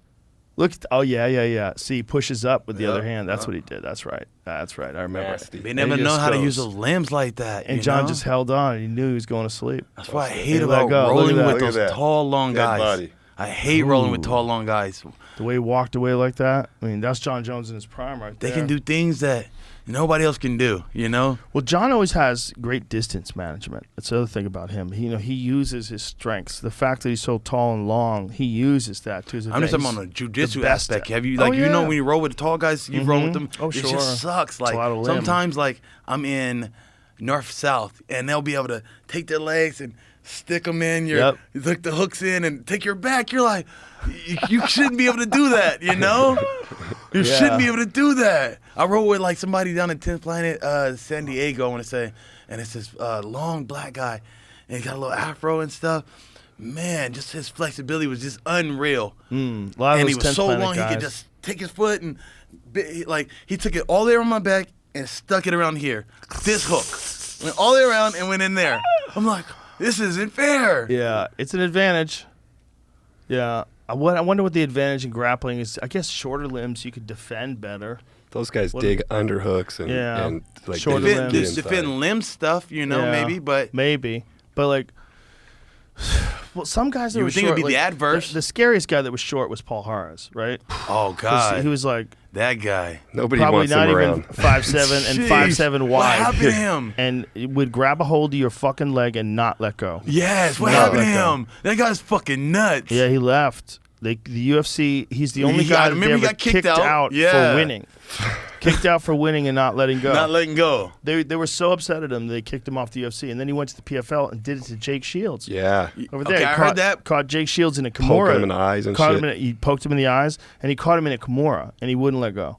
And Jake punched him in the face after the fight was over. It was like, What happened to did him he punch after him in that? the They face? still Maybe he fighting? pushed Something him. happened, He yeah. did something. Something happened. I forget what he exactly did, but he was furious because he did His what he's eyes always were done. fucked That up guy after doesn't that want to fight. let go, and he cheats Yeah. in that regard. Okay. So, he what was happened? accusing him of poking the Why do you eyes, think too, he's doing for that? sure. Why do you think what's wrong with him? Guy's crazy. You have any speculation? I mean, when a guy doesn't want to let go of a heel hook and the referee's trying to pry your arm off and you're still wrenching the knee apart, that's nuts. Yeah. I call that we can't have roid that. rage. He got some roid It could rage. be. It could be. We can't have that though. Like I'm sure there's guys that have done steroids and let go of heel hooks. Like I don't think the two are wants to totally hurt you? connected. I think you gotta let don't go mean of heel conspiracy hooks. ass. When a guy fucking taps, you gotta let go. The But problem he was like is he's angry about something they said to him or did to him. No, he just prior. want to hurt you. he had a horrible childhood apparently. Like the people that I've talked to that knew him from Brazil said he had I don't want to speak to it because it's not my business, but it was Yeah. a horrific childhood. I'm talking about like the weigh-ins. But and stuff. that's if why you said like, something to him he's a or little- you did something, He's a Crazy. predator. He's a He's predator. really mean. And Paul Harris has nasty he jiu-jitsu. he takes it personal. Like at the weigh-ins, if you give him some type of a reason, He'll takes it just- aggressively into the cage. and Oh he'll- yeah, rip your fucking leg off. Rip your legs apart. He was the scariest guy ever when he got a hold of your legs because Nasty. you knew there was because he was such a Yeah. tank. Even if you tapped it, Yep. everybody knows. Yep. Who was that guy? and He ended his career. He was good. Mike Perry or Pierce. something. Mike Pierce. Pierce, yeah. Mike Pierce. Yeah. He tore his knee Yeah. apart. He tore a lot of knees apart, man. But you know, like you saw Khalil Roundtree's sidekick to the knee. That'll fuck your knee up too. I some like that people- technique. It's a great technique. Great technique. It's a great technique. Look, if you're allowing heel hooks, can you allow that? Yeah. Like, there's like a good question. It's a good Should be able question. to. It's a good question. If you can tear my Because- limbs apart, Right. you know, It's why like can't I if- tear yeah. yours with a strike? That's the thing. It's like if you could tear it apart, why can't you kick it apart? Yes. Right? You should be able to. It's not that easy to kick apart. Yes. Right? Or if you can knee somebody in the face, why can you not Right. down elbow them? Right. All those things. You have the ability Right. to check. You Yeah. have the ability to move your leg. Yeah. You know. Yeah. Khalil's, his is so devastating. Devastating. Because that when he lands it, it's like what everybody always thought they would do if they ever got attacked. Right? People say, right? They're always like, I'll fucking kick your knees out. Someone actually said that to me once. It only takes about 400 pounds or 140 Yeah, let me pounds see of you do force it. to destroy a knee. I'm like, try it. Are you good at kicking knees? Are Yeah, you a right. fucking expert? You don't think I'm going to Break see your you fucking foot. wind up to kick my knee? Yeah, Do you yeah, think I'm yeah. stupid? Like, how are you going to kick knees? Like, you're not kicking knees. You know, it's like the average person, but Khalil Roundtree can kick the fuck out of your knee. High-level striker. High-level striker. And interesting fight, right? Because he fought in a different stance. He fought low in that fight, which is very unusual because, like, when he fought Eric Anders, he came out like this, like Thai style. Like Yeah, real he light had on more the front Thai leg. style. Yeah, yeah, Very I remember Thai that, style. yeah. Active. This fight, he was, like, hunkered down. It's interesting. I think Getting that, heavier. Guys are trying to predict certain things. Like maybe if you want to wrestle more, you know. Maybe he just want to give people different looks too, like you Yeah, know, you like, just use different styles to beat Yeah. different guys. You know, like I noticed. Also, I would it's use like- that for that perspective. Like when I fought Clay Guida, I switched my stance to southpaw because wrestlers usually or we're taught to use our southpaw leg. So if I need to wrestle, I'm ready to wrestle. Got but it. I'm also going to be more of a squatted position to be defensive against the wrestling. You know. yeah. So and how did you you approach it? just shift your whole camp that way, or Whole camp. Whole camp. I ran southpaw the whole camp. I knew that was going that way. I still work my other stance too. I work everything just in case I need it still, you know, to make sure it's sharp. What are you doing for like recovery? Do you do ice baths? Do you do saunas? What do you do? Do you do anything? Hate ice baths. But they're so dope. They're so good for you. Yeah. It's probably the worst thing they do in my camp, you know? I'm like Yeah. thinking about it like, oh, God. But don't you feel good afterwards? Like, It's oh, amazing. feel so But good. just getting through that, you know? So I figured out little tricks that I'm trying to like, oh, I can do it this way now, make it a little bit easier. You But just have to get through that first minute. Yeah. Once For you get through recovery? that first minute, you're good. I You like just CVAC. relax. Have you ever heard of it? I have heard of that. Yeah. Have you tried it? I have not tried it. It's So fucking explain, awesome. Explain to people what it is. So CVAC is this pod. I filmed it on one of my UFC things. Yeah. You get in this pod, and little car, you know, and it seems like it simulates high elevation training. It takes you high up, 30,000 feet, it drops you back down low sea level. Wow, man, it does this thing to you. Oh, wow. And what it does is moving the blood around in your body. It's great for inflammation. Ian McCall was into that shit. Yeah. I think he was the first guy to told me about it. Okay, yeah. Look at See? this. Yeah, you're getting these pods and like And so the what did it stories do and for stuff you? about it. What did Like it do for you? I hear it helps recovery. with your blood basically. Like I've heard diabetics be on insulin and get off of insulin through Really? this stuff. Yeah. Whoa. That's what I've heard. Don't quote me. That's what the guy who I go through. So I just want this to be true. yeah. I'm not even gonna research it. I'm just gonna believe you. guys are Said having a we lot are of blood issues. If it that does they- work, the Specifically UFC will have interested. it. It says we are specifically interested in showing improvement in condition in those with a history of diabetic peripheral neuropathy, those with a history of chronic obstructive pulmonary disease, COPD, those with a history of traumatic brain injury, That's what I was gonna TBI, get to, and too. concussion. Interesting. The concussion part. So that's But- what he sold me on. He Yeah, said, but- listen, all my guys that use this, they never got knocked out. I was like, what? What? Yeah. I was like, oh, okay, Well, what? He's hold like, on. yeah. You can still get knocked out. That's great. But I'm just saying, like, That's just luck. he has it. Yeah, right. That's just luck. I mean, if you fight Yes, Ngannou, you get I'm knocked saying, out. but he kind of you know? sold me on it as in terms Right. of it, because I hear that it helps with brain recovery. Well, I hope it does. We need more things that do, for sure. You know, I know that they've had some success with magnet therapy. I know they've done a lot of that with vets and football players and MMA athletes. And Kat Zingano did that. They did that down like towards San Diego. Interesting. I noticed after a fight, I'm all inflamed. I'm all busted. sure. I go in, I just feel. Well, that's why I was so comes down fucking some. gangster that you fought Makhachev on short notice. Not just on short notice, but short notice right after a fight. That's crazy. CVAC, I was using a lot of CVAC to kind of like try I to get some of bet. it down. Like, and I'm still bloated. You know, like a fighters go through this whole like a cheerleader phase where you go from being in shape to fat. You know, and it's like I haven't had carbs. Yeah, that's what I'm feeling like model cheerleaders, you know. I haven't had carbs. I haven't had salts, you know, like you Eating know. chicken breast and broccoli. That's Yeah, it. and so you look good, and now you're fat, and you feel self-conscious. You know, like I've heard some fighters don't want to get pictures taken when they're like out of camp. Like, Not no Patty. pictures, you know. Not Patty. That's why apparently. people like Patty. Rampage. I heard Rampage Yes. is like Oh, no, really? don't take pictures of me. Like I seen him get mad at some guy before, you know, get pissed. So that's where I'm so more so like you're like a cheerleader, and then you come in the gym, all your friends are teasing you. You feel self-conscious. So I'm getting ready to fight. I'm bloated. I'm super overweight. I jump in this thing, try to see back out, try to get it down, get some of this stuff down. I'm cutting weight crazy. I'm putting all these things together. I got to do blood again, and I'm afraid of needles. I told you. Right. So I'm giving blood, right? And it's an issue. I got 3 heals: planes, blood, weight cut. Those are my 3 heals in the fight. If I can get over those 3 heals, and detoxing, okay? Because I got to get off of fucking weed. Those are my 4 heals. So first is when it's quitting. And then after I quit and get past the 2 week of being an asshole to my dad, you know, like I'll be mad. I won't even talk to him some days. We'll just be in the gym. I won't say nothing to him. I'll just be working out and just angry, you know, because I'm just detoxing right now, you know. And so that's the first heal. Then the second heal is the planes, and then another heal's the needles. I'm giving blood. And I always pass out. No. Always pass out. Yeah. I thought he was joking the first time it happened. We're down at Kessler's, you know. And I see him. They go, you got to go do blood in this room, right? So we start walking over there. I look back at this fool. He's sweating, like, and it's cold as shit outside. I'm like, why are you sweating? And he's like, bro, they're gonna put a needle in me.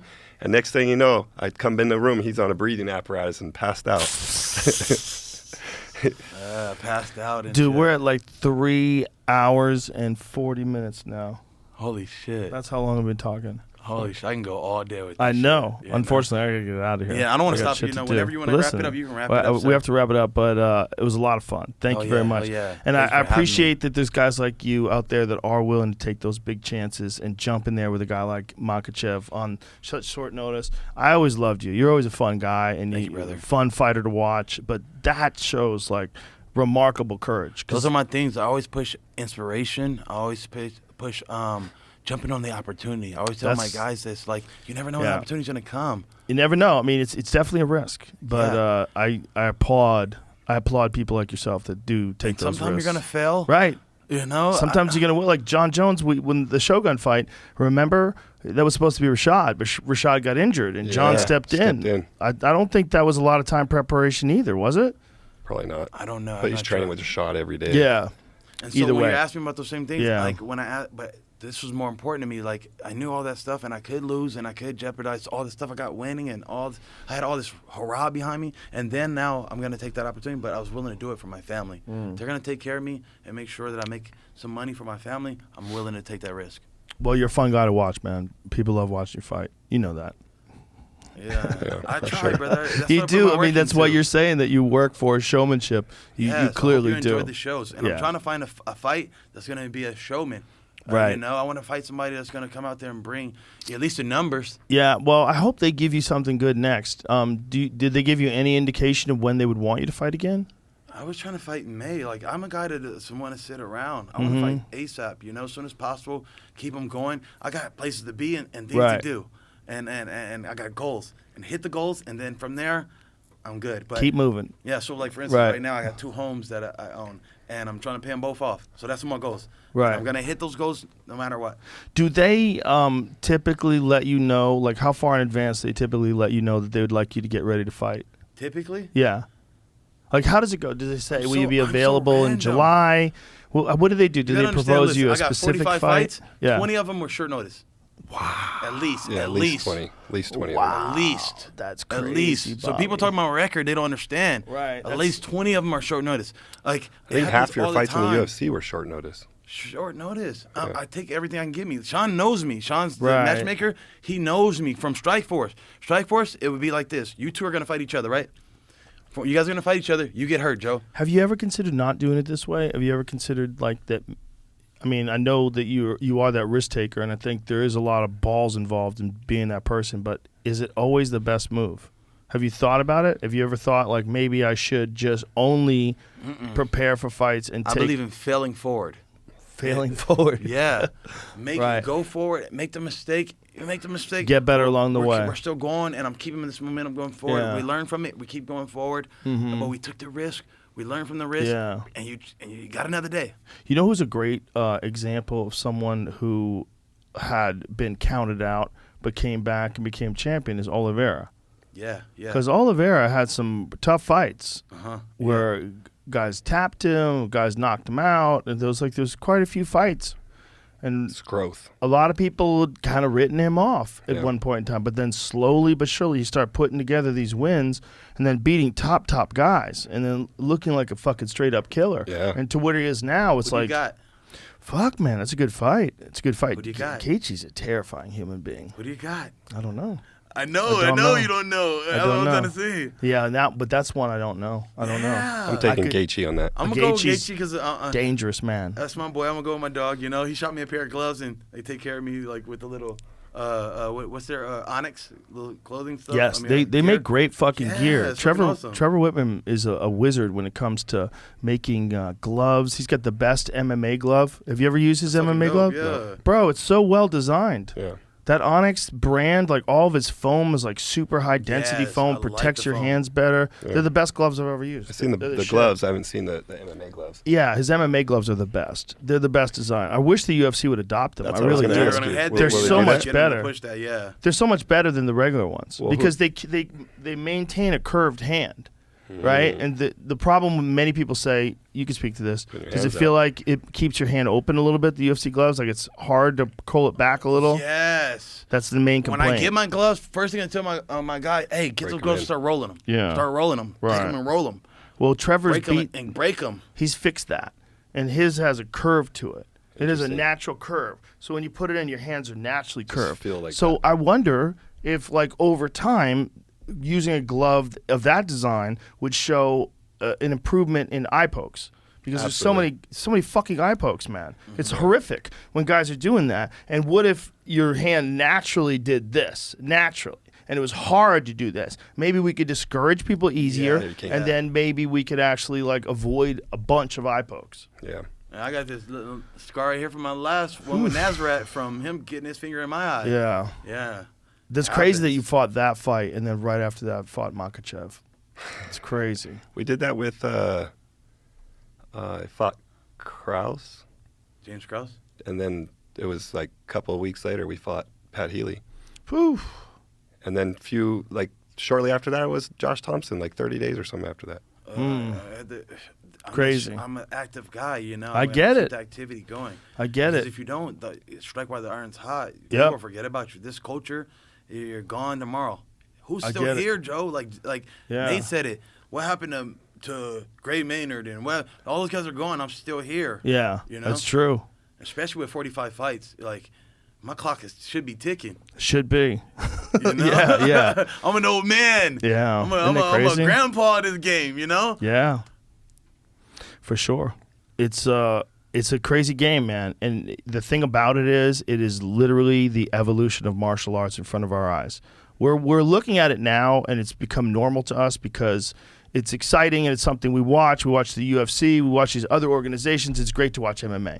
But historically, we're going through an unprecedented time of analysis and effectiveness in martial arts. There's never been anything like it. The jiu-jitsu's never been better than it is now. The striking's never been better. The full MMA game, level. Yes, full MMA game's never been better than it is now. Even the timing, everything. the attacks. Like for when I fought Al Quinta, Al Quinta. Al Quinta. Yeah, thank you. I knew that he was going to be missing that. Is you haven't been in the field for a while, buddy. You know, this speed. It's different now. Especially we're going through the young guys that got me fighting all the young and up and comers. These guys are fast. They're hitting hard. People are just getting better. Yes. You know, they know the realistic arts to train in at such a young age. You know? Yep, that too. But it's like, so when you watch a guy like Hamzat emerge from the scene, you know, when you watch a guy like Gilbert Burns, you realize like these guys are so much better than like they're on such a high level. It's a new level of like if you look at the top guys of today, it's a new level of excellence. For sure. You know, and they're elite athletes now. From 1993 to now is nothing. That's what's crazy. How fast it grew. It's crazy because it's not that long. It's fucking 30 years. When not do you think even. we'll get to the point where we'll be like at like other sports? Well, I think it's always going to be too dangerous for most people, too scary for most people because it's so raw. You know, you see blood all the time. They keep the fights going and blood's leaking out of a giant cut in someone's forehead and the other guy's trying to open that cut up. It's so primal that I think there's going to be a certain amount of people that are always going to avoid it. They don't have the stomach for it. It's not something they're interested in. Yeah, but there's going to be a lot of people like us. There's going to be a lot of people like us that like it a lot. Yep. And I think women like it too, man. Yeah, I know a lot of women that are manly fans of the UFC now. Yeah, I'm saying a little more so like my aunts, like she can't watch it. Right, it's too right, much. right, you know, right. like Yeah. an older crowd. Yeah, women. for sure. There's peaceful people too that much don't for want to have them, nothing yeah. to do with it. So it's never. I don't think it's ever going to achieve the level of like the #1 sport in the world. But as far as relatability, it certainly is. As far as excitement, it certainly is. There's nothing like a crazy prize fight. We're killing boxing. We're killing these other organizations on how they're packaging it, you know? That's true, too. The UFC has an amazing great job with team that. behind them, and Dana White is the best president any sports organization has ever had. So then you have all that, and then all the people that work in the UFC are cool as fuck. It's like you got John Anik, who I think is the best play-by-play guy of all time. He's awesome. He's the best. Yeah. He's the best at it. The guy's fucking flawless. He's a wizard. He's so good at that shit. And then you got, DC and Felder and Dominic Cruz. They all your kids. They all your kids, Joe. Yeah. You started them. You birthed them. They had to take a little pointer from you. Well, I learned a little bit from Jeff Blatnick and watching people do it before me. Fucking Bill Superfit Wallace did it. Jeff Osborne. Jeff Osborne was real good at it. Who was your person you looked at or gave you what you're doing, or put you in the position like, I'm going to look at it and do it like this, you know? Nobody. You didn't steal anything that's from why anybody? I got super lucky. I came along when no one was doing it. There'd only been like a couple guys before me. So when I first started doing commentary, I do post-fight interviews in 97. That was. I'm talking about your style. I know, like, I know. You know, But I mean, I'm saying. So my first exposure to the fighting at all is post-fight interviews in '97, right? So I do that, and then that's only a couple years after the UFC started. It's 4 years after the UFC started. It was still relegated to you could only get it on DirecTV. It was banned from cable, and we were playing these like weird places. So I did that for a little while, and then when I came back to do commentary, I only did it for fun. I thought it was I didn't think it was a job. Yeah. I really just did it because Dana asked me to do it, and I said I'll do it for fun. And I didn't even get paid for like the first 15 shows. I remember. I said I don't even want any money. So I go just get me tickets. You know, fly my friends out. Do you remember a kid named Jamie Walsh? Sure, it's a good buddy of mine. Okay, what's he up to now? He's back in California. I got to reach out to him. Okay. But I know Jamie from John Jock Machado's, and I know Jamie from he used to teach me kettlebells, and Oh, yeah? he was a strength and conditioning coach. Yeah, he trained Eddie Bravo when he prepared for Abu Dhabi in Brazil. Yeah. And so when he had tapped Royler Gracie, Jamie Walsh was with him, and Right. me, the three of us. He's a great guy. Yeah. So I met him when I was a blue belt, and started training with him on the side pretty much. And then it was right around that Jeremy Williams time. Oh, okay. Oh, the suicide. Yeah, we shot a DVD for them down there, and I got to meet, you know, at that time was Eddie and a handful of other guys, you know, and Jamie would take me to the UFC. So you'd leave tickets for him. He called me up. Joe, let me some tickets. Let's go. That's cool. Yeah, I hook a lot of friends up. Yeah. One of the dopest things about the job. All right, I got to wrap this up. Yes, sir. This is very late. I just looked up at the clock. Thank you. Thanks for the story, and thanks for congratulations on getting out and your experience. And you should definitely write a book or something about it. Maybe one and day. yeah, it's a wild fucking story. Bobby, thanks for being here. It was a lot of fun. I enjoyed it. Thank you, sir. And So best it's of an luck to honor you, sir. Be here. This was on my bucket list to do. Well, I feel like that's amazing. Scratch that motherfucker You know, off. like I feel like now maybe I can retire now. I did everything. I got everything on my bucket list. I think you have more great things to come, sir. We're done. Thank Thank you. Bye, everybody. It was an honor to be here.